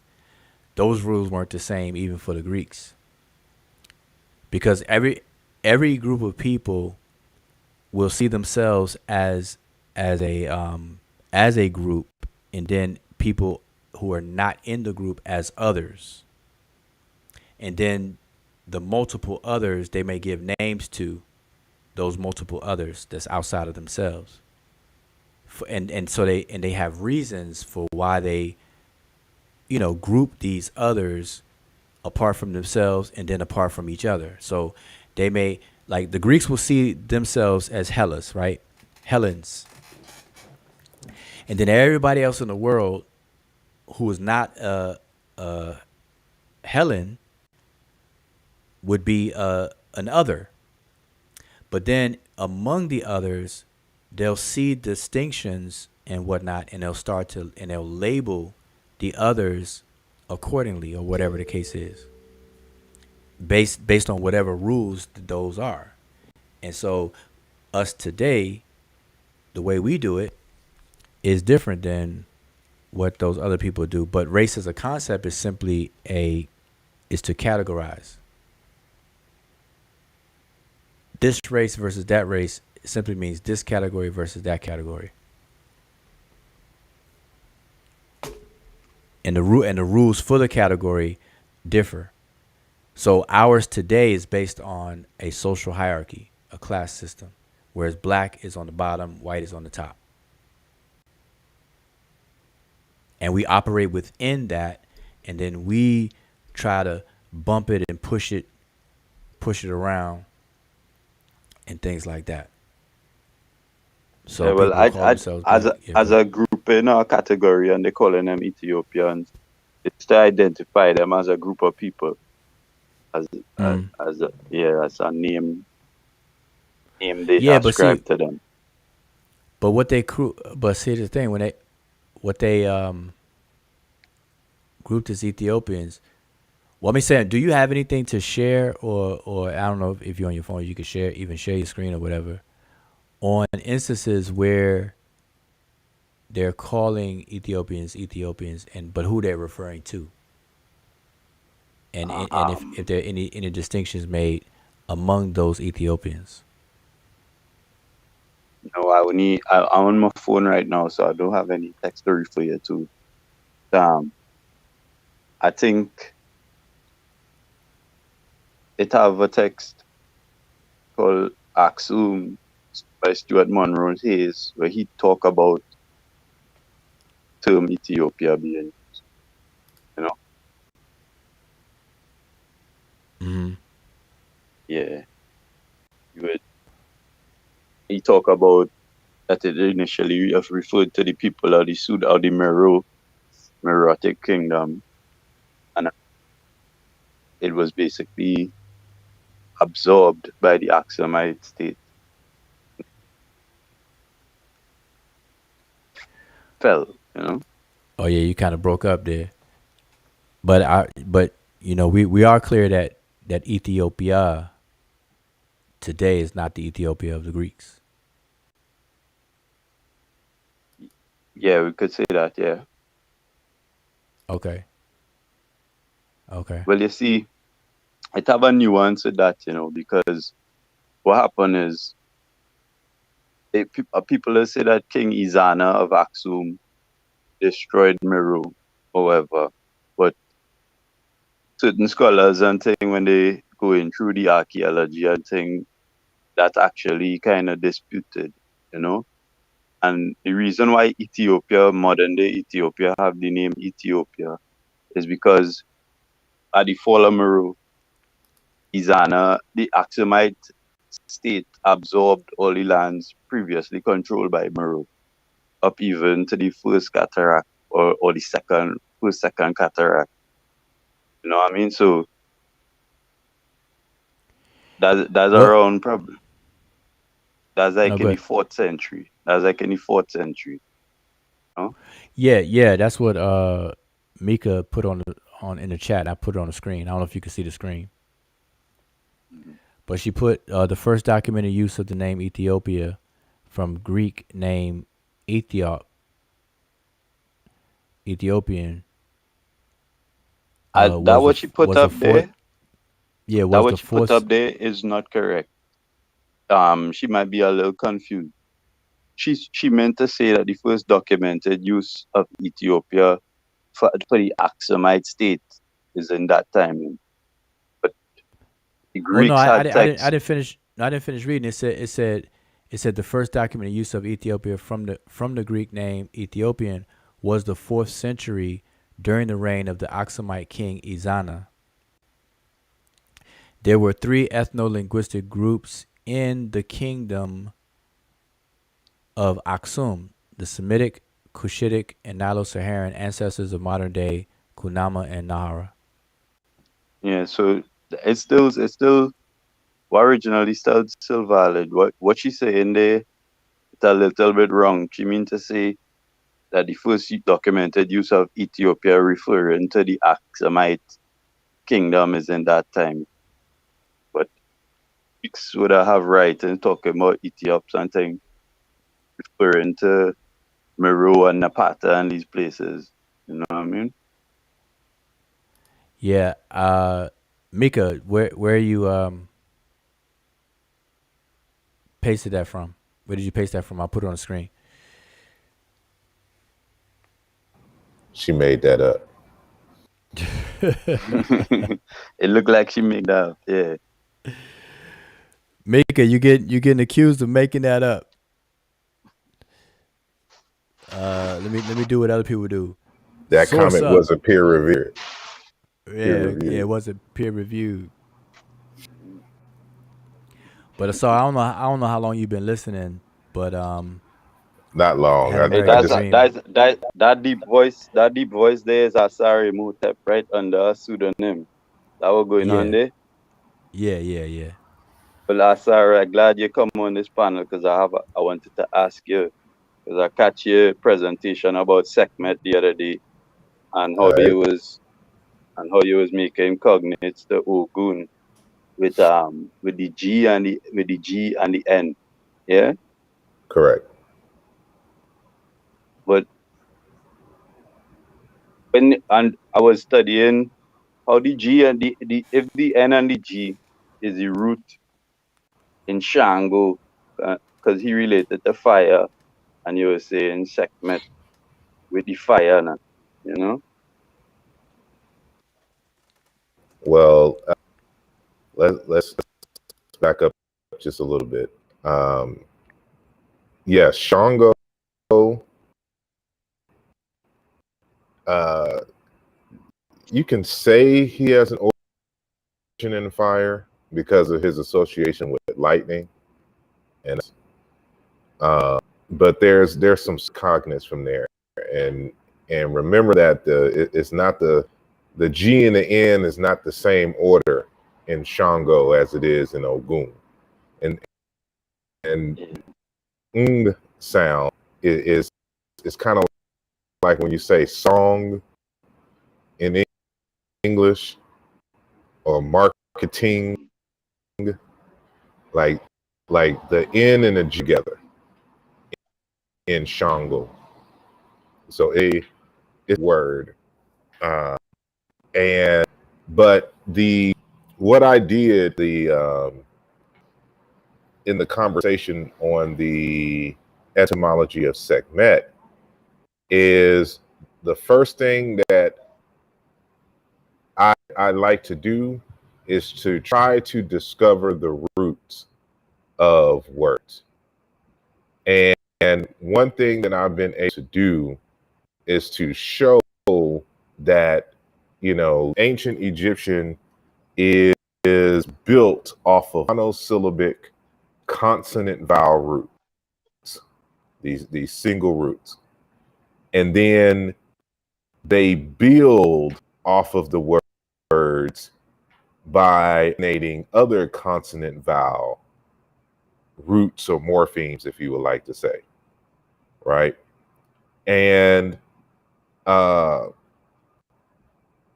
so throughout the years discovering these roots, it has allowed me to have a foundation and a basis to do proper comparisons with other languages. And in the part that I did come on, I think y'all were talking, not necessarily that y'all were talking. While y'all were talking, someone in the chat asked a question or made the comment, something to the nature of that the experts got Desheret correct, but they got Kemet wrong. Right? So the person is either making a statement or asking the question. That must have been American Dream, right? Yeah, that's American Dream.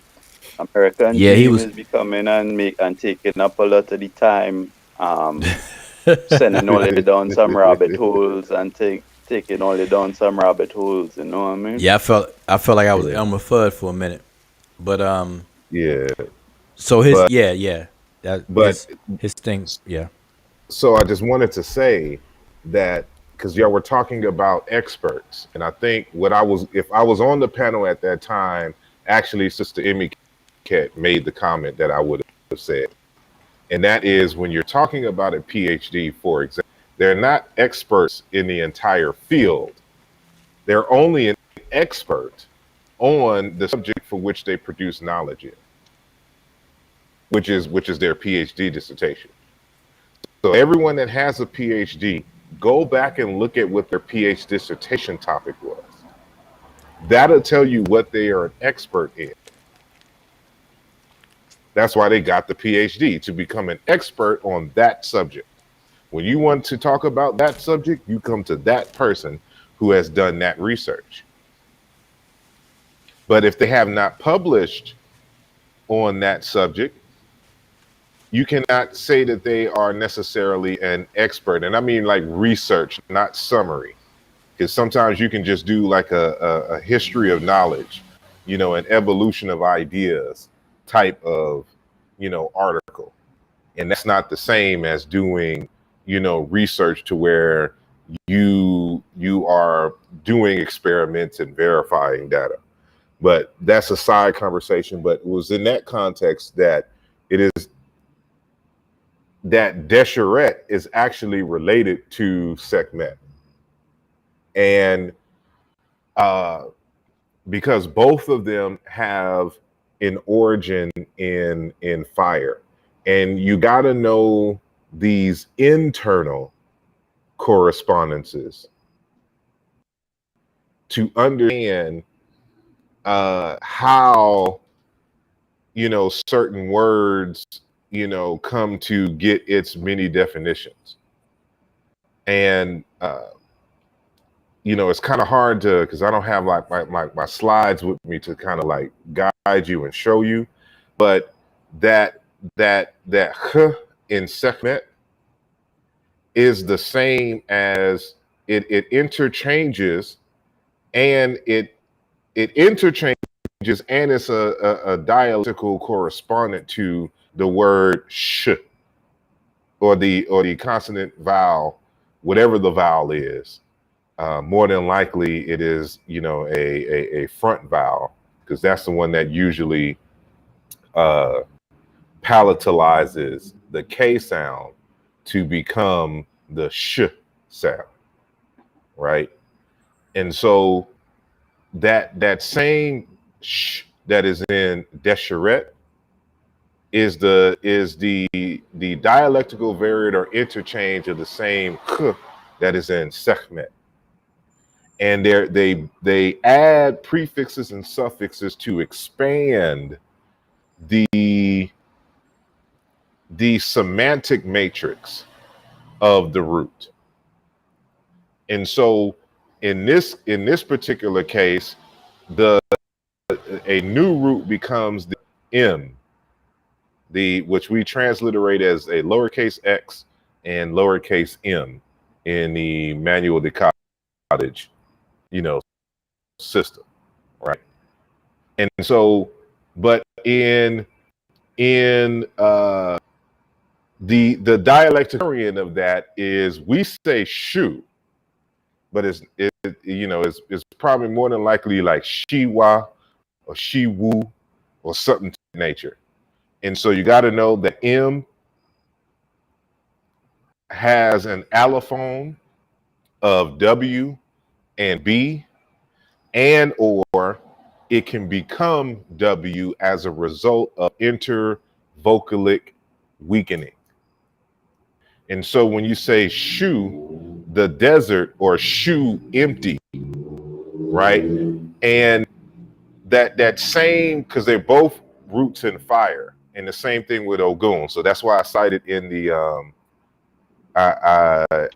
I don't know if I cited two sources. I have multiple, but I think I cited two sources in the conversation on Sekhmet about Ogun and his origin in fire. One from Dr. Modupe Odioye, and another one from this other text slips in my mind at the moment.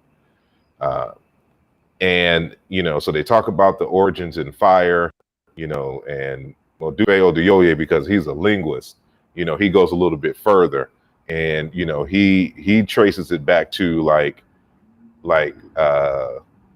forest fires as a result of like lightning, or, you know, like field fires, that and or volcanoes. And you can see in some of the stories about Ogun, about him coming off of the top of a volcano, you know, covered in blood and all this other kind of stuff, right? But you got to understand the semantic matrix. And so words don't necessarily have a single meaning. right? It belongs into a family of meanings. There's like different words that you can use to define. And then what happens is starts a semantic meaning chain. So, so if you have, for example, like what is done with Desheret, Desheret emerges from a word meaning fire. But then fire burns. So now you have a verb meaning same root meaning to burn. And now that word to burn means to consume, to destroy. And now that same root has another extension now meaning empty, to be desolate. And then it expands to be poor, to be a wretched, right? And with each of these new extensions comes suffixes and prefixes. So it's interesting that that root, that h root that became sh, emerges from a word meaning fire. When you add the r suffix and the d prefix, dot t, the suffix, it becomes fire, flame again. So you'll see this happen in languages where, it emerged, like the word emerges with a particular meaning, but then as time progresses and prefixes and suffixes are added to the root and its meanings expand, the word will be reanalyzed with a new prefix or suffix that brings it right back to its original root. Because by this time in the language, they have lost, knowledge of the true root. And so we got to remember that normal folks aren't historical comparative linguists, and they didn't have writing to be able to compare side by side, roots in their languages. But you just kind of got to understand this aspect of language and linguistics and how the words are built. And that allows you to properly analyze the roots between the languages. And so once you start seeing a pattern, then you have something. So we never go off of one example, because one example is chance. Two examples, we don't go off of two examples, because two examples is a coincidence. But if you see three examples, that begins a pattern. And I like to expand and extend my patterns, given like 7 to 10 examples, because just in case one or two of them doesn't work out, I'm still well beyond what is needed to prove my point in terms of sound meaning correspondences. And then from there, you can go on to making your argument about what a root is. I mean, what is the etymology and how it became so in the present time. I have on the screen, all in one page in the Vigus dictionary, at least, it shows Desheret in terms of red land, desert, and then Desheret in terms of fire and flame.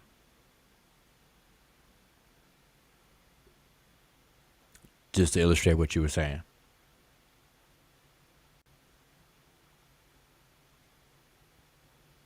Y'all still there? Yeah, man. What you mean? Okay. So yeah.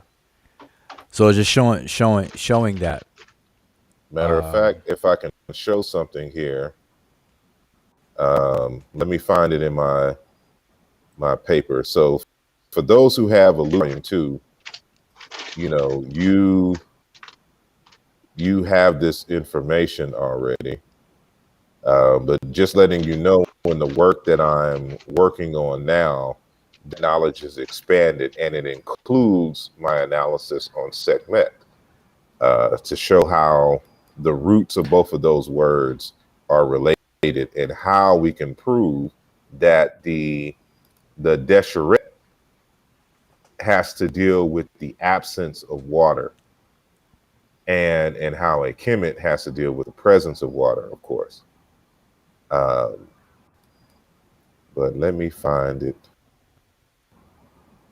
in this mug first, because I'm on this old Chromebook laptop, so it's slow as hell. And all right, you know, it act like we ain't free no more. We ain't free yet. we can move fast in these internet streets.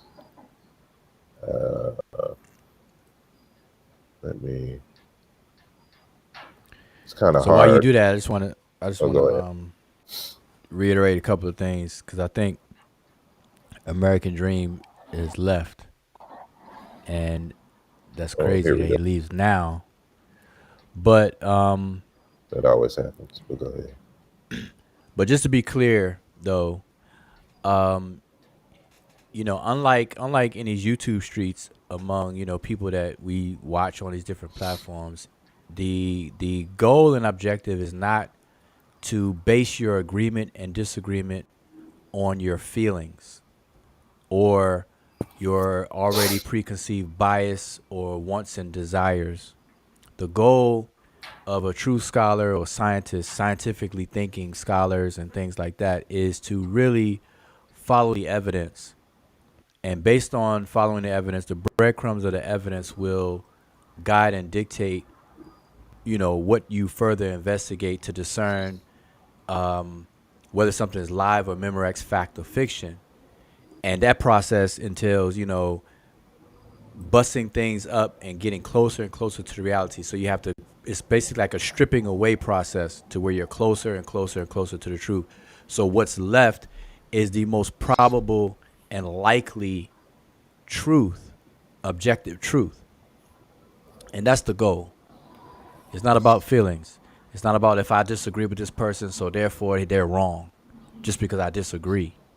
That doesn't make people automatically wrong. All right, so I just want to make that clear because you made that. Apparently, you haven't went to university. And YouTube University. Right. YouTube who University. agrees with Imhotep? Enemy. That's right. How they operate. Exactly. But now, go ahead. I just want to reiterate that because it was something he said earlier. So I know you're about to share your screen. I'm going to put it on the Jumbo Jam. There you are right there. All righty. So I wanted to show this first. You know, first showing that the in Desheret is an actual prefix, right? And so this is important. So like if you could see on the screen, I'm gonna try to make it big. Can y'all see? Well, can you hide the left thumbnails? If you could hide that, it'll be bigger. It's not. Okay. It's not like the what do you call it? Adobe. So this is, again, I'm on a Chromebook and it's opening in a browser. So like there's no link to Asar. If you press that, you see the 3 bars to the top left. That will move. That was supposed to move those things. Oh, okay. My bad. Check it. I guess I should time on my damn. Welcome to the 21st century, boy. Look, I have lived with that thing on the left-hand side for the longest. It's a little too big because it's off the. Well, nah, we can see the middle. Go ahead. That's fine. Yeah. I just can't see everything at the same time. Yeah, that's fine. As long as y'all can see the middle, that's what I was trying to focus on. So, you know, we're going to go from left to right. So you see how this word flower here is in this, well, I'll just say underline D. So underline D, flower, right? Then you have another variant of it in under D dot T, flower. But notice this word right here, W underline D Y T, flower, for bread. So what is that telling you that you should know off the bat just by examining these variations of the word? What is the root? D Underscore D. underline. I mean, Exactly. if we had to get it strip it to its bare minimum, yeah. Yeah, it's bare minimum. You know that the underlying D is the root. So we know that N is a prefix and W is a prefix. T is a suffix, and then YT is a suffix. So it's confirmed if we go into the second row. So now we have a different prefix, which I have bolded in black right here.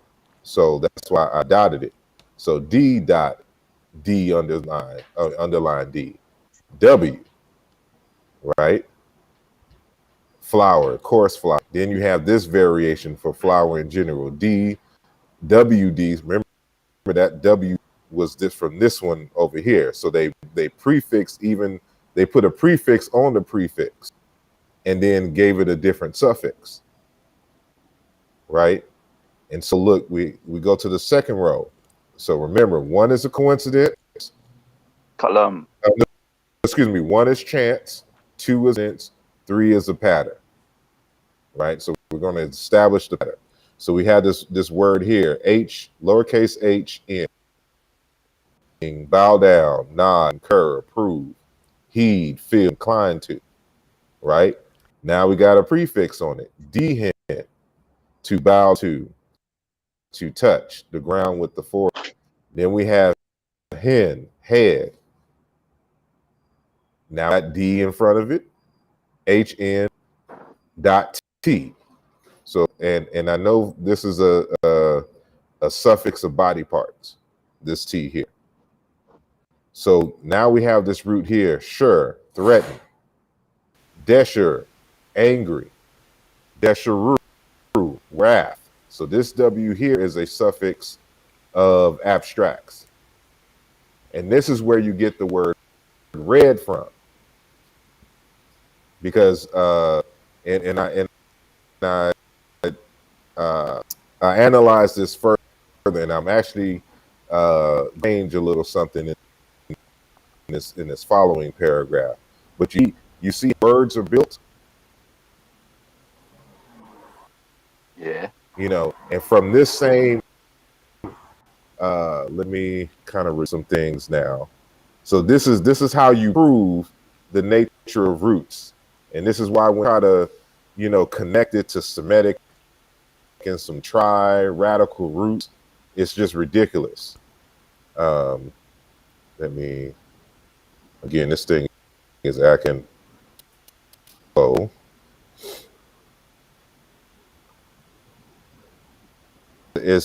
You discover that Desheret is kind of a play on words using paronymy, and so same.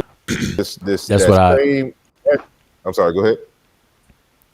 No, before you came on, and probably before you tuned in, I was given some examples of the play on words using different words. Even the word for color and the word for nature, character, disposition, the word for build, ked, something, whatever case is.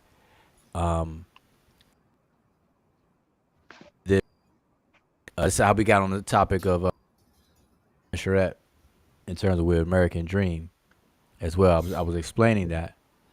But like I said, it kind of goes over people's heads quite a bit. So yeah. Yeah. So to show that. Yeah. So this is, again, is Desheret is built off of, it's going through that same process. There's a esh, this sh root here, and then there's different prefixes and suffixes that give it its many meanings. And so you have this shu, which one little question, one quick question. Go ahead. The bird in Desheret, what it represent? The bird there, because you see in the D, the S, you see in the other thing. What this is Desheret. This is the word that everyone says means red land. Yeah. In the glyphs now, in the hieroglyphs for Desheret, we have the D, S, the R, the T, and and then it have a bird, and then it It have should be D capital S. Yeah, it's a sh sound. Yeah. So I'm asking you, what the bird about? What the bird is? What role the bird plays in that? He broke I'm not up. quite sure. Yeah, because he was breaking up. I couldn't I understand. think he's asking. Sorry. I'm asking you about the bird in the word Dasheret. It's a flamingo, and it has, we don't know how it's pronounced, but the consonants, the 3 consonants in sequence for the bird is Desher. The D, and then capital S, then R suffix. So in that word there, it just reinforcing the pronunciation. That's what would be the purpose of the glyph there.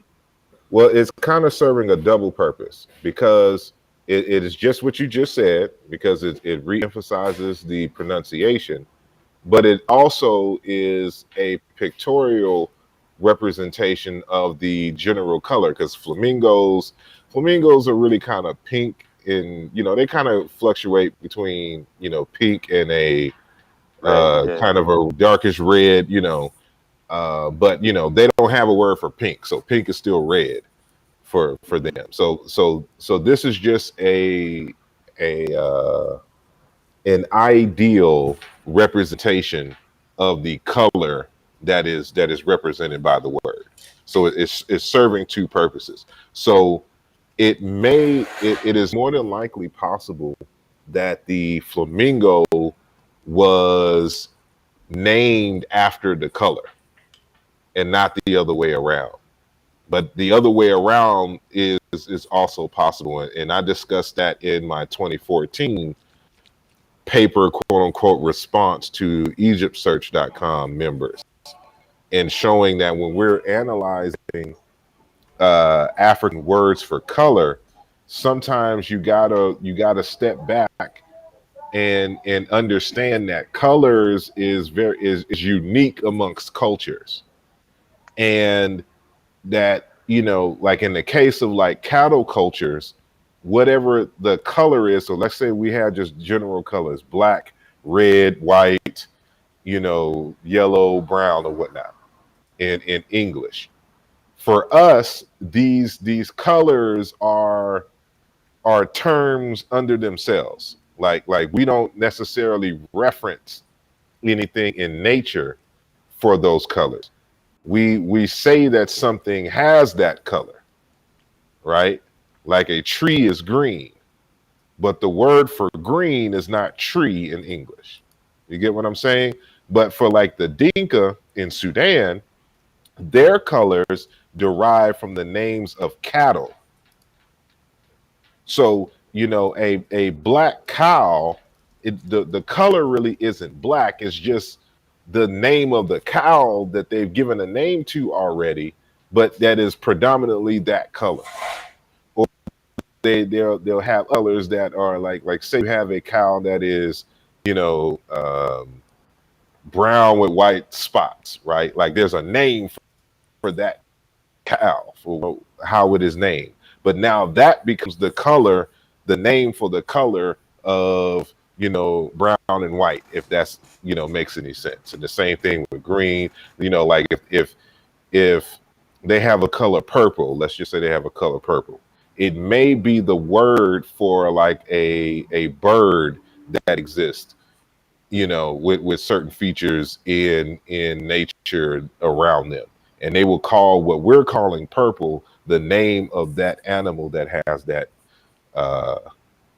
that has that outward characteristics. So it will be different from necessarily the ancient Egyptians, because many of their color terms derive from verbs. Like to grow green, like to become green, and then they have a suffix for green. I mean, the suffix that makes it green. But like that's the thing here. But their red, the word for red in this language derives actually from the semantics of get angry and wrath, right? And so let's go to my footnote, because we have a word in Chiluba. Let me I have a footnote somewhere. Um, right? And so I say, see Goldwasser 2002. So I made the argument initially that this word, going off of Goldwasser, that the word for red derived from the word for flamingo. But further studies have shown me that that is incorrect. That it is the other way around. The flamingo was named after the color red, which comes from a root meaning angry. And there's a semantics even in Chiluba for that. So like I say here, however, compare Chiluba jikunzi or jikunza, red, coming from the root kunza, to be or become red, become serious, get tough, get angry. But notice this here, to deprived of, to be. And also another variant of it is K and S in the initial consonant position interchanges in Chiluba and Kikongo and in Wolof, for that matter. Sunza, meaning to blush, and Kujija, this is the palatalization of that Z sound you said earlier, to get angry. So they're showing that there's this idea of becoming red is related to the becoming angry. But also this, from the same root, you have to be deprived of, to be in misery. Now let's go back up a few pages, and we in see modern English, in our English what we speak in now, you could get examples of that because it have like, if somebody coward, they might be feeling unwell, and you'll say the yellow, you know what I mean? Or yeah. even like the color orange. I don't know if it come from the fruit orange or if the fruit get the name from the color orange. You think? Yep. And I've been meaning to look up and see how that, because I'm hearing kind of mixed things on where the word orange comes from. That's just always been an interest. But Well, I notice eat that greens though. I eat greens. exactly. Let me stop. We eat But greens. notice this notion of emptiness and absence, and how it becomes to be poor, a poor man, and technically that's what it is. And it's someone who was in poverty and someone who was in misery from the same, root. And then when they take away the suffix to stop, that you have sure, disorder, distracted, upset, to be perturbed. And then sure, to threaten, desure, angry, desheru, wrath, etc., etc. But they're all coming from the same root diachronically. But because of fixes and suffixes and changes, this root here is the root shim, meaning hot and heat and fire. And remember what I said, that the M intervocally becomes W. And so there was some vowel, suffix or some other kind of suffix to it that forced a change in the pronunciation, and it gave way to a whole host of other words and meanings. And so, these are the kinds of things that we got to keep in mind. And there's a more systematic way I can show and demonstrate exactly what I have here. But this is so this, for those who have a loose volume 2 and have read this section of the chapter on Kemet, note that there's going to be aspects of this that is going to change recently. I mean, based on some recent research, which is one of the reasons why the book on Kemet that I'm writing is being held up, because I went further into Desheret, and I went and did some other research regarding the word Kemet and some Greek analysis. And I forgot to. I'm sorry. This was the main thing I was trying to show y'all before. So let me reshare my screen real quick, and this will just be this one slide, and I'm done with this, at least for now.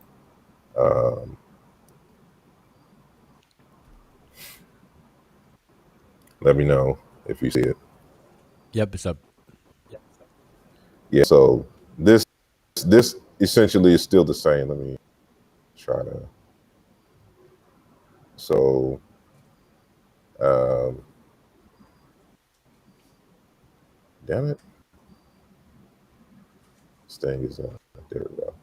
All right. So um, this little sign here is just your mathematical sign for root, square root that is, but for us it's just going to mean root s or sh. I mean, and then we have the sh w, drought, sh w, wasteland, desert, wish, fall out, to be destroyed, to be desolate, to be empty, wisher, tip out, to spill, be empty. Then wisher, this is the nasalized volatril variant of R, but this is a different R. To dry, wither, absence, lacking, be bald, to dry, to parch, wisher, dry land, dry area, wisheret, dry land, desheret, fire, flame, and then desheret, desert, foreign country. It's all built. All of these words come from the same root here. And so, you can see that there's a play, that it's possible that there's a play on words in terms of red land, and then, of course, a desert, that which is empty, desolate. It has no water. It's dry, right? And so we go from there. No, that's good. I'm glad you actually showed that with Desheret, because I made a point earlier. So let me just share something real quick. I want to reiterate this point. Where did it go? Did I have it on this one? Okay, yeah, I was making this point earlier.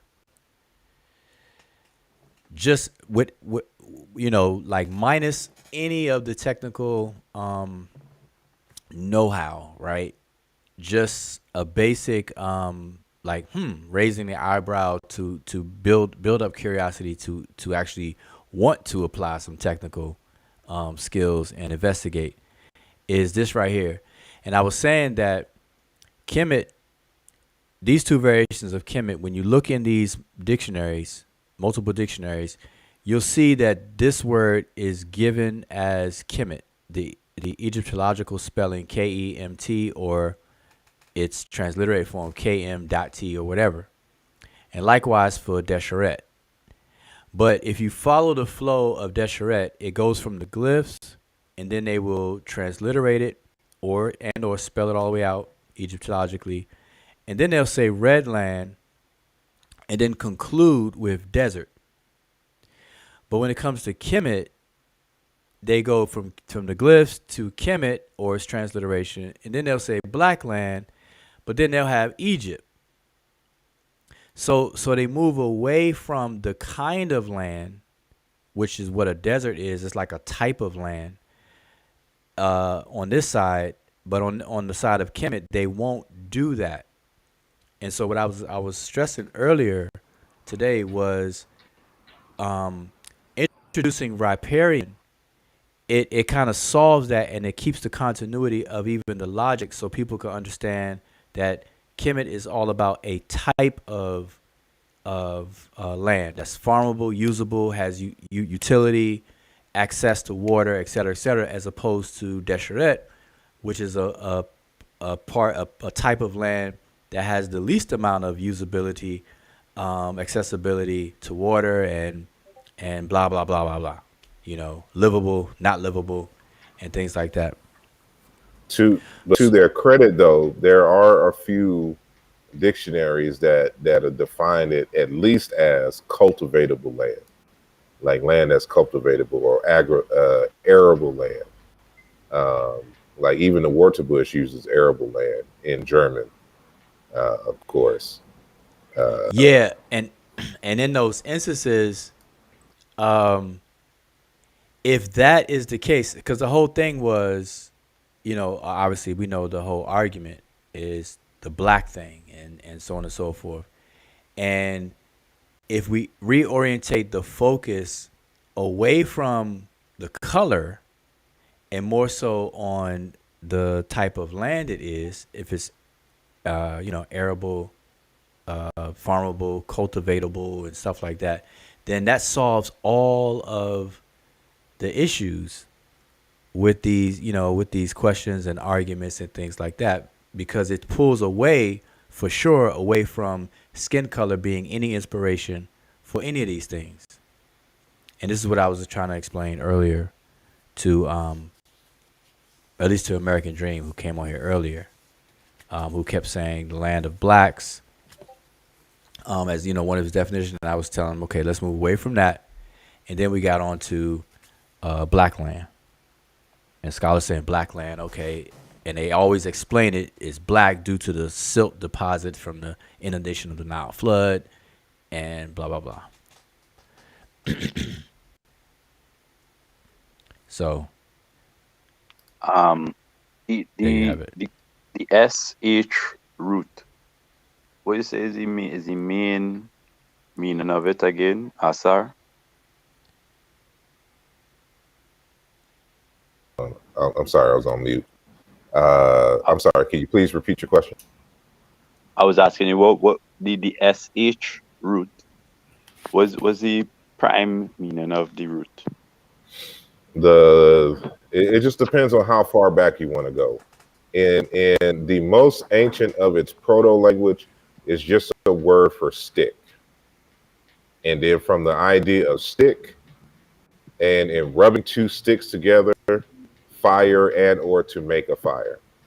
And then from there are many different derivations of meaning that derive from the word for fire. So again, on one end, it can become the color red. Fire is red. It also be the word for light. It can also lead to the word for burn and to be black. Right? Because I watching a Egyptian word here named Meshir. I don't know if either of you familiar with it. Meshir. Meshir. I watching it is one of the names of the month in the season of Proyet. Yeah? Meshir. Wait, spell it. Can you spell it the way it's transliterated? All right. Well, the transliteration, it have a common M, and it had the H with the semicircle underneath it. You would say the diacritical mark, and an R.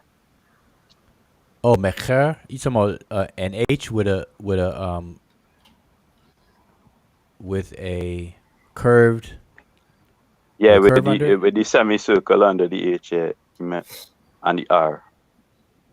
So that's a Mecher festival month name. Yeah, that's different, and it should be actually transliterated as M lowercase x I R or J for those of us who use the German transliteration system. Okay, but so this SH and KH, I know you say that sometimes they becomes interchangeable, like from the Kemet and the Deseret, whatever. Yes, and matter of fact, I'm trying to find something here. I don't think I have. Well, I know I have it, but I just gotta find it. I'm trying not to. But yeah, there's like I have a quote that I always put in every single one of my books from I think it's James P. Allen, who says that ancient Egyptian, has very few words, but they've have a whole bunch of words built off of the very few words. Like they have very few roots, but there's so many words that are built off of those few roots, and you can tell, like, and this is the difference, because I know somebody was asking about how do you know who did the work, because you can see who did the work in their particular papers, and I'm trying to remember the name of one good paper. I don't know if it's Camerzel, but it's like if y'all look on in Google for, I don't know, just put like in Google Egyptian and then scratchy sounds, right?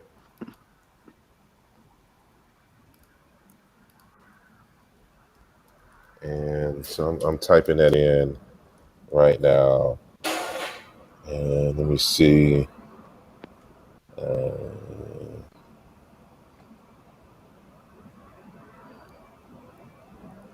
No. What happened to voice consonants in Egyptian? No. Prelate Egyptian reconstruction, Egyptian pronunciation. No. Is it? But as I was saying earlier, there's a lot of papers where one word is analyzed in a whole paper. The one that I'm looking for, it's a paper that shows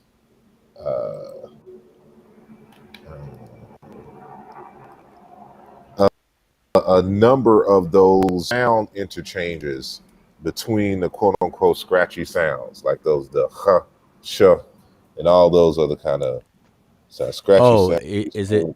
Is it called Scratchy Sounds Getting Smooth, the Egyptian velar fricatives?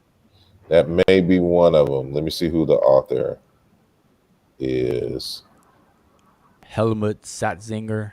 Yeah, Sattzinger. So there's going to be more than one. He has like 2, maybe 3 of them under that sound, but he always puts scratchy sounds in the title. But Helmut Sattzinger is the author. So if y'all get a chance to read his work, you'll see some of these interchanges. But I don't think that he knows about necessarily the lowercase x and the capital S interchanges. He deals a lot with like the capital X and S, capital S, or and so this is something that I know that I discovered on my own. But he gives you kind of a good background in some of these interchanges in the language. And so, like this is good to know, because when you want to look for dialectical variants of the same term, if you have these interchanges, these sound changes in your head, you know what variants to for. So, for example, let me try to, because most people don't even know that the word unk is cognate with Kemet. And I know that sounds crazy, because y'all know everything that I say come out of my mouth is crazy. But I can demonstrate that quite easily. So I'm letting y'all know my process a little bit, how I go about proving these statements, and how you can use logic and proof by contradiction, for example, to I don't know if you can see my screen. I'm showing at least the small lowercase x or the h with the curve under it, the phoneme. In that paper that you mentioned, where he goes through all these different changes. And you can, for example, like that word e, and so he goes through the nasalized volar trill, but notice that there's a doublet, the word rich, capital D, and lowercase. I don't know if you can see it, kind of like at the bottom of your screen. May go up to my hair. No, like yeah. So you, like, if you can see this area, you see how you know, these sounds interchange, like that's important. And so of course, you know, they're always Semitocentric, so they only give like one or two examples in Semitic. But you know, there's ways that I could show this stuff, these correspondences with like 10 to 12 examples in Chiluba or Kikongo easily, right? But let me know when you are ready. I could share my Oh, you go screen, ahead. Go ahead. right? So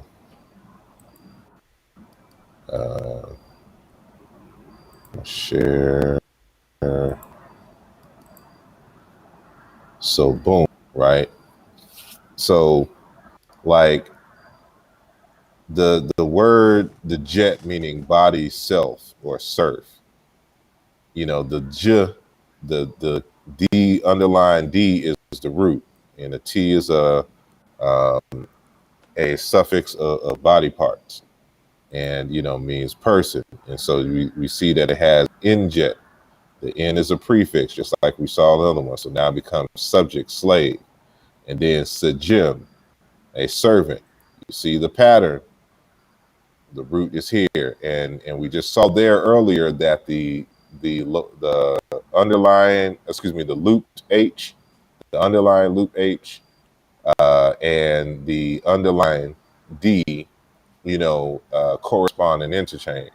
So this is how you know, for example, that the word unk, well, how we pronounce it is unk, living person, inhabitant, of, soldier, etc. And then unk, captive, literally a bound person, that these are internal cognates. And one sec.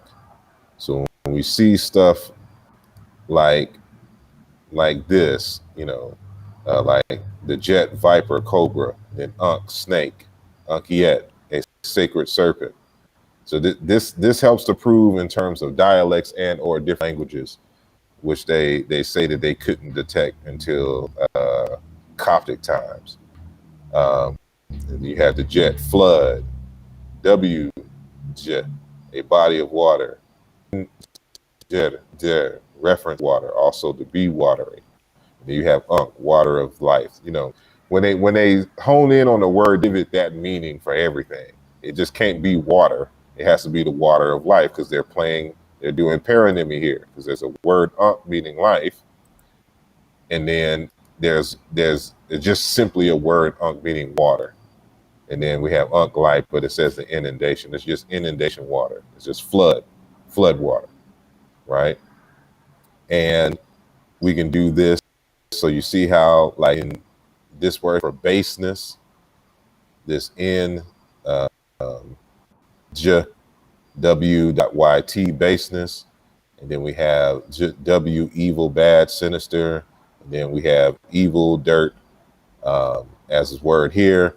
Of course, this corresponds with the K. So we have now it's the WW, partial reduplication, baseness, wrongness. We see with this word for leaf, etc., etc. You know, this word here, light of the stars. So you can see, like, this helps to prove further and further that it's monosyllabic, consonant, vowel, monosyllabic, because you can also have a monosyllabic consonant, vowel, consonant word, but these are clearly consonant, vowel, monosyllabic roots. And this helps to demonstrate and prove the quote unquote Bantu nature of the ancient Egyptian language. But we go on and on in terms of, you know, showing these correspondences between the languages. But it also, when we go further, I could show you that even Kemet and Kim corresponds to art. It's just, and I'm gonna put on here is Chikam A. This is gonna be Kweki, and this is gonna be Kikwe, for those that are familiar with what that means, right?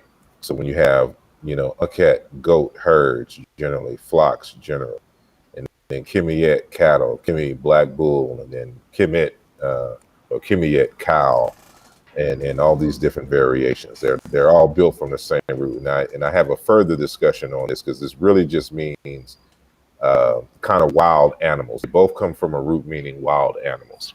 And so you'll see internal cognates of all types of animals, alligators, goats, and they all have a particular feature about them. And that's something I can't wait to share with y'all in the future. But, and then, aket, grain, corn, barley, garland, bouquet, just dealing with plants, kimu, seeds, fruit plants. Asar, yes. you could just quickly clarify what is the difference between Chicam A and Chicam B? These are just random. They have no meaning unto themselves. It's just a way to differentiate these words here, because Chicam is what I and Dr. Mubai Bingay Bilolo call the ancient Egyptian language, right? Right. So it seems like it's both ancient Egyptian and in the two columns. So correct. You're comparing them, like exactly. You're comparing them with where you say this is an internal comparison, then, or something. Exactly, because what can happen. So let me explain this, and hopefully this will add a little bit of depth to what I'm saying. When a language forms, as time progresses, and especially in a place like ancient Egypt that existed for over 3,000 years, there are dialects of the same language that form over time, and they begin to pronunciate words differently.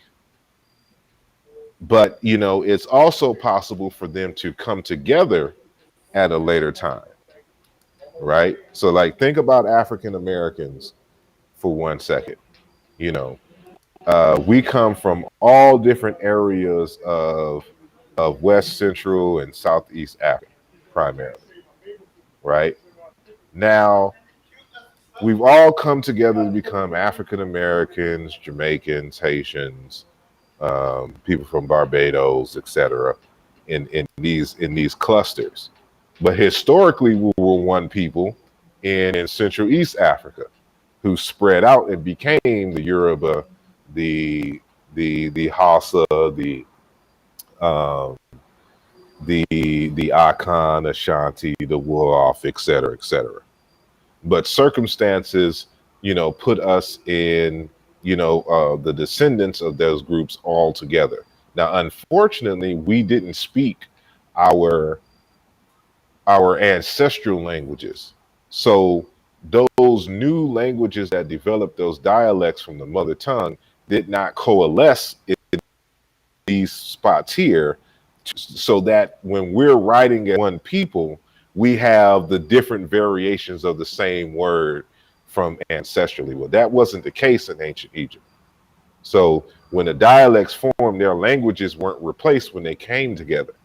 So they have a lot of doublets in the language. And so this is what you're seeing on the screen here.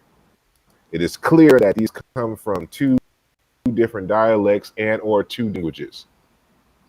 And so without making a hard argument for whether they're dialects or different languages, I just simply call them Chicam A, Chicam B.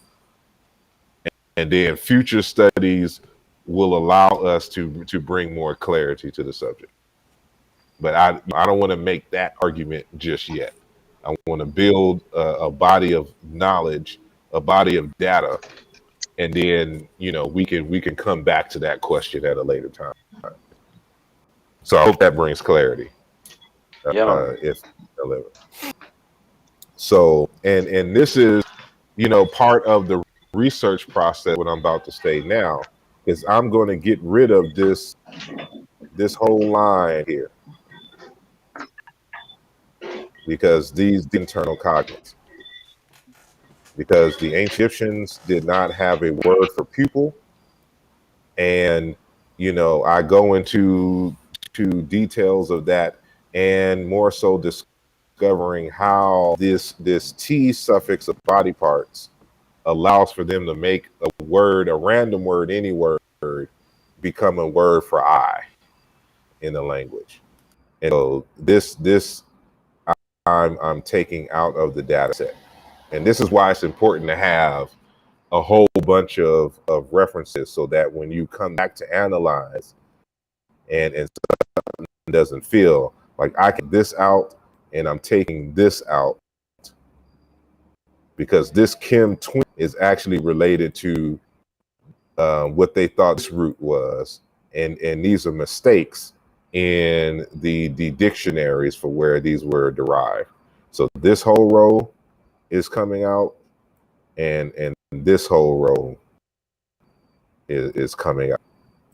So, but everything else is sound, and so the syllables are switched in words, and so in neck is the root here, and then Kim is the root here, and so when you set all of these sound meaning correspondences, and these are the sounds that are mapped on the right hand, and that's when you can come in and make an argument that the word Unk itself is also cognate with the word Kemet. And there's people forget that there's a word Unk meaning earth and land, and then also house, living space, which would be right and exact for words for earth and land, because they also become the words for house and living space. And so when in conjunction with in comparison with these with Kemet, we define it as land, farmland, irrigable land. It's all the same. And so this is how you do internals in these cases, because the cognate for one of the, and there's many cognates, there's many variations of the word Kemet in the ancient Egyptian language, and none of them, not one of them, you can define as black land. That's how we know that Kemet does not mean black land, because its logical equivalents, its cognates inside the language aren't defined. So either Kemet doesn't mean black land, and or you're going to have to define all of the internal cognates as black land and then justify them without the That word was what I was looking for, the spot on the video. So this live stream is actually was inspired. The live stream we were doing right now was inspired, after the replay of the 4-year-old conversation, that we had. So basically, I couldn't do it right after that video. That would have been like a 12-hour video marathon. But anyway, but I was looking in that video, I was trying to scrub through it, and I couldn't find it fast enough. But if maybe you have it available real quick, where you did the comparisons of Edeb and Edebwi to Kim and Kemet and whatnot. I was because you showed it, see if it's in 4 years ago. It's in the video. I just couldn't scrub fast enough to find it. I was trying to put it on the screen, because my point in looking for it was to show it, but then to emphasize almost. No. It's I'm trying to see if it's in this chapter, because this is my appendix on Kemet in the Garden of Eden. So so to piss them off, yeah. I mean, it's cognate with the Garden of Eden. It's gonna be in y'all feelings. Don't say that too loud, boy. Mika, I think Mika's gonna hear that and be like, "What? Garden of Eden? Garden of Eden. Y'all was kicked out of Kemet, and Garden of Eden. Look what the hell that y'all done did." But it should be coming up, right? Because if that's shown, like when that's shown, there it is. Here we go. Yeah. See, I couldn't find it earlier in the video, but had I found it, my point was to show this like you're showing now, but then just to introduce the fact that this needs to be explained. You know, the Hmm. fact that this is a pattern and a consistent pattern needs to be explained, and you can't explain it by depending on the root of the word, the place name Kemet being black. You Hmm. see, and so that's what I was looking forward to show it, but I couldn't find it earlier. You know, so Yeah, um, it's so if for those who don't understand what's going on, this root here, jib, I try to separate the suffixes from the primary root by a dot, right? So that you see this separation. But like you have here to replace, to reimburse, to repay, income, compensation. So notice there's different suffixes that give these semantic nuances and derivations, right? But we just have Kim here to pay. It's also a word for it's Kim is also a word for duty, like taxes, and also what's the profit? You know, like income profit. So this is a cognate for that. And so we have here this word here to be blocked, jaber, to be blocked, to block, and then we have ekim, shield and protection, and this prefix here is a uh, prefix of or instrument prefix, right? And then we have jaber, food offerings, and kimi, food, jaberu, jaberwa, leaves, foliage, and jabera or jabertits, a plant for incense, and then grain or plant, blame, and then kim to complain, and then kimi to cry out, and then you have jib to crush by treading, and then kim destruction, which also corresponds to gim to crush, and there's actually other variations. So let's up the sound correspondences to let you know that the KM consonant sequence in corresponds to the underlying D and B in a language, which is shocking because M and B interchange all the time. And this J actually comes from G sound. And so I'm going to argue that the G sound was a voicing of the initial K. Um, and so that's why, you know, you have gim here to crush, because these are dialectical or language variants of the same. So why when you go, we can argue that Kemet can compare with Indebwit, meaning area, extent, or Indeb, meaning area, territory, piece of land, foundation, or Edeb, meaning field, meadow, or bank, river, plot, arable land along a riverbank. And the source for that, what is that? 697 footnote. Yeah, Walter Bush, book 1, page 153, variant 3. And so Idebui, the two riverbanks, the two shores, Idebu, shorelands, Idebi, riverbank riparian land, shore of a flood, etc., etc. you made it up. You know, and You made it up. of course they'll say that. And No, they have said that. They have I said know, that. like, Said we rely on so then I Emboli. cite Wiki. This is way before Emboli.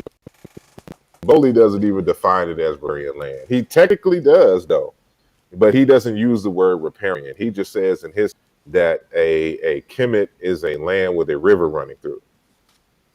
which is, Yeah. and we'll read, a riparian zone or riparian area is the interface between land and a river or stream. Riparian is also the proper nomenclature for one of the 15 terrestrial biomes of the earth. Plant habitat, it just goes to some more, but that's essentially what it has to deal with. And matter of fact, the Kiduru, see, this is what people don't understand. Let me find where I have this here. And so, and I'm not revealing anything special because y'all heard me say this before. But hold on. To the Sumerian word, Kiduru.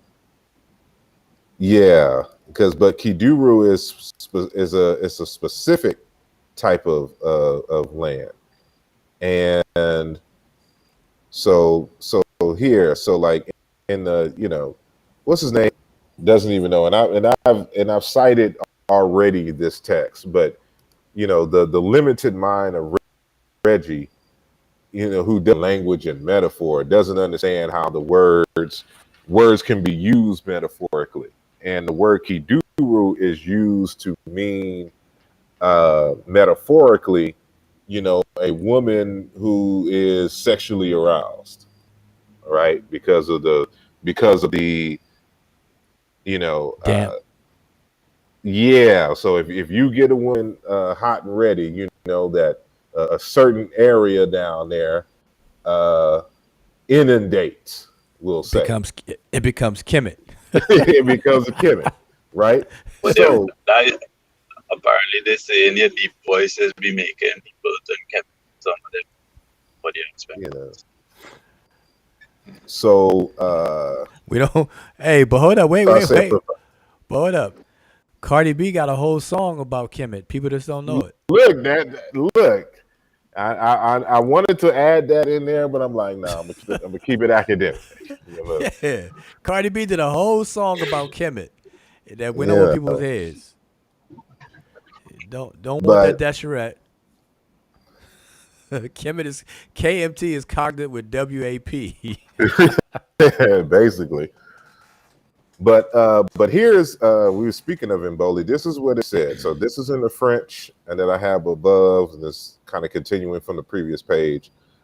But this is my translation of what it says. From this analysis, it appears that Kim simply refers to a plain by rivers and lakes, and in which villages or larger human agglomerations can be formed. The entire Nile Valley can thus be considered as one Kim, or more exactly, one Kemet. That is to say, a collection of small Kims. That's what Emboli said. But my analysis, and you know, was way before. So he's one of many scholars who have come to, I ain't gonna say many, it's a few scholars that have come to this conclusion, including Oscar Pafuma, Dr. Kipkuish Sambu, on their languages. And so those variations that you were reading about, you know, Kam and farmland and all that comes from Dr. Oscar Pafuma. But I want to read this here, what I have here. So provided the fact that Kemet is cognate with Sumerian Kiduru, damp ground, irrigable land, it should be noted that this confirms our interpretation and redefinition of Kemet, as noted by M. Erica Couto Ferreira in her article titled "Let Me Be Your Canal: Some Thoughts on Agricultural Landscape and Female Bodies in Sumero-Akkadian Sources." Right? The word Kiduru specifically refers to, now I'm quoting her, a plot of land that has been conveniently inundated before plowing can take place. What kind of land is that? Desherette. That is a riparian. It's a riparian land. Yeah. That has been conveniently inundated before plowing can take place. This is exactly what a Kemet is. And when the text comes out, you'll see how all this is related to the Garden of Eden, right? From a linguistic and conceptual standpoint. But see, this is why they run. This is why they can't run. They would do every other kind of analysis except a linguistic one, which the research question is a linguistic question. Yep. And that of etymology. Now I don't know if you have it handy, but that list that you have, in order to do etymology, you have to deal with semantics, pragmatics. You have to deal with blah blah blah. You know, I think it's a list I of have 7. it cited in there, but not conveniently in a way that You could just like show, we do in the presentation. Yeah, it's in the Not video. on this So computer. I was looking for that. Yeah. It's in the video that I played yesterday, so people can refer back to that. But those are the things that it takes, and you know, I was stressing that people don't have the time or the discipline or the patience to really go through those things. So a lot of people are working off of incomplete research, but or handicap, but they're advancing arguments and trying to mount arguments, you know, half cocked, and that's what it really boils down to. And so I was trying to explain that earlier, which is why I'm replaying these videos, because see, I'm putting them in chronological order, in one single playlist, you know. So I'm gonna start with, well, it actually goes back 6 years, at least on our channel. But then I'm putting everything in their order. So the conversation we had about you and Netjer's presentations, that comes, you know, that has its place in the chronological timeline. But then obviously the actual conversation between you two comes right before that. But then we did one. No, Reggie chimed in and he did a full presentation, which was after this one, after, you know, the our commentary on you and Ned's presentations. Reggie came in and chimed in and did a whole show just for him in his presentation. Then we did commentary based on Reggie's thing. So I'm gonna include all of that in a nice chronological package. That way, people can't be blindsided or misled to think that the Johnny Come Latelys can manipulate people not knowing the history of the conversation and the claims and statements that have been made years ago. So that's the purpose of me doing it. So I was just explaining all of that, along with the kind of homework or kind of patience you got to have to do this kind of stuff. So there you go. Nakoma. Up, I knew it. Go ahead.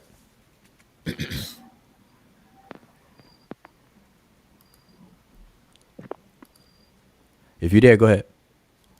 Yeah, you hearing me? I was thinking about that. Right, so back to the WAP, right? Back to the WAP.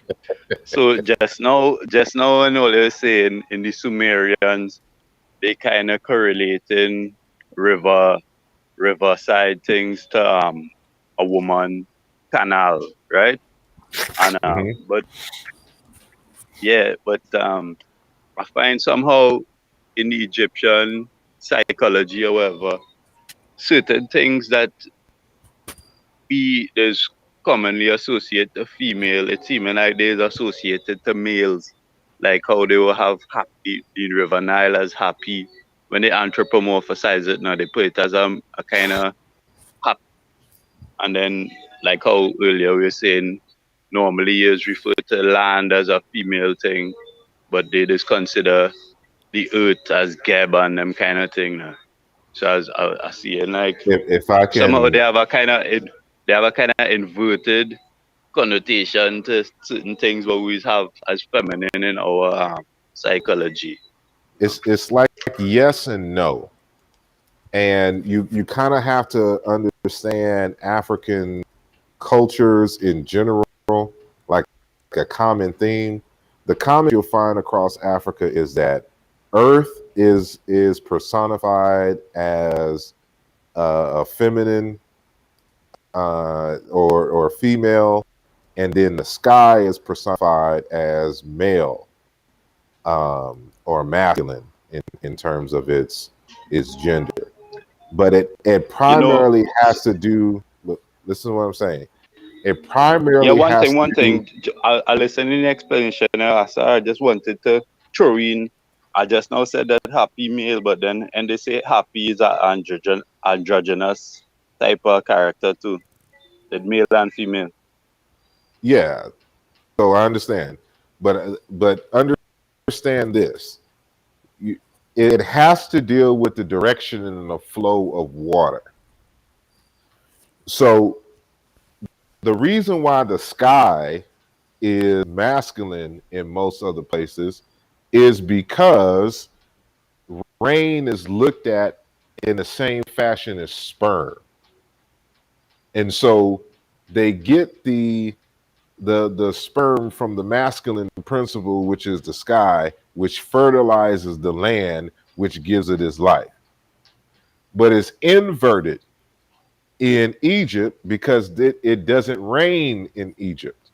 It floods, it inundates.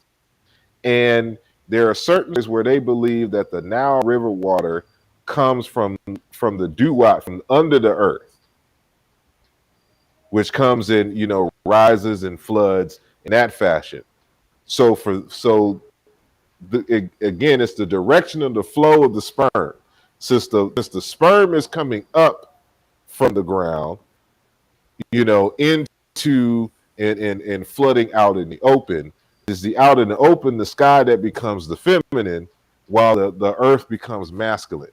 So it's not even so much that it is the earth masculine and the sky feminine. Excuse me, the earth masculine and the sky feminine for Egypt, but masculine sky and earth in other places, earth in other places. It really has to deal with the flow of the water. Where's the source of the life coming from?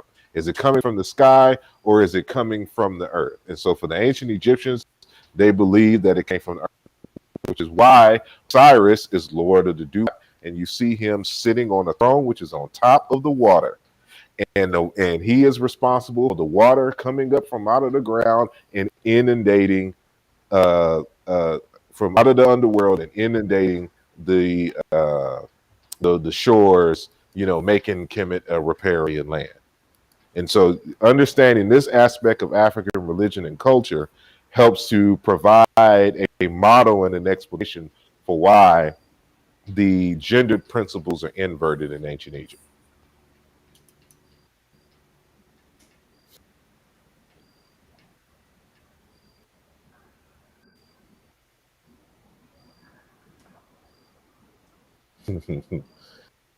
This chat.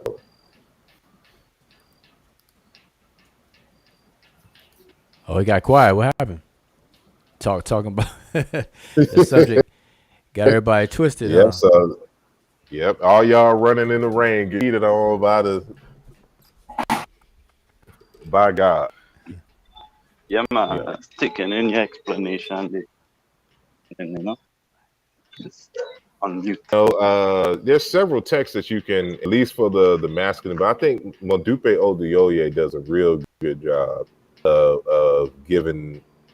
He doesn't explain that necessarily in that terms for ancient Egypt, but in general, the sky father and the earth mother and the origins and spread of that, because that goes beyond Africa. You find that in Europe as well. I'm sorry, go ahead.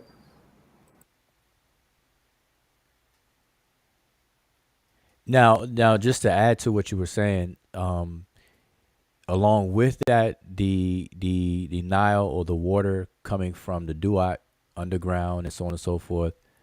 In that same vein of thought, is why both Geb and Wasir are ithyphallic when laying down on the ground. on the ground or on a flat surface and so on and so forth. This is what's explained, because the act of regeneration and what they call it, fructifying aspect of coming from beneath upwards is reflected in that kind of iconography. That's what they say. And it's crazy. It's crazy because itself in certain texts. I'm sorry. Say it again. We say that Ujau. Now, I said in certain texts, Usir is the duat itself. Yeah, indeed. And I was saying, I was just in saying one that text you can see the circuit. He's, yeah, exactly. Him folded around into a circle. Yeah. Yep. But I was saying that's one of the reasons given for him being ichthyphallic many times as well. When you say that word ichthyphallic, you mean to say you have an erection, huh? Yeah. I'm just trying to keep it scholarly terms. But you know that Hebrew is gonna listen to this and be like, "See, we do it. It's some craziness." Right. Because you know they can think past. Many erections never go down. What did you say? They definitely gonna use this when you start talking about the Garden of Eden stuff. Oh, they can get upset all they want. I'm not here to appease anyone's feelings, as has been proven in the past. I'm just here to get as close to the truth as I can in my lifetime, and give a firm foundation for the people who come after us to build on. So I got a question for you, Asar, and I'll probably ask you this in the future again, because this is late in this video and probably people not gonna appreciate the question or the answer. But after Kemet and your this is like an interviewing type question, by the way. But after Kemet and your investigation of Kemet over the years, that you've kind of tripped into this journey and whatnot, what would you say is your next equivalent or even bigger investigation going to be on? That's part of your curiosity.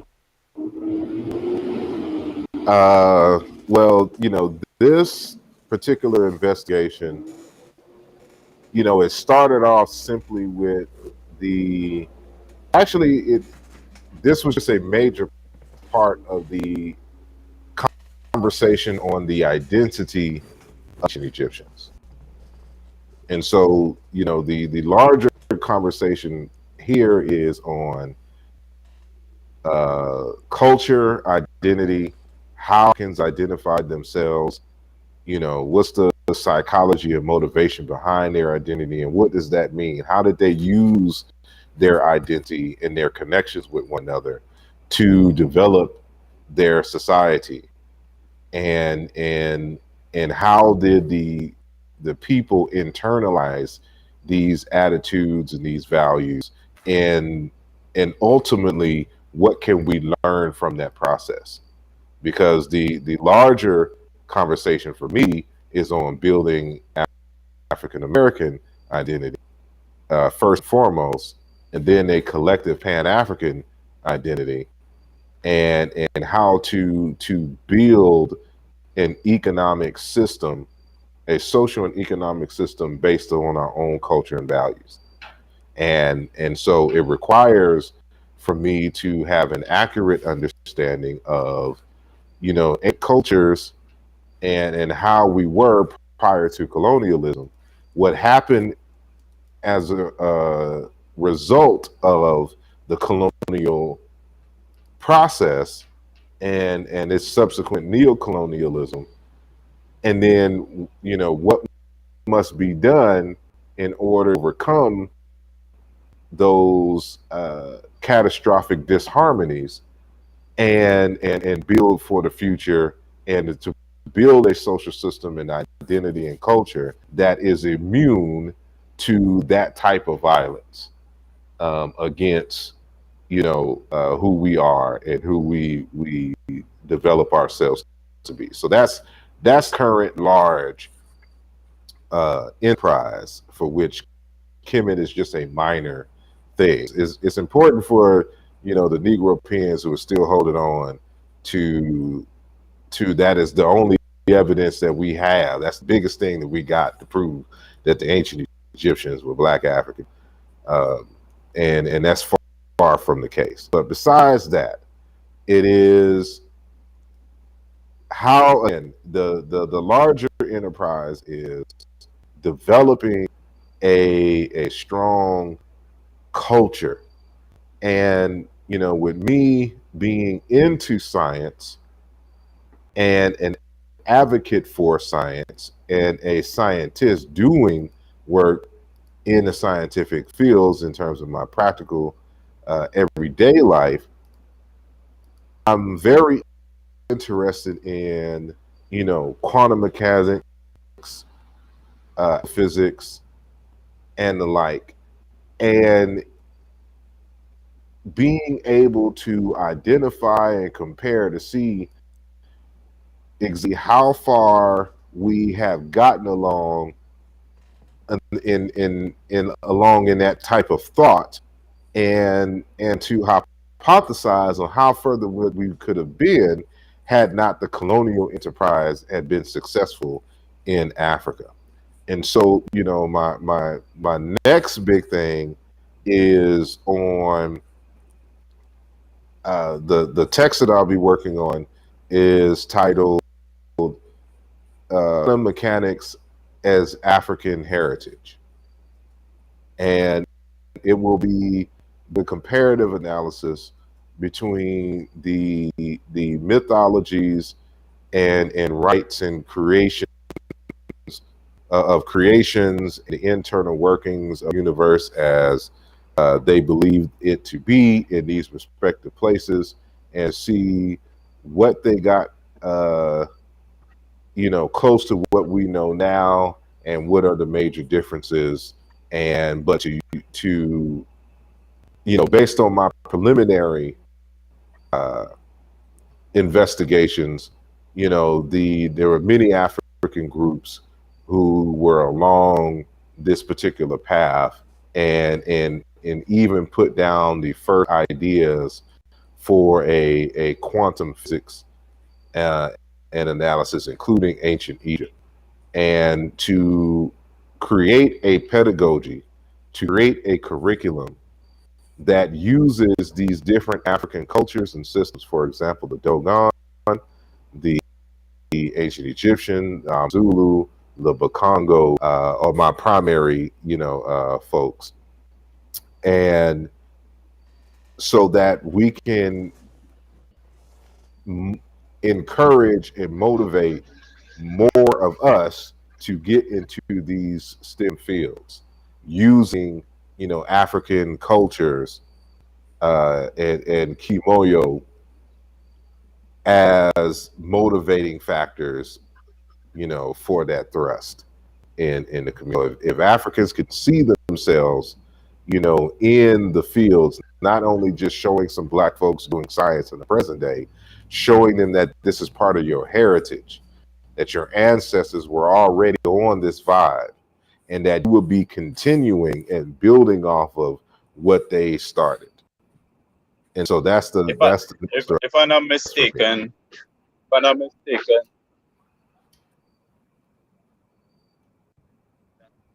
think we're talking about try to come a quantum physics explanation of the ancient Kemetic mythology and whatever. You were breaking up and I couldn't understand you. I say that I heard Brother Reggie try expounding these same ideas where you're talking about now, relating the Egyptian mythology to quantum physics, you know.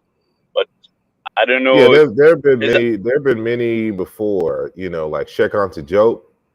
Hinted at this. Doctor, what's his name? He wrote the text. Damn it, he's my frat brother too. I forget his name. Dr. Charles S. Finch. Charles Finch? And Yes, I think the brother from Asar set just carry that same kind of concept too. yeah. You may get something from him, and then like Muat to Ashby, but I'm they're kind of in a lane where it's this kind of spiritual kind of vibe, and it's this keeps scholarly and not you can use your third eye and meditate and breathe in a certain way, and then you'll be in the quantum world, and you can meet all the challenges of the day. It's not going to be that kind of text. I got something better for you. Mfundishi, in one of his museum tours, literally said that the Egyptian priests wore pleated garments, and the pleats allowed them to time travel. See, now that's not going to be in my text. That's gonna be chapter 1. Sorry. And I'm not, and I see the question, why can't spirituality be scholarly? Spirituality can be scholarly. What I'm saying is, I make a distinction. I'm a describer when it comes to African culture, philosophy, and spirituality. I belong to a spiritual system. That's a different area of life. But when I'm reporting, I'm only a describer of what is the tradition, what is the thought. I'm not making any claims on the truth or untruth of the claims made within these wisdom traditions. And so that's the difference. I'm not going to come at it and say, well, because the Dogon said this, then it's true. It's like, no, they're going to have to go under the same type of scientific scrutiny that any other kind of thought is. And so what I'm just saying is that when you analyze the stories critically and you understand the language, it reveals a train of thought where they were thinking on the micro level and how that builds the world in which we understand now. And they came up with hypotheses, many of them which can be scientifically tested. They're scientifically testable. But I'm not going to argue that what they said, because they said it, is in fact true. And that's the difference. Once you start going there, then the spirituality conversation becomes unscholarly. And that's the difference. And I appreciate that description of it, because I think that's what needs to be done, because that's what I see that needs to be done, and that's exactly what I also try to do in terms of staying away from making the assumptions and the claims, and just describe and actually get a better description, because there's a gap between what was said, what was meant, what was interpreted. We still on that level of trying to iron things out, because some people write it off as just, they throw the baby out with the bathwater. They say, it's all spooky, just throw it in the trash, without even trying to examine it. And that's the sentiment some people have with Egypt. They're like, oh no, the Egyptians, they were spooky, they were cults, they had cult centers, they believed this, they believed that, and they just want to quickly write it off and not even try to probe and see what they are actually saying. And then, like you said, the train of thought that developed into hypotheses, testable ones at that. And then, to build a foundation for maybe in the future to test them, whether, going through logic, scientific, whatever, or experiments, if that's what it's called for, or through mathematics and things like that. And so people don't really do it. So they want to just throw the baby out with the bathwater, just chalk it all up to spookism Exactly. And and it's throw it away. difficult. It's more difficult with certain African spiritual systems because it's an initiatory system, and there's different levels of revelation depending upon your stage in the initiation process and your rank within the organization.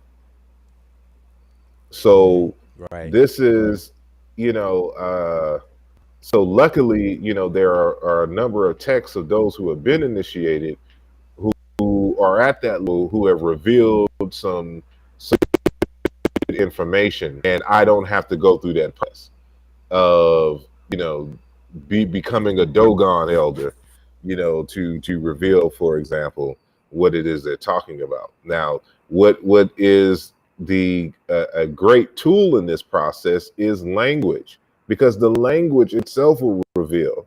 So at the time that these traditions emerged, they didn't have historical comparative linguistics as a tool to analyze what this stuff means. They had to get this stuff revealed to them later. But with historical comparative linguistics, it allows you to pay in a way that you just couldn't without it. It's an indispensable tool when doing anthropological or historical work anywhere in the world, but especially amongst African people.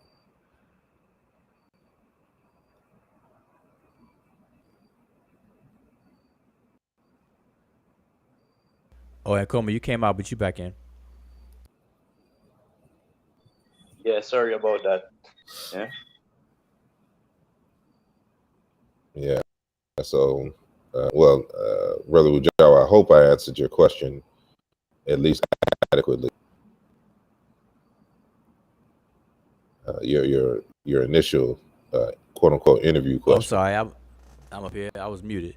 No, no, yeah, that was good. And I may ask you again in another show, because I think that's a good thing to kind of build off of, because I have a feeling that once this book is published, and maybe some other conversations that follow, and maybe some other publications by others, that we'll finally get to cross the bridge where we can actually have the same kind of energy and focus on on another area. So that's why I asked that question. Indeed. All right. Well, I want to ask the two of you all a quick question. Yeah. You know, your he said that we should reclaim ancient Egypt so that as a basis for Pan-African unity. But I want to know is the importance of studying the language and the legacy of ancient Egypt to what's the relevance to you personally?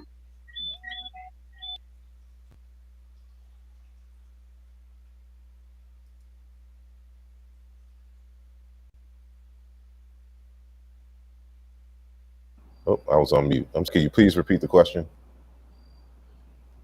I was asking you, what is the relevance of studying the language and the legacy of ancient Egypt to you personally? And I said that because I know that the purpose was to lay the basis for Pan-African unity as reclaiming as a classical civilization. But I want to know if you have that same basis or if you have your own spin, or both are all. Yeah.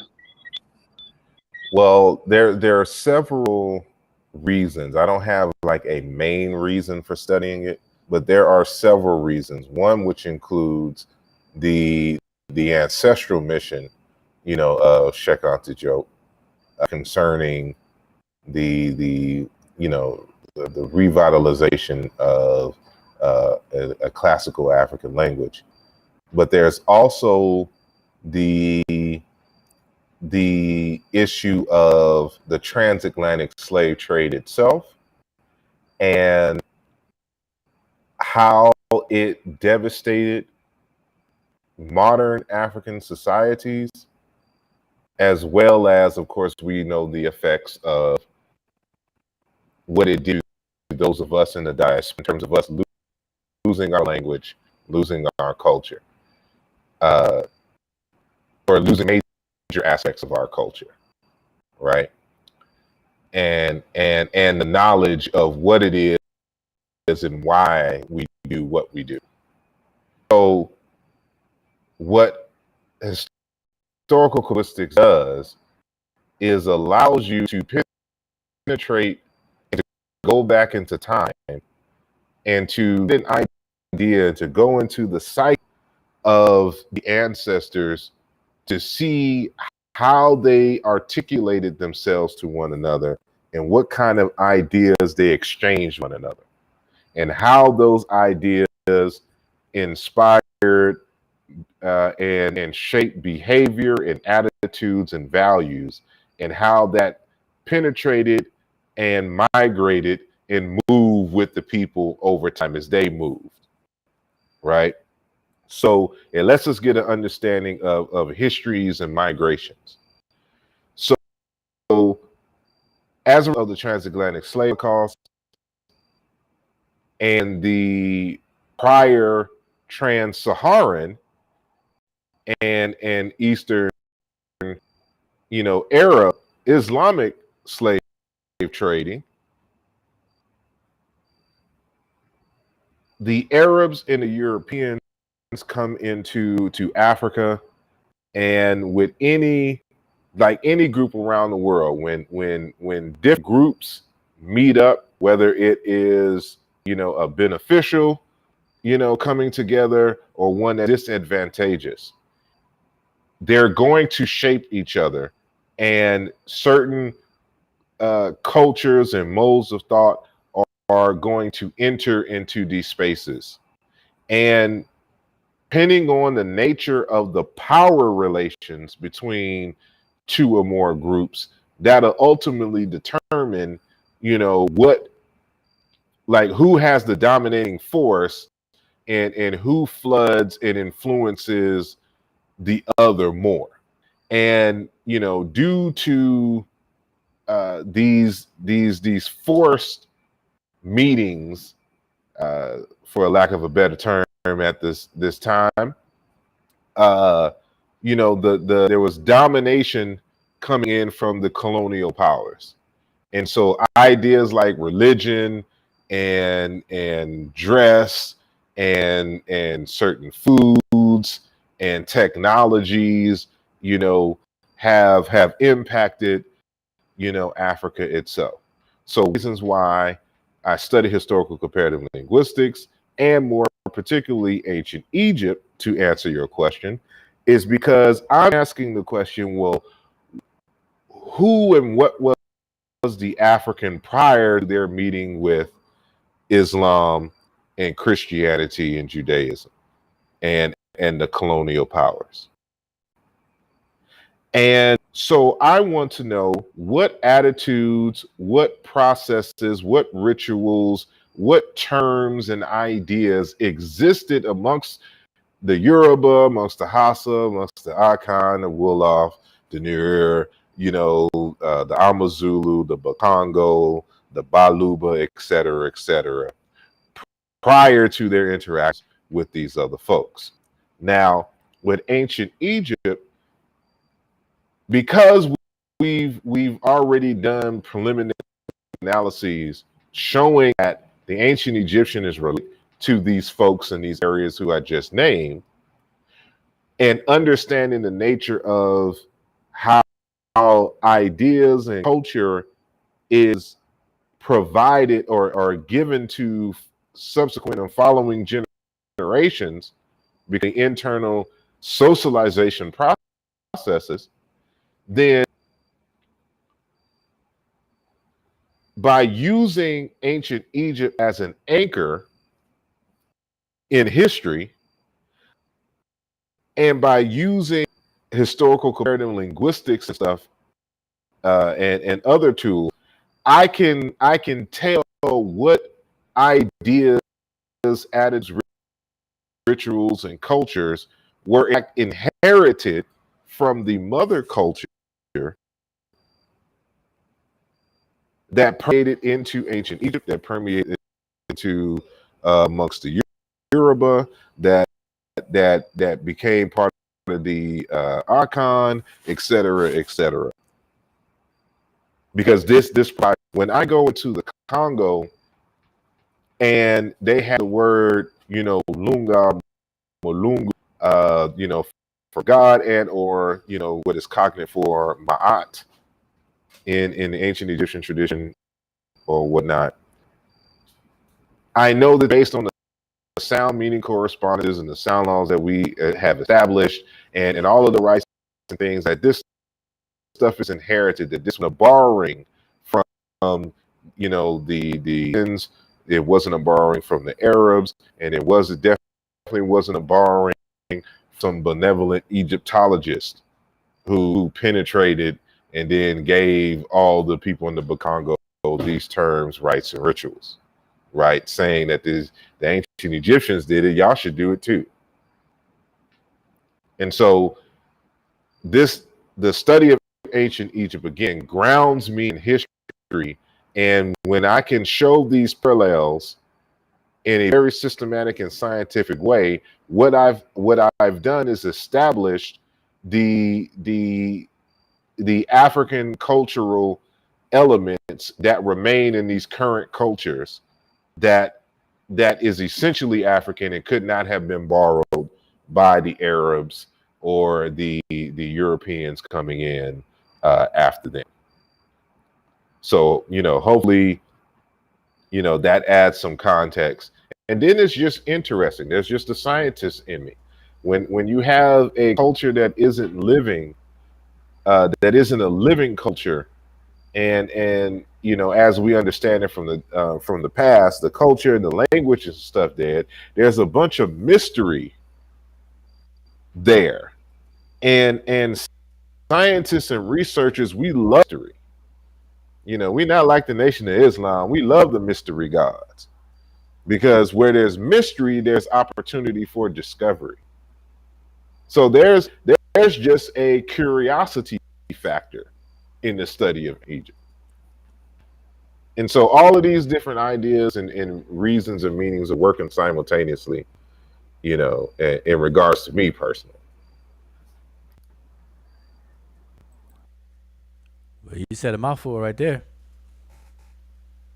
You said a whole meal. And you, Jao. Well, I really don't. I kind of share those sentiments. I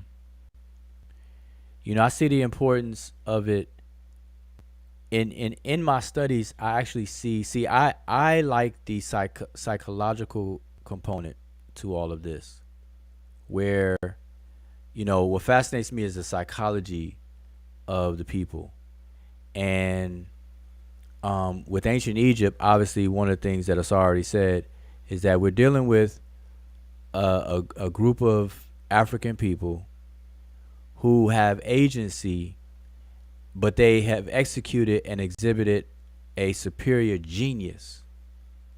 Ancient Egypt is one of the lights of the ancient world. It's like the apex of ancient civilization. Everything that we have grown to love and know Egypt for is there, rightfully so. Now, minus the romanticism, that people do, but Egypt was all that in a bag of chips.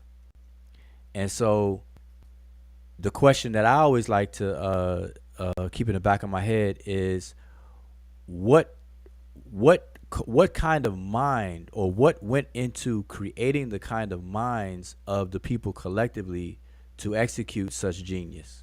Like, what did it take? What was in that? And then, coming down from there is all the other things, from which Asar already mentioned, gets into that. So I kind of look at it that way. And of course there's others, but with Egypt, we have records. We have a plethora of attested cultural material.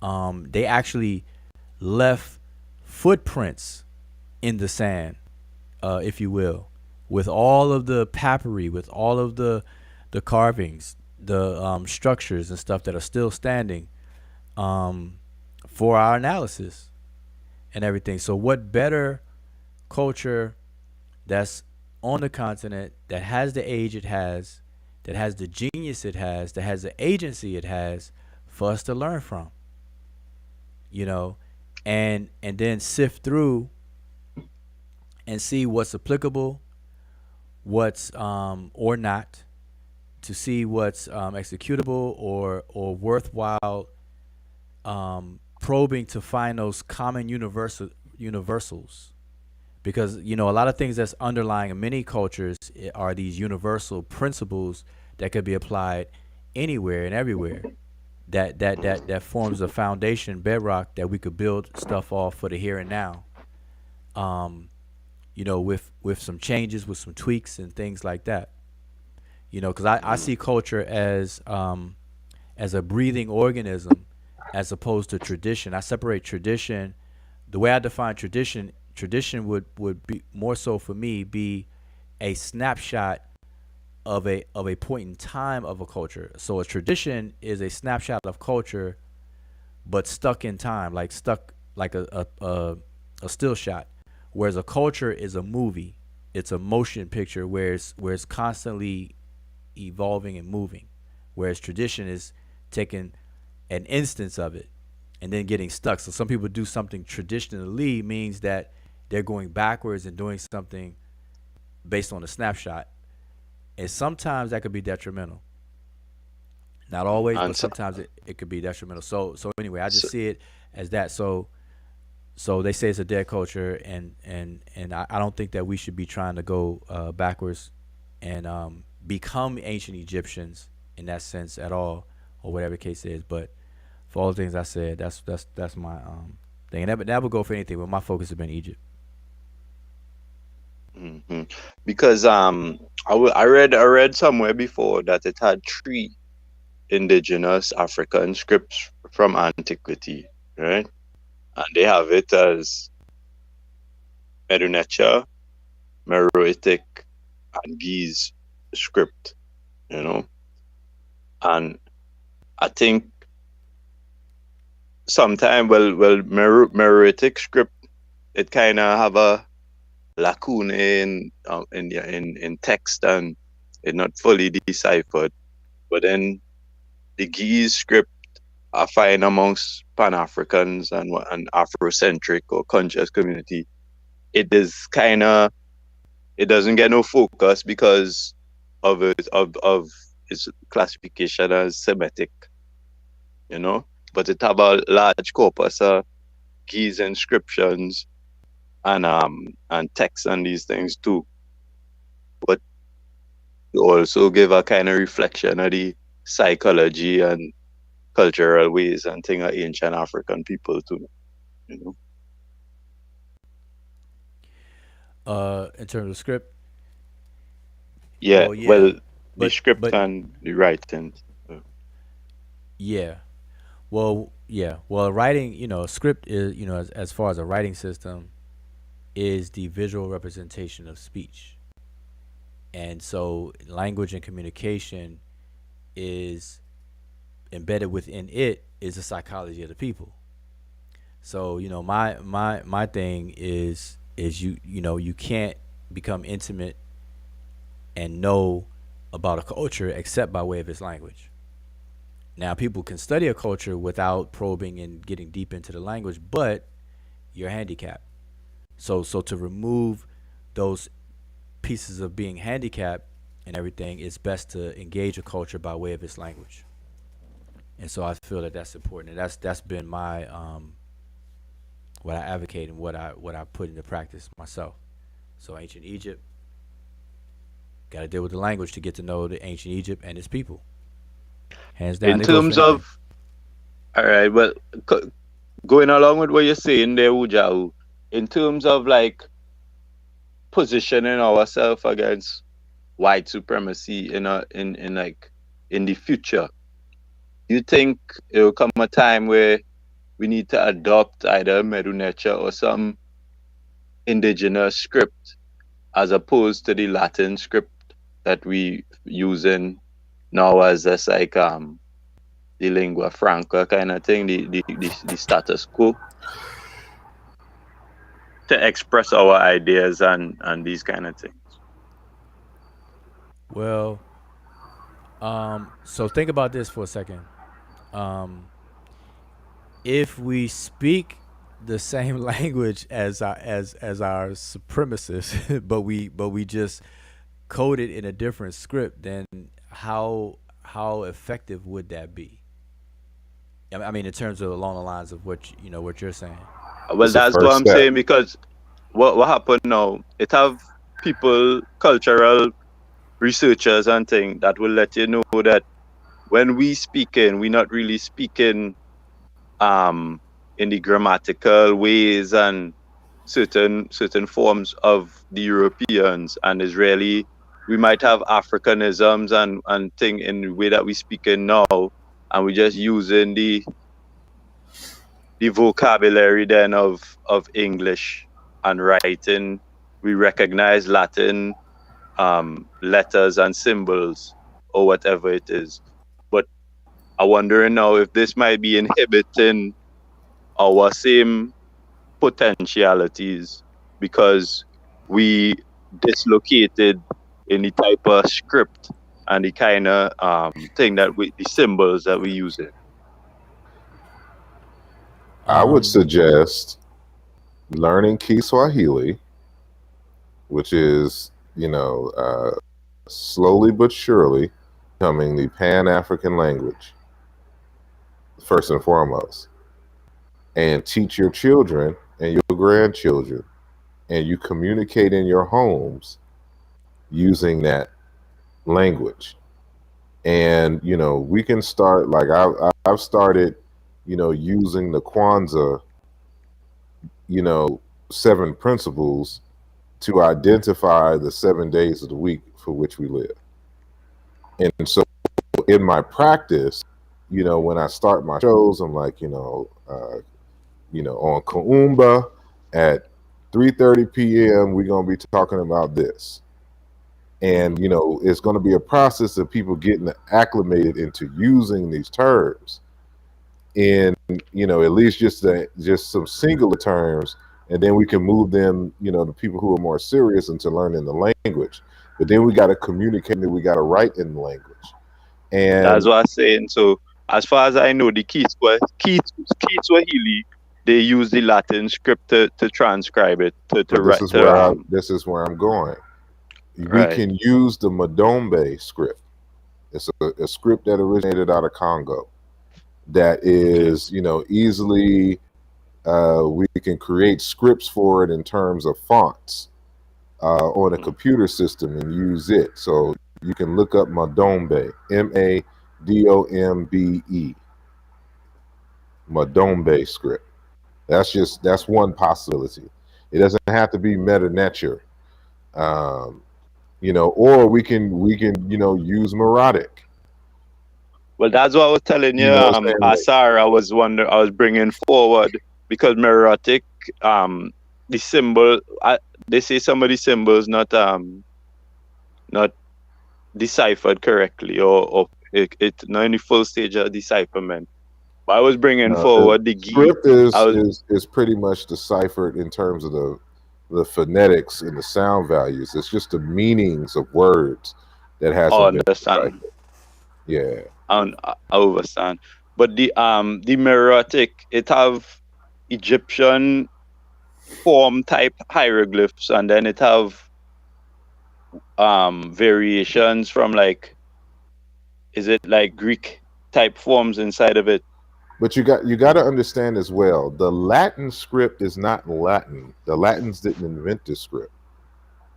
And neither did the Greeks. And neither did the Phoenicians.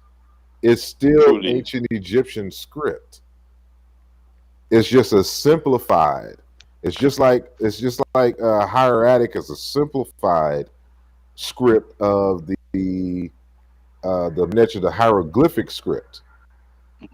And then it gets more simpler after that, which is of course inspires the Arabic in terms of hieratic, demotic, writing or whatnot.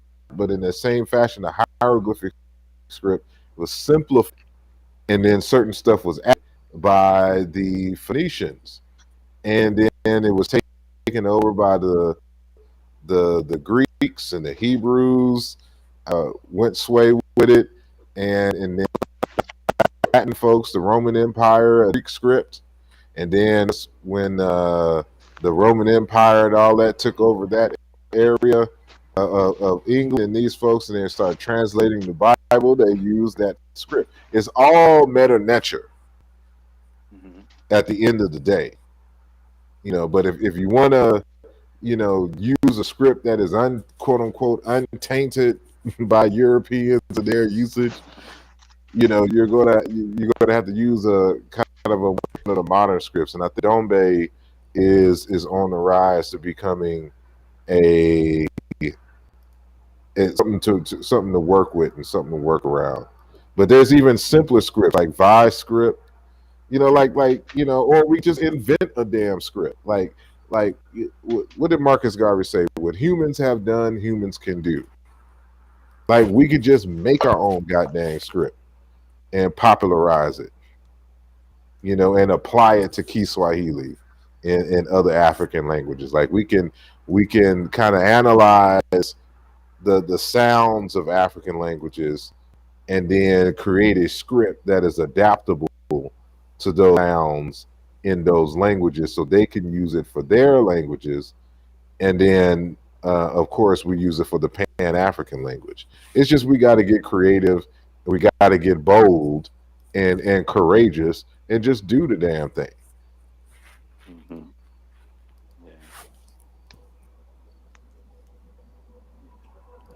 Yeah, I was just I was gonna say pretty much say the same thing, just to kind of just emphasize what a writing system is, what its utility, what it's for, and versus the a language, spoken language and everything. Because one thing I always try to caution people for is like people make the Sesh Medew Netcher specifically out to be something that is not. They go above and beyond. They exaggerate and think it's a mystical, something mystical that you gotta sit there and. Better Netcher lowest blood. But no, well, here what I saying, yeah. You see, like how easily when you're presenting and whatnot, it have like layers of meaning to a symbol. Yeah, it might have ideographical. It have layers. Of meanings to symbols now. So when I'm saying that we probably could be communicating more richly if we was using our script. Then you understand what I'm saying? We might be able to communicate more deeply, but using different symbols than these symbols that we acclimate ourselves to use. Well, it would have to be. See, once people get an understanding of how, let's just say, the hieroglyph or the Sesh Medew Netcher, once people get a better understanding of how that script functioned for the ancient Egyptians, then you can actually appreciate and see the value of having our own script, and then it will kind of inspire a design for a script, if not borrowing one full stop. Because the reason why I'm saying that is because you have different kinds of writing systems. You have alphabetical ones, logographic ones, a mixture of the two, and so on and so forth. And with Sesh Medew Netcher, that script was very, very ingenious because you have pictorial characters or glyphs, as we say. They're all pictures of something, so they're pictographs. But then how they function was genius because some of them function as phonographs, which means they represented sounds. Some of them represented words, full words. Some of the glyphs represented meaning and didn't have a phonetic counterpart to it. And so if we have a script, or we utilize a script, you know, having all of those elements that I just mentioned would be phenomenal. Well, that's what And when I was doing a little bit of checking out, I realized that the geese, what they call Ethiopic, it does yeah, carry these layered meanings similar to the Medu Netcher, and that form of script that is called a abugida or a syllabary, where it have no vowels, but you modify the symbol, the consonant symbol, by a diacritical mark, and that would indicate what vowel you want to use with it as pairs. You understand what I'm saying? So it's like it have 26 base consonants in Ethiopic, but it have 7 different morphs of the original symbol. So it come like you're getting 182 somewhere there, different unique symbols. So it might seem like it might seem overwhelming, like if it have many symbols, but it's really just 26 base symbols, and then they have a little modifier to indicate vowels or whatever it is. But the usefulness of something like that now, it come like you can't misspell words. You understand? Like you could spell things more accurately, if you understand what I'm saying. yeah. Now I do want to say this because this is right up Emmy Cat's alley, so I'm sure she probably burning to say something. But just real quick, now Sesh Netcher, the formal glyphs, right? The pictorial glyphs that we all know, like I have on the backdrop of the screen, that would not be practical for us today in terms of speed and efficiency to try to draw all that stuff.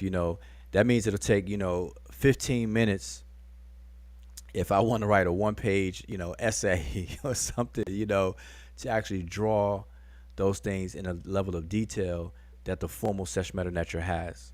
So when it comes to, and I'm just putting this out there, it if we were to adopt the ancient Egyptian writing system, we would have to adopt its simplified form, which we refer to as simplified Sesh Netcher. Others may refer to as hieratic, and so that would be a better choice to be more efficient in terms of effectiveness and efficiency and speed and things like that.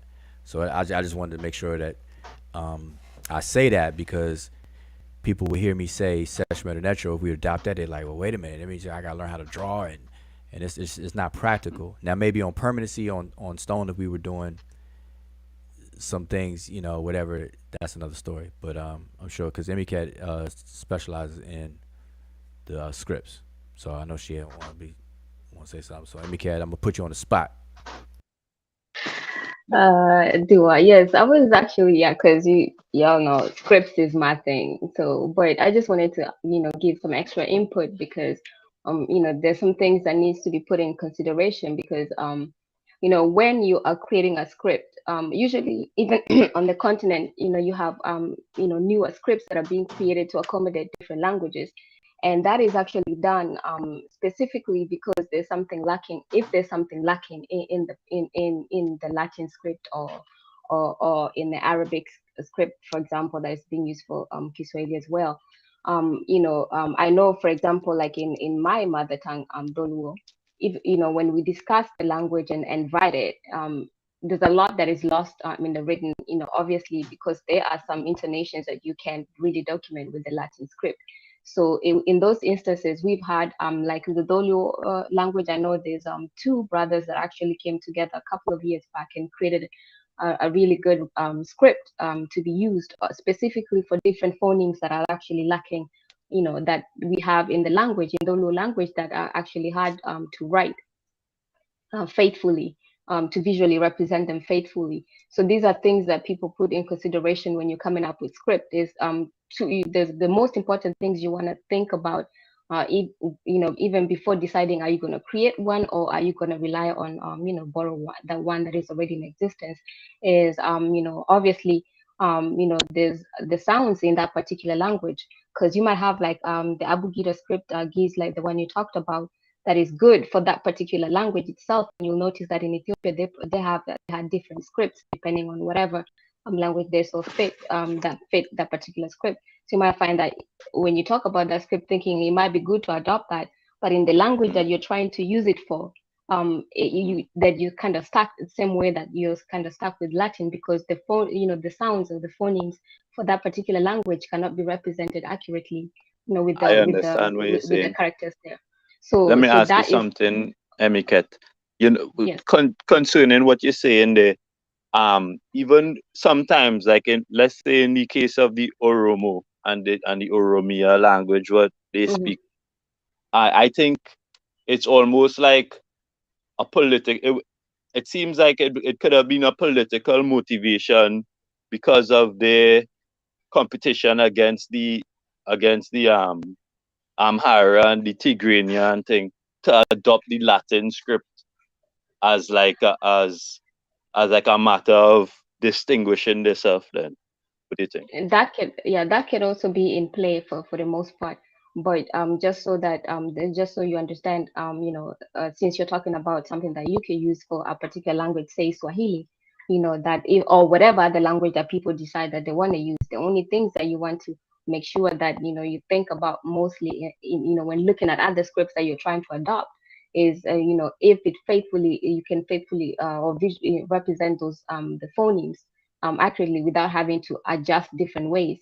And then the other thing also that is also, even when you're creating, let's say, a new script, is you want to make sure, like Mujao said, it has to be easy to write, because the whole point of writing is so that you can actually communicate as well as, almost as fast as you can speak. Obviously, that is impossible, but you want to make sure that it's easy that you can write fast. And then obviously that is also easy to learn, because other scripts, even when they've created on the continent, they've had to adjust depending on how fast people learn, or how easy it is to learn to write those. So those are things that you always put into consideration. And it's not just about adopting, taking another script because you don't like this other script, and maybe because this other script is indigenous to the continent. Because even if it's indigenous to the continent, it might not actually be fit for that particular African language. Give thanks. Yes. But like I said, I'm telling you, Sesh Netcher is no joke. The way it functions, you have a variety of choices in terms of style, but the way it functions didn't change. What they're calling hieratic from the formal Sesh Netcher, or even what they call cursive hieroglyphs, the function of those glyphs didn't change. The possible ways that these glyphs can function didn't change. And so if we were to adopt that would be phenomenal. Now, speaking of that, and your line of questioning, Akoma, Dr. Rikedia Amin, one of her goals is to actually revive Middle Egyptian, basically, as to create a speech community. And so, outside of adopting a writing system, when we want to deal with in terms of a language outside of speaking English, then one of the things that, like I said, her aspirations is to develop a speech community, and that's what you would have to do. You would have to develop a speech community for a language and let it grow. And so one of the things that Asar said earlier was, if we learned Kiswahili, for example, and then taught our children to speak it, then that's the beginning process of creating a speech community. Because it makes no sense for any one of us, or a small group of us, to learn a language but then never put it to task, never make a utility out of it, to speak it to one another. And so that's a very, very important element. We would have to create a speech community, and short of that, then it's not going to happen. Same thing with writing. you have to have a literary community as well, because if I learn to write, or if I adopt a script that you're unfamiliar with, but I'm familiar with, then I still can't write to you in it, because you're not going to understand it. So, it should go without saying that we would have to create these speech communities and literary communities for both the writing system and any spoken language that we may change or adopt. And that's it. Now there is some psychological connections with all of this, and I think that's what you were kind of alluding to a bit. Yeah, Just language and period. Language period is not now. There's nothing special about any one particular language. It's just a phenomena that we call language. Communication, because the point of communication is the meeting of the minds, and so the most best and efficient way we could do that, if we can come up with a way to do that, then we're there. Okay. And I'm right. Well, I know. Okay. Yeah, you go ahead. You go ahead. Sorry about that. Sorry. No. I was just gonna say that usually the best form of communication is to communicate with the least amount of ambiguity as possible. That's the most effective and efficient way to communicate. And so if you could create a language that has built-in mechanisms to reduce or eliminate ambiguity, and then you develop a writing system that can be the visual representation of the language, now you are on to it. And that should be the goal. That should be the goal. Well, that way you're saying there, in a way, it's kind of opposed to possibly, as how I was saying, you might be able to communicate more richly by, let's say, a symbol have 4 or 5 different layers of comprehension to it or something.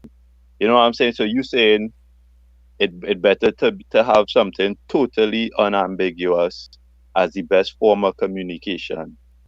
But then I saying communication, you might be able to communicate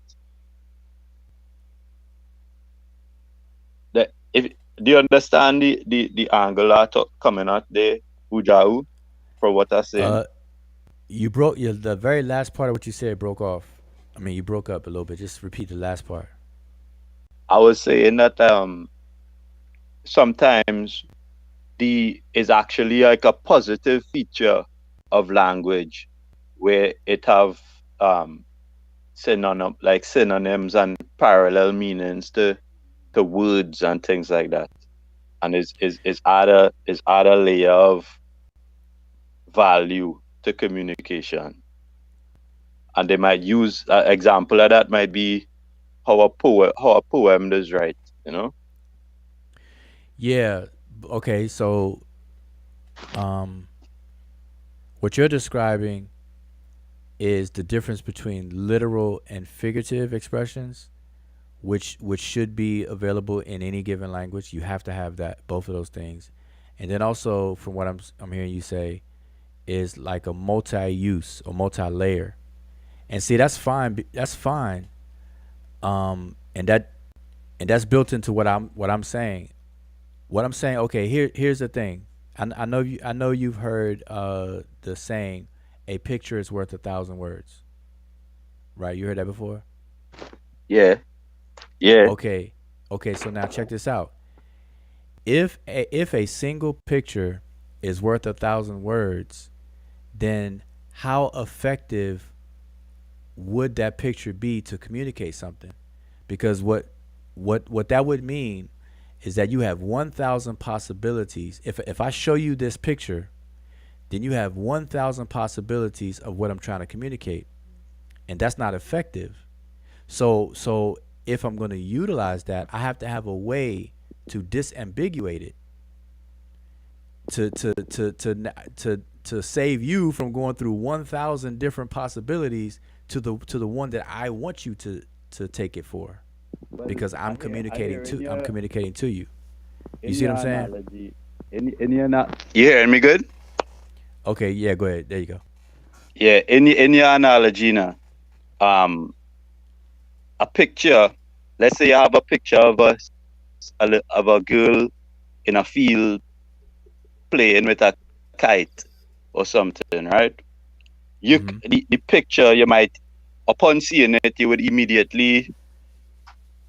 get you would immediately understand what's going on.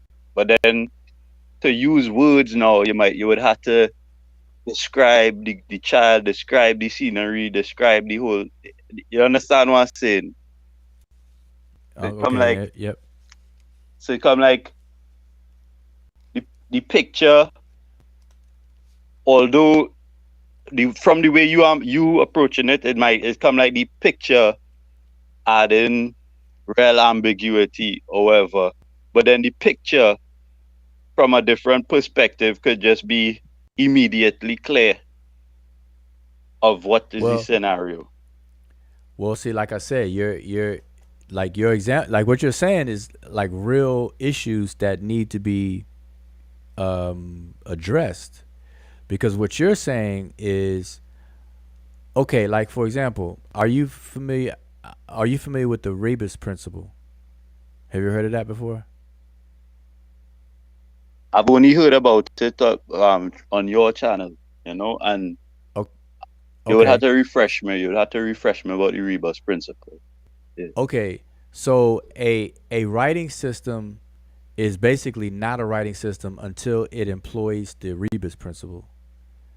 Because when you take a picture, every picture by default conveys visually what it is. So if I draw a picture of a girl, then the immediate meaning of the picture is a girl. Now, if we had to draw a picture for every single word in a language, that writing system would not be effective at all. It wouldn't even be worth having a writing system if that was the case. That means we would have to have a logographic writing system that's purely logographs, which means we had to have a picture for every single word in the inventory of the language. So if the language has 40,000 words or 50, 100,000 words, that means we have to have 100,000 pictures. And nobody's going to do that. Nobody does that. That's crazy. So the Rebus principle comes into play where a picture no longer is used for the appearance, the literal imagery of what it's a picture of. Then it therefore stands for other things. And so a writing system has built into it an encoding mechanism and a decoding mechanism for people who are reading it. So a writer or speaker is encoding while a reader or listener is decoding. So you got encoding and decoding. And so all I'm saying is that when people say a picture's worth 1,000 words, the ancient Egyptians used pictures, but they didn't use them pictographically. And so we can't do that. Nobody can really do that. And so they're employing the Rebus principle where a picture is representing either sounds, single, multiple, double or triple, et cetera, et cetera. We consonants within a language, and or full words, and then ideas, and then semantics or meaning. And so so those elements, no matter what script we invent, if we invent a brand new one, if it had those elements and those combinations, that's what I'm saying. We would be on and popping. We would be on and popping. So we can't just use it straight. We had to like that. That's why I said the writing system. Remember, humans have been around since for 200,000 years roughly. Homo sapiens sapiens. And remember, writing was only invented roughly 5,000 years ago. So it's not easy to invent a writing system that will last that long and be proficient, because there's writing systems that have come and go.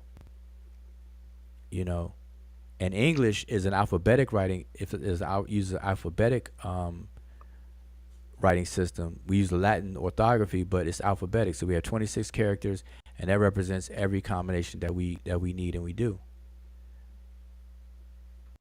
But it's limited. It's not, you can't compare it to Sesh Netcher at all.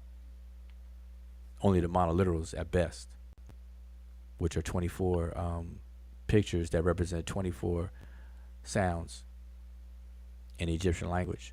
That's it. That's where the similarity stops. Yeah, the hieroglyphic is, I mean, for example, the alphabet, the Latin alphabet that we use is, there's room for ambiguity. For example, if you just see the word book, you don't know if it's the book, like the book made of papers that you open, or book, like getting booked for a particular session or whatever it is. You'll only know that in a context of, once you read the whole context of the rest of the sentence or phrase, whatever.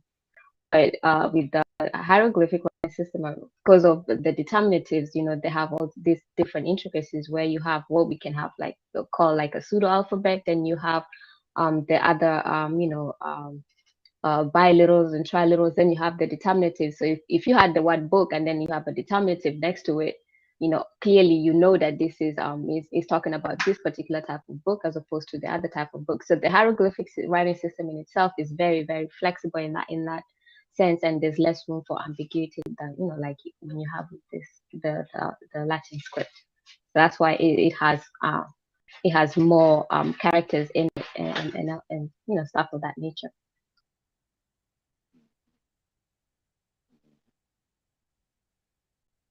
But just to add, since we're talking about scripts, and since I would take this time to plug in, the course that we have on Cerebral University of has the ancient hieroglyphic writing system been deciphered? A rebuttal to Walter Williams. You actually, buy the book over there, same price as the book, but you get the free course. But what I'd like to add is that, I think by the end of the week there should be a revamped cost on it. So if you paid for that course, you'll get more on it, because there's I have some videos coming up for different sections where we literally talk about this stuff here. So you have what languages are, what a writing system is, how writing systems are classified, and how all those different types of writing system, why they're there, how you can notice what is what, how we translate, transliterate, and transcribe, and then also the decipherment and all that kind of stuff. So I'd like to just make sure that to plug in that, because that's specifically what we're talking about in this conversation. And if you enroll for that, you will get a much more deeper understanding of this. All right. Well, I intend to enroll in one or two of all your courses. I just save up a little bit. Yeah, well, do that, and I'll definitely appreciate and enjoy you to enroll, because we actually go through a whole lot. Anybody that takes a beginner's course, and then we've had rounds of private grammar courses, and we really, really, really get busy, get down to the nitty gritty on things. And remember, Ujau, I had the little side request about the spell 148. Yes, so I patiently waiting until you clear up this whole Kemet thing, whatever, and yes, until yes. you could try to deal All with right. that. Nah, well, what we're gonna do one better. So what we're gonna do, we're gonna take your request and we're gonna turn it into a published transliteration. So we're gonna have the glyphs, the transliteration, and the translation, our translation of that entire spell.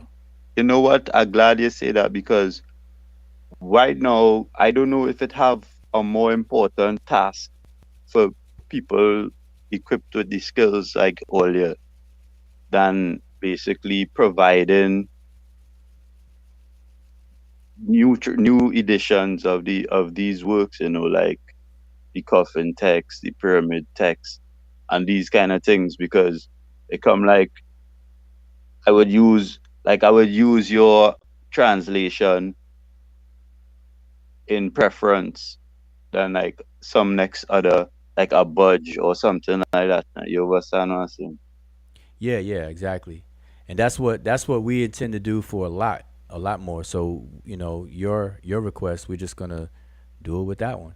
But we've done some of these already, some smaller pieces where we've done our own translation, and they're on seshmedenetcher.com.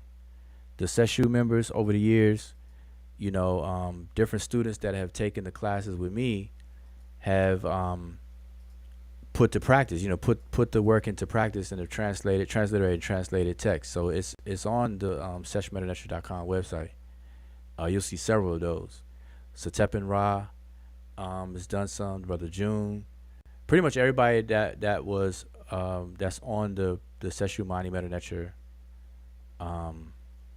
team has done one or more, translators translations. But we're gonna start doing larger pieces. And one of the first things I did years and years ago was um, a transliteration and translation of, and it was a collective effort. So I don't want to make it sound like it was just me, but it was a collective effort. This is before the Seshu Mighty Meta Netcher and everything. Um, was the book called the Book of Knowing the Transformation of Ra and Overthrowing of a Pep. And so we went through there, and that's actually how I started to teach myself what they call hieratic. It was around that period of time because I had the hieratic version, a facsimile hieratic version, and so I first had to transcribe the hieratic into the formal Sesh Meta Netcher, and then go from there. So by me starting from scratch, doing it that way, I had to become proficient in hieratic. And so because we don't deal with that too often, I would definitely need to brush up on hieratic. But I got to the point where it was getting easier and easier for me, where I could just look at the text and see the glyphs for what they are, and then so out of sight, out of mind type of thing right now. But anyway, so I'm saying these are the things that we do. So your request is right up the same alley. So spell 148 of Hmm. of um of the coffin text. We're gonna we're gonna put the glyphs there, the transliteration, and then the translation. But we're gonna take it a step further, hopefully. And I want to make it a collective effort. So people who are jumping on board trying to really learn this thing, take it serious. I want input skill wise, so people can we can discuss grammatical analysis of the text as well. So we got to take it further. We can't just be dictionaryites. That's that's just staying very basic. And it's crazy because people spend 4 or 5 years, 6 years, and they still at the level of just of using dictionaries without even digging into the grammar and things like that. So I'm an advocate of grammar and studying the grammar. So I'm gonna require that from people around me. And so when we deal with this spell 148, we're gonna be discussing some grammatical elements. All right. Well, give thanks, man. Again, and go and pull in there, right? But it was a nice build, and we go link again. Respect. All right, no problem. All right, I appreciate you coming on, man. Come on, you come on anytime. Yeah, man. Give Yeah, thanks and bless up Emiket too. Give thanks. yeah, definitely give thanks to you as well, because you actually have like the most intriguing questions that actually, that help and make you think. In that sense, so we really appreciate when you come on the panel and ask the questions, and also are actually, more open to, learning and just trying to figure out what is going on. So we really appreciate that. We encourage people to come on the panel and ask questions and things of that nature, because it helps us, and also definitely for even putting that request, because that actually will help, put us to work. But that's definitely is going to be the first official bigger piece of the Seshu translation, obviously thanks to your request. But yeah, definitely we really appreciate you coming on the panel every time. Yo, thanks, right? So good night, everybody. Yeah. All right, so Shem Imhotep to you. So Yes, man, I. we are at the 7 hour mark. Boy, we done did a marathon. It is 1:29, 1:30 in the morning. And we got I appreciate anybody still tuned in. So I'm gonna make a round and see if there's any questions in the chat. Of course the link is still pinned up there. I did see some. Oh, a Pep is being funny. Asar plus Netcher, Asar Motep and Nether pseudo versus pseudo action. Funny. Um, but yeah, are there any questions? Yeah. Now, American Dream versus Ankoma is a display of like night and day almost, and so that contrast is actually works out pretty well. And see, me, I'm willing to have a conversation with anybody to an extent, up to a certain point, and once I feel like I'm repeating myself and then questions are not really being asked for for clarification, they're just being asked just to for some other reason, then that's when I shift gears. And I felt that from American Dream because he kept asking me the same question in different ways, and then he'll back up as if I got amnesia and ask a question that he asked like 6 minutes prior to the present time. Like, you asked me that already. So I always like to make sure people understand what I'm saying. So he was kept asking, do I agree with the scholars? I told him, no, obviously I don't. Or I wouldn't be having this conversation, period. The experts or scholars. Then we got caught up on the word expert, where he believed that experts are infallible and that anybody who don't put in the full work shouldn't be called an expert. And y'all can go back and listen to his words. And people don't understand that expert. And matter of fact, let me just because y'all heard his definition of expert, right? And let me see something here because I actually did a Facebook post about this. I'm trying to find it right now.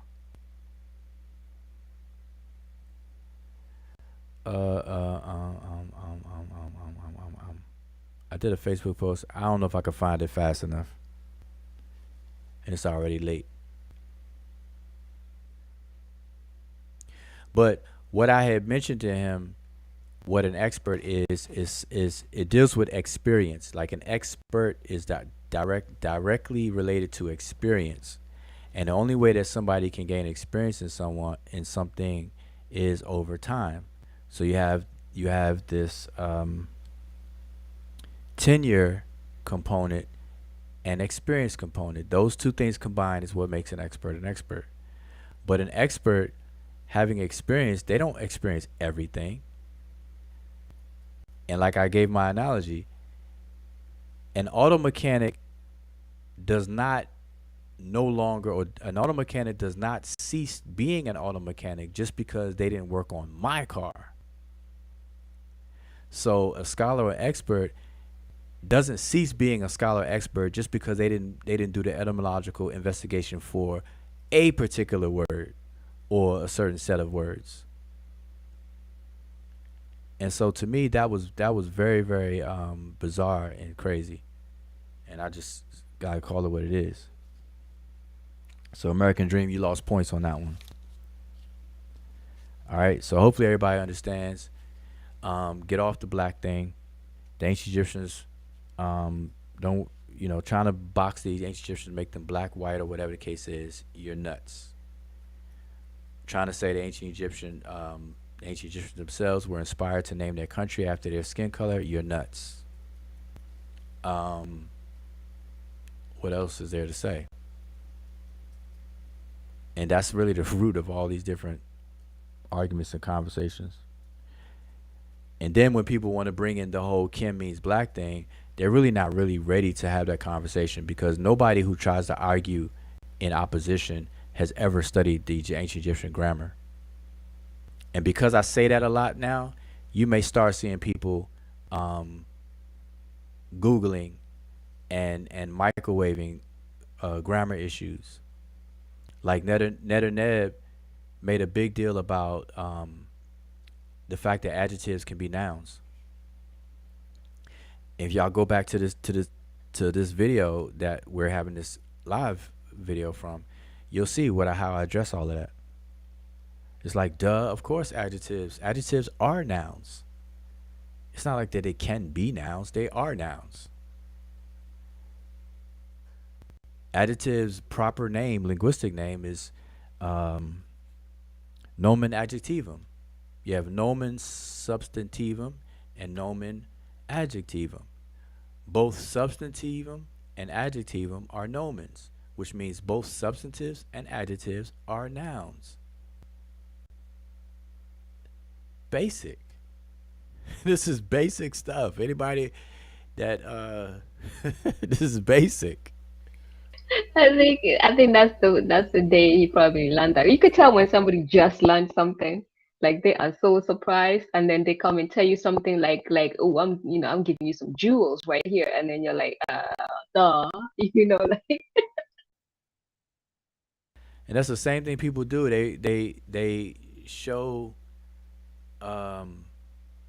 text or entries of people with Kim in their name, or epithet, or title, or what have you, or objects being described with Kim and stuff.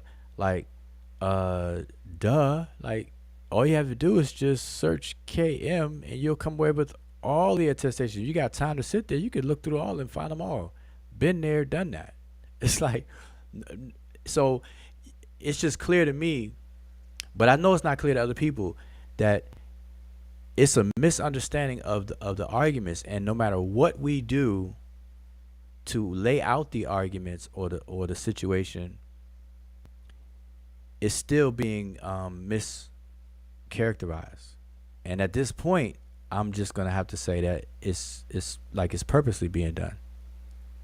I think it's purposely being done for views, for likes, for subscribers, for staying relevant, or just hating. And that's not my cup of tea. What I advocate is cooperative scholarship. We all have strengths and weaknesses.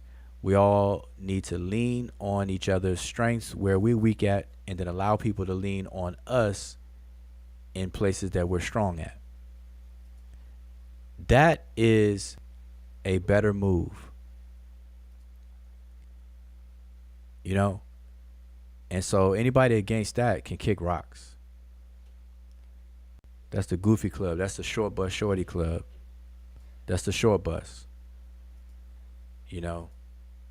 So y'all be mindful of that. Like I said, don't be a hitchhiker and allow the short bus to pick you up. Don't do that.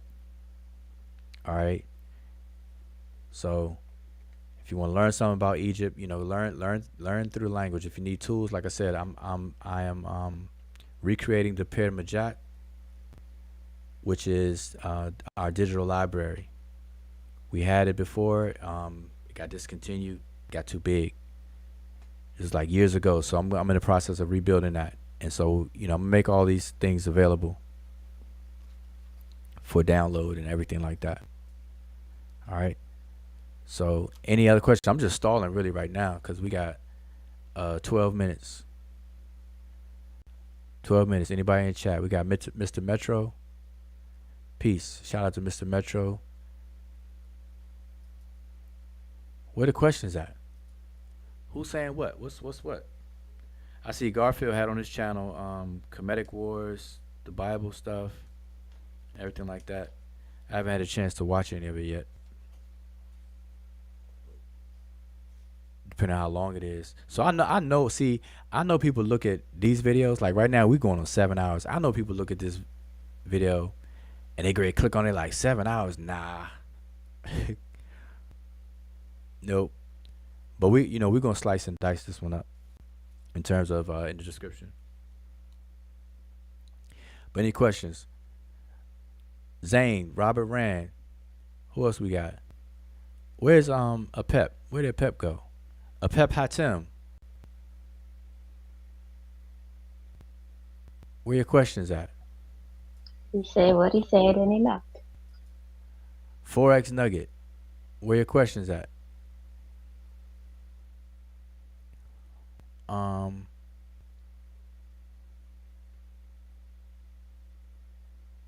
Mika the second. Mika probably rolled out when Asar rolled out. Mika couldn't handle the Kemet, the ithyphallic. I'm just scrolling up. Philitis probably gave up the ghost. Yeah, I know it's late, but I appreciate anybody still tuned in. But I'm looking for any questions. I guess not. So we're gonna wrap this up. Send me, Kat, what you got? Nothing really. I would just like to thank everybody that's that stayed with us for so long, and definitely again to thank Uncle Jet for just you know um being on the panel and just sharing and asking and just giving us a chance to learn also, because it really helps us to learn. And yeah, pretty much that's it. And make sure that if you're watching and you haven't subscribed to the channel, subscribe and then hit the notification bell. So, because we really do not have scheduled stuff per se, as a lot of them. The most part, we just creep up on you. So hit the notification bell so you don't miss when we are live. And once again, thank you and dua for everybody that's tuned with us. All right, so you all be on the lookout for the next rebroadcast of a video. So the next one is going to be Brother Reggie's take on this conversation, his full presentation that he gave on this conversation. And then following that is going to be our commentary and analysis of Reggie's presentation. And then at some point, I'm going to put the original conversation between Asar Imhotep and Netjer. I'm gonna do that one. All right, and then anything related to this question of the blackness of Kemet, its people, and this, that, and the third. That's what we're doing. We're creating it, but I'm purposely rebroadcasting these things so that people can get the context and see how old and how long this conversation has been going. That way, it'll cut down on the goofy silliness and the Johnny come Hatelys chiming in on a conversation, all in the mustard and can't catch up type of thing that, as we used to say as kids, those kind of things, and confusing people, because a lot of people are contacting me confused, and I got to straighten it out. I have to straighten it out. And I don't mind it, but then you have people like American Dream will have questions, and I welcome questions. That's why, I welcome American Dream on the panel. Anytime he wants to come on the panel, he can come on the panel. And I welcome it, but what ends up happening is that he will mischaracterize what I say and then go elsewhere and then try to repeat what I say, but in a mischaracterized way. And then that starts a whole nother trickling thing. And then I'll hear about it. And then it comes back to me as a question. And then I got to straighten that out. So it's like, you damned if you do, you damned if you don't. So out of everything I said earlier, he's probably gonna repeat to someone else that, yeah, well, Joe actually agrees with all the experts that it does mean black land. Watch, I'm telling you, y'all gonna call me a prophet. What's today? Today it's after 12, so it's September 20th. Remember, right now it is September 20th, 2022, 1:43 a.m. Remember, I said this, and watch. Within 48 hours or 72 hours, I'll say it's gonna go around the world and come back to me. Within 72 hours, I'm going to get a question in some form or fashion. Well, y'all, do you really agree with the scholars and say Kemet means black land? Watch. And when next time I go live, and if it happened, I'm gonna show it, and y'all gonna be like, man. And I'm gonna clip this, what I'm saying right now, to them together. So, Mr. Metro, I think you had a question. He says, Sesh, what are your thoughts on The Woman King? Haven't seen it yet, so don't spoil it for me. Nope, don't say nothing. I've been avoiding all of the commentary about it because I haven't seen it yet. And I say yet because I'm going to see it. Now, I have seen some criticism. I couldn't help it. You log into Facebook and you see these different posts and stuff. I tried to avoid it, but some of them snuck through. And so I've seen two opposite. I've seen people love it, and I've seen people, criticize it. And out of the criticism, I've seen people criticize and say that the historicity of the film is off a bit or whatever, um, or mischaracterization of, I guess, the involvement in slavery or whatever. And I'm like, man, later for that. Let me see it first, and then I could pay attention to people's commentaries about it. So no, I haven't seen it yet. I can't give any thoughts on it. Nope, not at all. Um, Now, without seeing it, the the fact that we have a title called Woman King, um, is eye opening to a lot of other people, because it's like it's like a little odd for people. They're like, Woman King, what? And how I know is because people are making memes out there now saying man queen. I don't know if y'all seen memes floating around. They got pictures and they're saying man queen. You know, they're saying like, if you could say woman king, then man queen. And so some people are like, even some women are offended at the title woman king. So it's like, man. So anyway, I haven't seen it yet. I'm gonna go see it, and then I'll be able to have conversations. So no. What else? Was there anything else? Sashu, um, you are not. You are not boycotting. Oh no, I'm not boycotting it. I'm gonna go see it. Yep. Now, Well, oh no, go ahead. I don't want to, break it past, because I was just gonna go to a different question. So just finish up. oh no, I was just gonna say I'm not boycotting it because I haven't seen people's comments enough that warrant me to boycott it yet. Like me, I've tried my best to stay away from people's commentary because I don't like that when people spoil movies. And when I first heard that it was being made, um, I already told myself I'm gonna see it. Regardless of whether it's accurate or not or whatever the case is. Same thing with all movies. And people, if like me, if you knew me, I don't like trailers. I don't like trailers. If I make my mind up to see a movie, I'm gonna see it. I don't need to see trailers to convince me. Like any Marvel movie that comes out, I'm gonna see it. I don't need to see the trailer. Just let me know it's a Marvel movie, and that's all it takes. I'm gonna see it. Star Wars, I don't need to see a trailer. I'm gonna go see Star Wars. I don't care what version, what character. I don't care if it's Obi-Wan Kenobi. I don't care if it's Jabba the Hutt. They could make a whole Jabba the Hutt series, or R5D4 series. It doesn't matter. I'm going to go see a Star Wars movie. It's certain movies I'm just going to go see. I don't need any trailers. I don't need to be wowed. I don't need to see the action or be teased. None of that. So anyway, that's it. So people gonna probably boycott the next Black Panther, man, and say something about that, because they already started saying that when they saw what they say. Something came out, and then they started saying, they messing it up or whatever. So people are always gonna have something to say. And then also, boycotts do not work unless there's a threshold of people. Boycotts rely on quantity of people, straight up and down. In order for a boycott to be effective, it has to involve a certain threshold of people participating. And so to mount up an effective boycott, you got to put a lot into that. You got to make sure you're doing what you're doing and people are on the same page and this, that, and the third. And I don't know if that's what's been going on with this movie for it to be an effective boycott.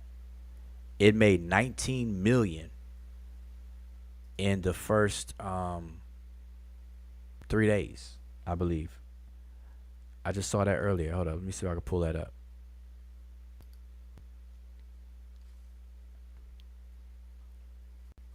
Hold up 1 second. But you can move on to the next.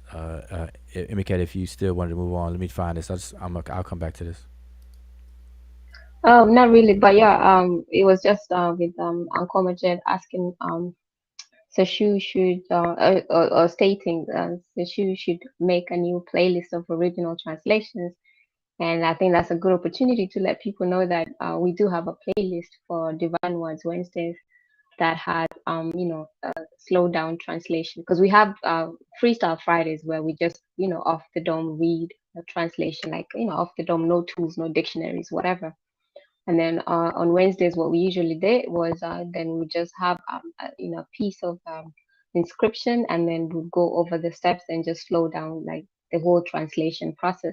So those sessions or those videos are under the playlist known as Divine Words Wednesdays, and I put a link on the chat. So for anybody who's interested in just going through that process, then check out our playlist. If you're just interested in just watching us freestyle, no dictionary, no sign list or glyph list, then check the other playlist, which is Freestyle Fridays.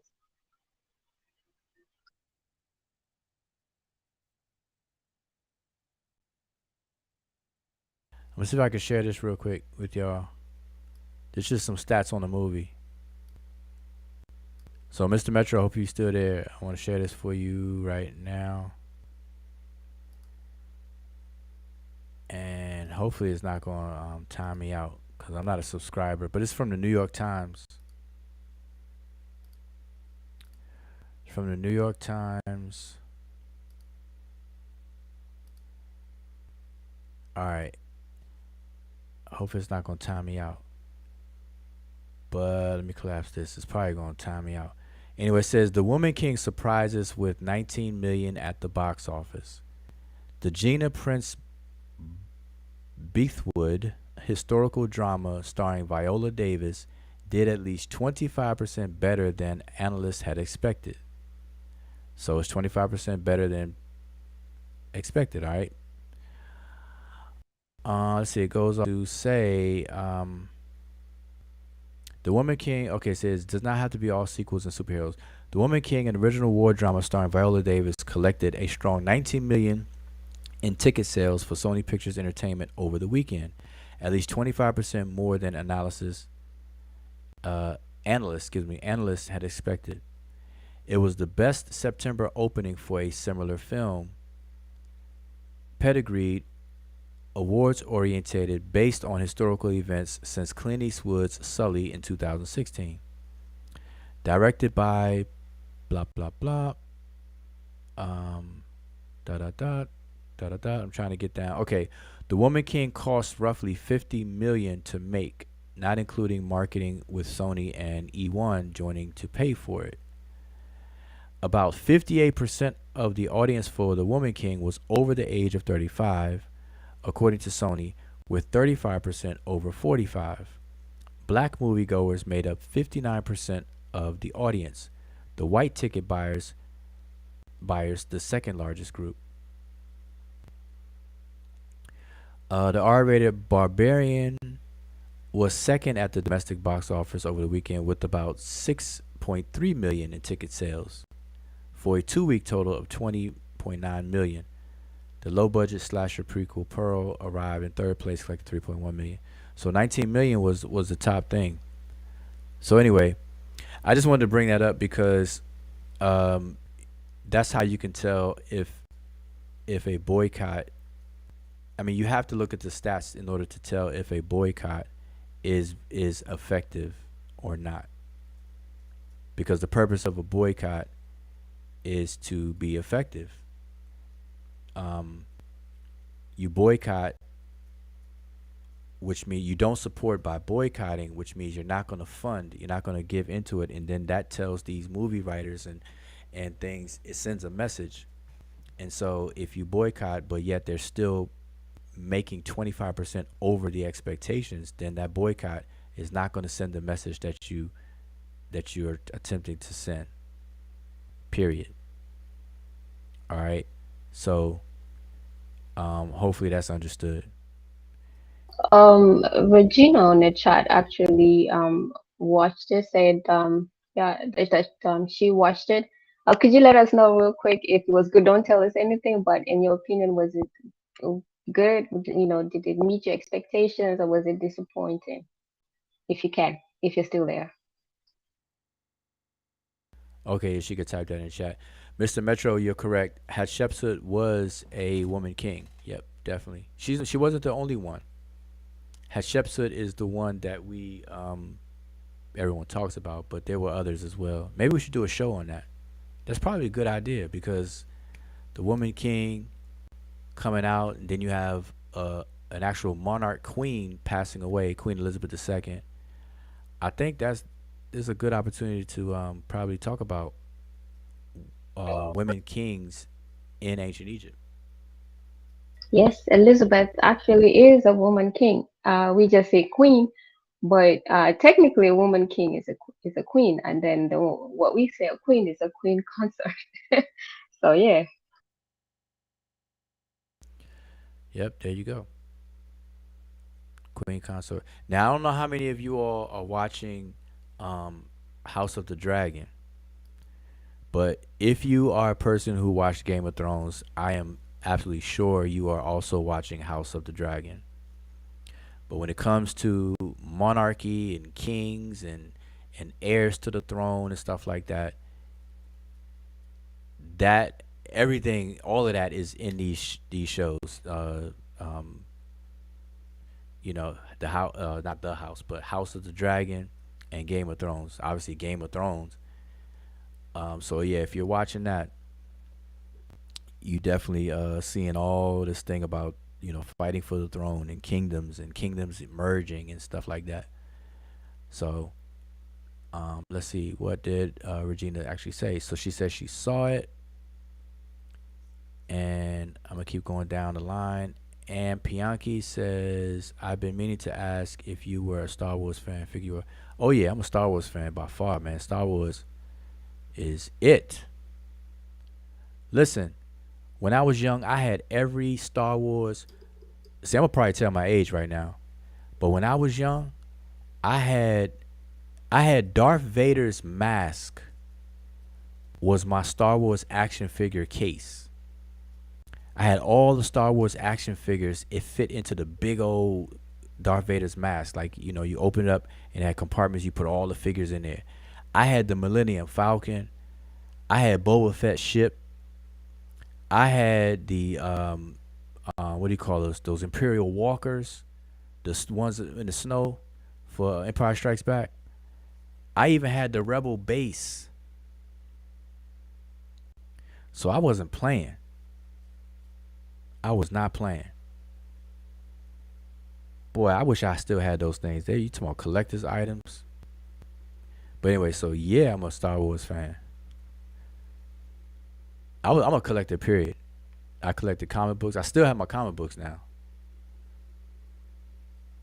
I know y'all probably laughing at me, but they're collectors. They're collector items. I got Fantastic Four number 16. Yeah, what y'all know about that? X-Men, Daredevil, Spider-Mans, and so on. So anyway, enough of that. But I collected Voltron. I got the Voltron Lions. I had all 5 Lions. I had the Voltron, the car version or the spaceship version of Voltron. What else did I collect? Oh, Transformers. Oh, don't even start on Transformers. I had Optimus Prime, Shockwave, came with a little cassette, turned into a little dog. So I'm definitely telling my age. But yeah, I'm a Star Wars fan though. She said Disney is mad they're not getting all our money this time. Okay.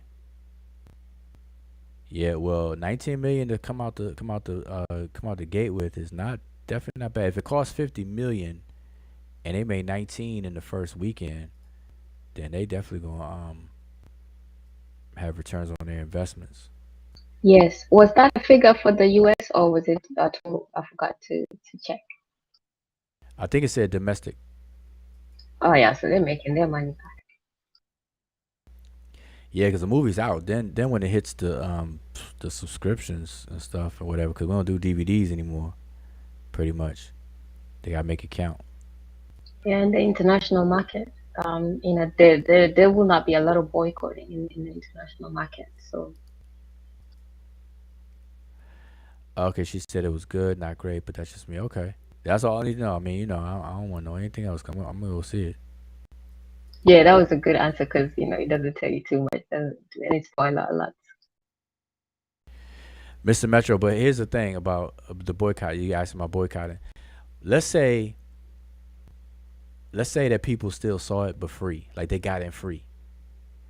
Would that still be considered boycotting?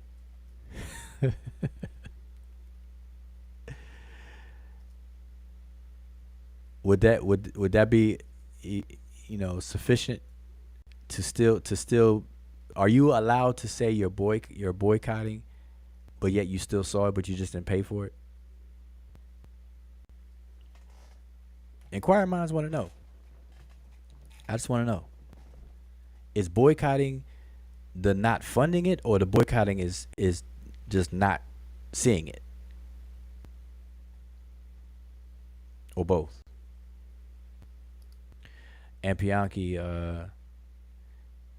says could not watch Game of Thrones weekly. I would be sitting up all week fiending. So I haven't watched any House of Dragon yet. Oh, I see what you're saying.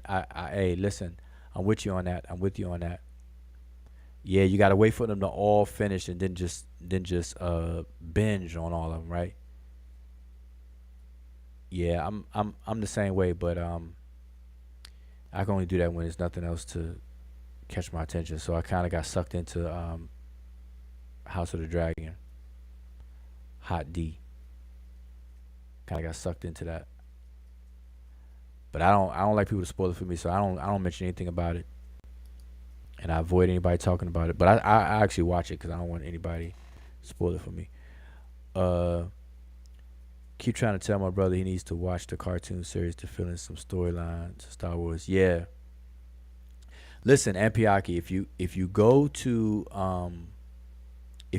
Disney, if you subscribe to Disney Plus and you click on the Star Wars section, it actually puts all of the Star Wars movies and series and everything in their chronological order. So suggest that to him. So they line everything up in their chronological order on how to watch them. And it does include the cartoons. It does include what are they called? Clone Wars, the Clone Wars cartoons and stuff like that. Definitely the animations. Yep. Okay, so Regina, is this a spoiler alert? Spoiler alert. But I'm saying because Black Panther had made 1.3 billion, the Dahomey Warriors concept first sprung up in Black Panther 1. Yep. They were banking on mostly black dollar. Maybe I'm wrong. Maybe it's a chick flick. Okay.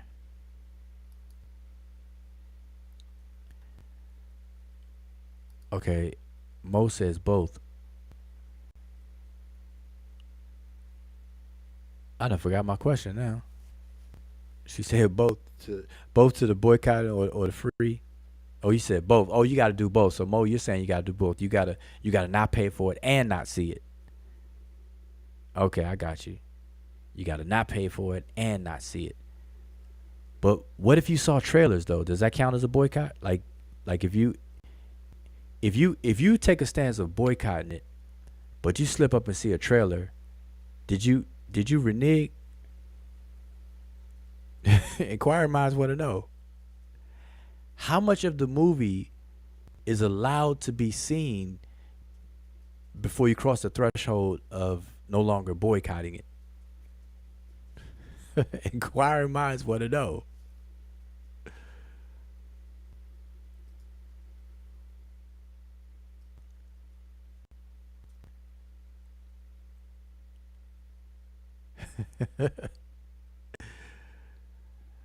Mo, you got an answer for that one?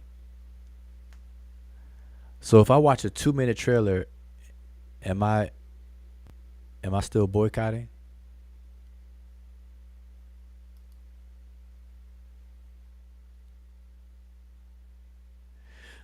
But no, all jokes aside, here's what I've seen, right, about boycotting. I've heard mention of boycotting. I've seen posts where people say it's time to boycott. Oh, she said no. People say it's time to boycott the movie. But here's the thing: people who I've seen calling for a boycott of the movie, they know they're giving commentary more about the movie and calling out a boycott than people who have seen the movie.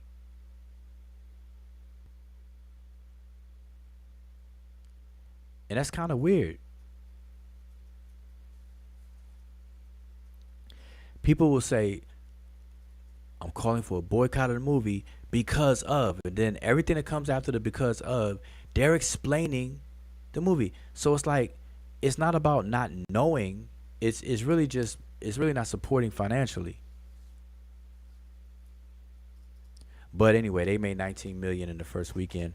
So let's see how far, see how it does, how it works.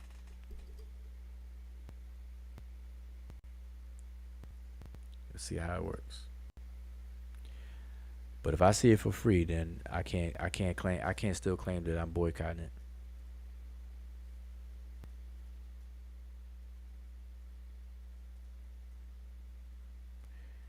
All right.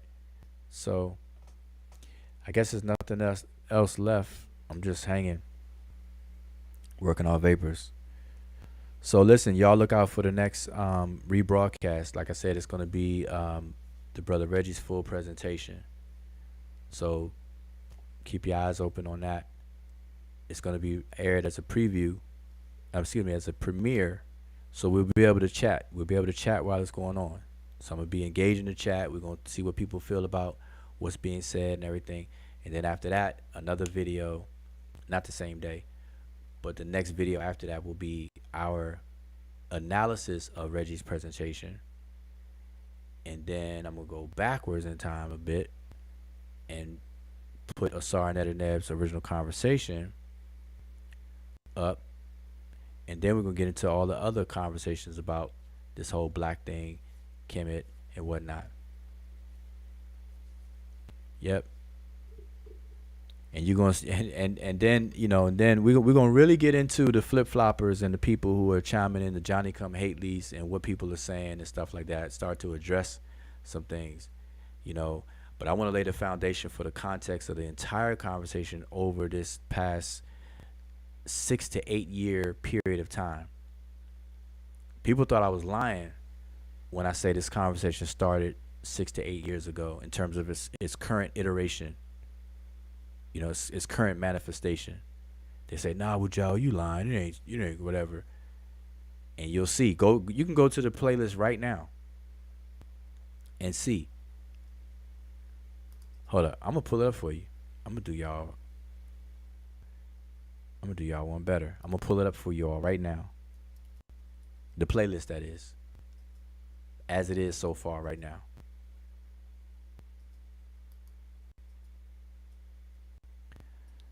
I'm going to pull up the playlist. So y'all check this out.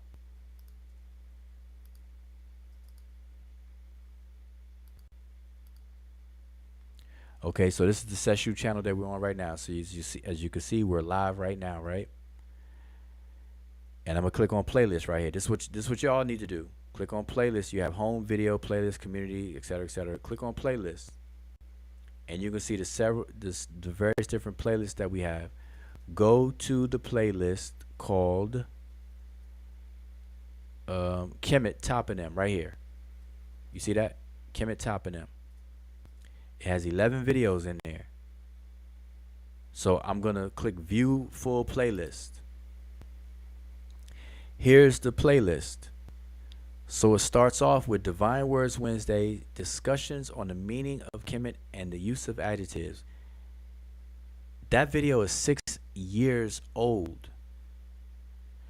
Then we have Kemet as a topic and brief lesson in toponymy. Then we have another one, Kemet as a toponym, a contribution to the debate on the meaning of the place name Kemet. Then discussion and review of Shekant the Diops, the Egyptians as they saw themselves, part 1. And then we got part 2.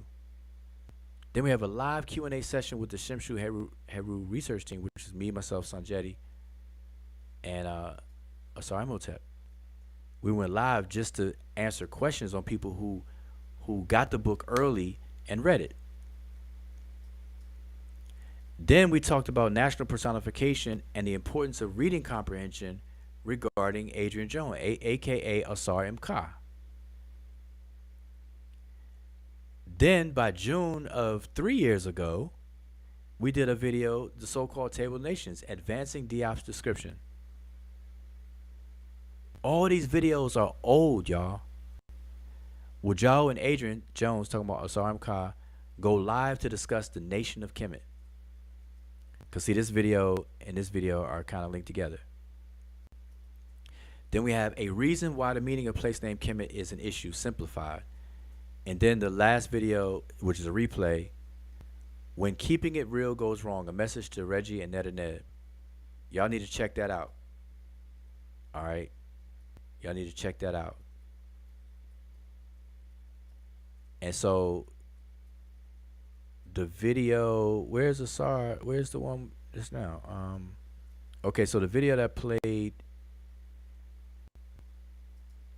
last night is not included in here yet, unless I'm missing something. Okay, yeah, that's going to be added. Okay, so anyway, so all these videos are going to be added to this playlist. So this is the playlist y'all need to watch and bookmark or whatever the case is. And when you have time, I know that some of these videos are long, some of them are short. Make sure you watch them in their order. You'll get the full context of the arguments and everything, and you'll see who's consistent, who's producing work, versus who's flip-flopping, versus who's appealing to authority, who relies on experts because they don't know how to do certain things, and they won't take the time to learn, and they won't humble themselves and have a cooperative scholarship. Instead, they want to take an adversarial position and just hate. And you just gotta call it what it is. All right. And you got people running around trying to attempt to snitch and whatnot. Go tell them. I'm gonna tell. You know, you got Karens, you got Kens. I'm gonna tell the TLA on those guys. I'm gonna tell the TLA. They plagiarized. UCLA. I'm gonna tell the TLA. I'm gonna email them and tell on these guys. Hopefully the TLA will say something, because they're selling a book.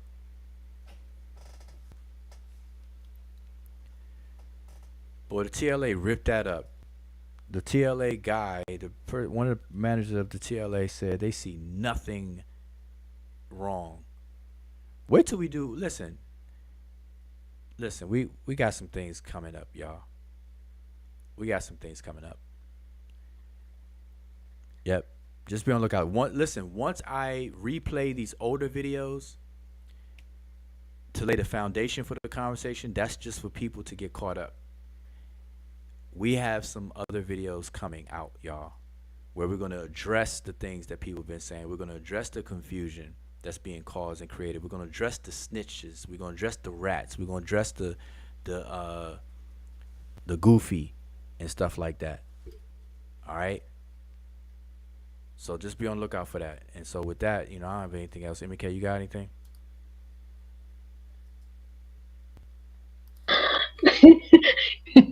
No, I was just trying to picture somebody sitting in front of a computer typing to snitch. Like, oh man, that's crazy. But I have nothing to say after this. Yeah, that's a funny picture.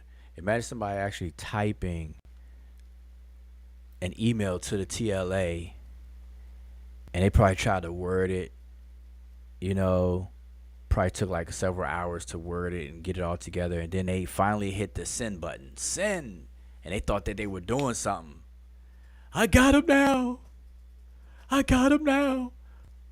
First, I'm going to try to get them blocked from journals and everything like that. I'm going to get them blocked from certain YouTube platforms. I'm going to get them blocked from journals. I'm going to corral the scholars. I'm going to do everything I can to block these guys because I hate them. I'm a hater. I'm a Johnny-come-hately, and I'm in my feelings. You forgot the libraries too. Y'all gonna get blocked on the libraries because you misspelled one word.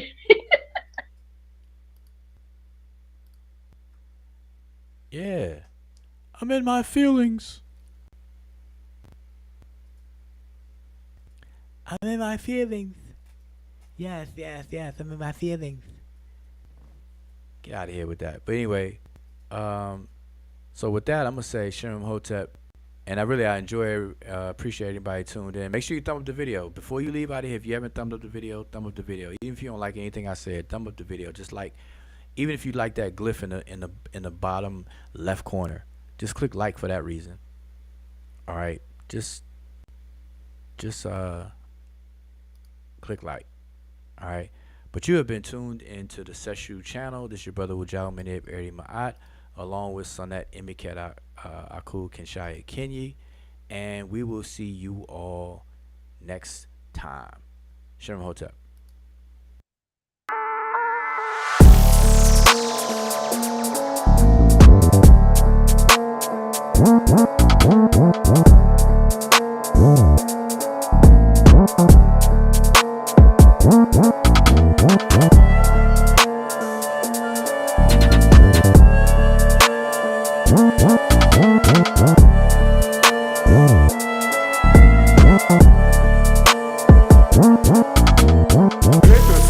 When you go to Kemet school, you became more alert. You made wake up, your spirit wake up. And you became a more human being. That's your character is built in a school.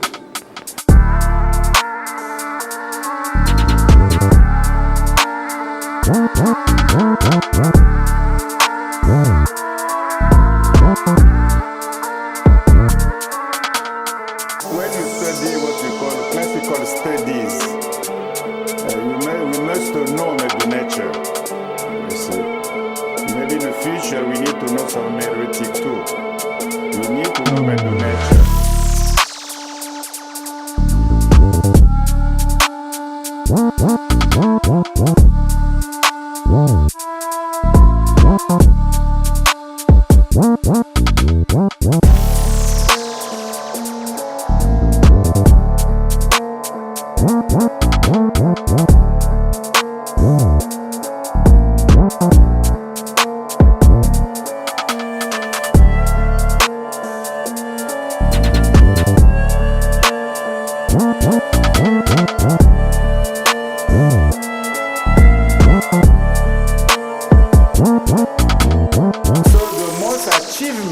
In Kemet, for me, is education. The way they think, they build, and they practice their education is very unique in history. Without education, I believe there will be no Kemet.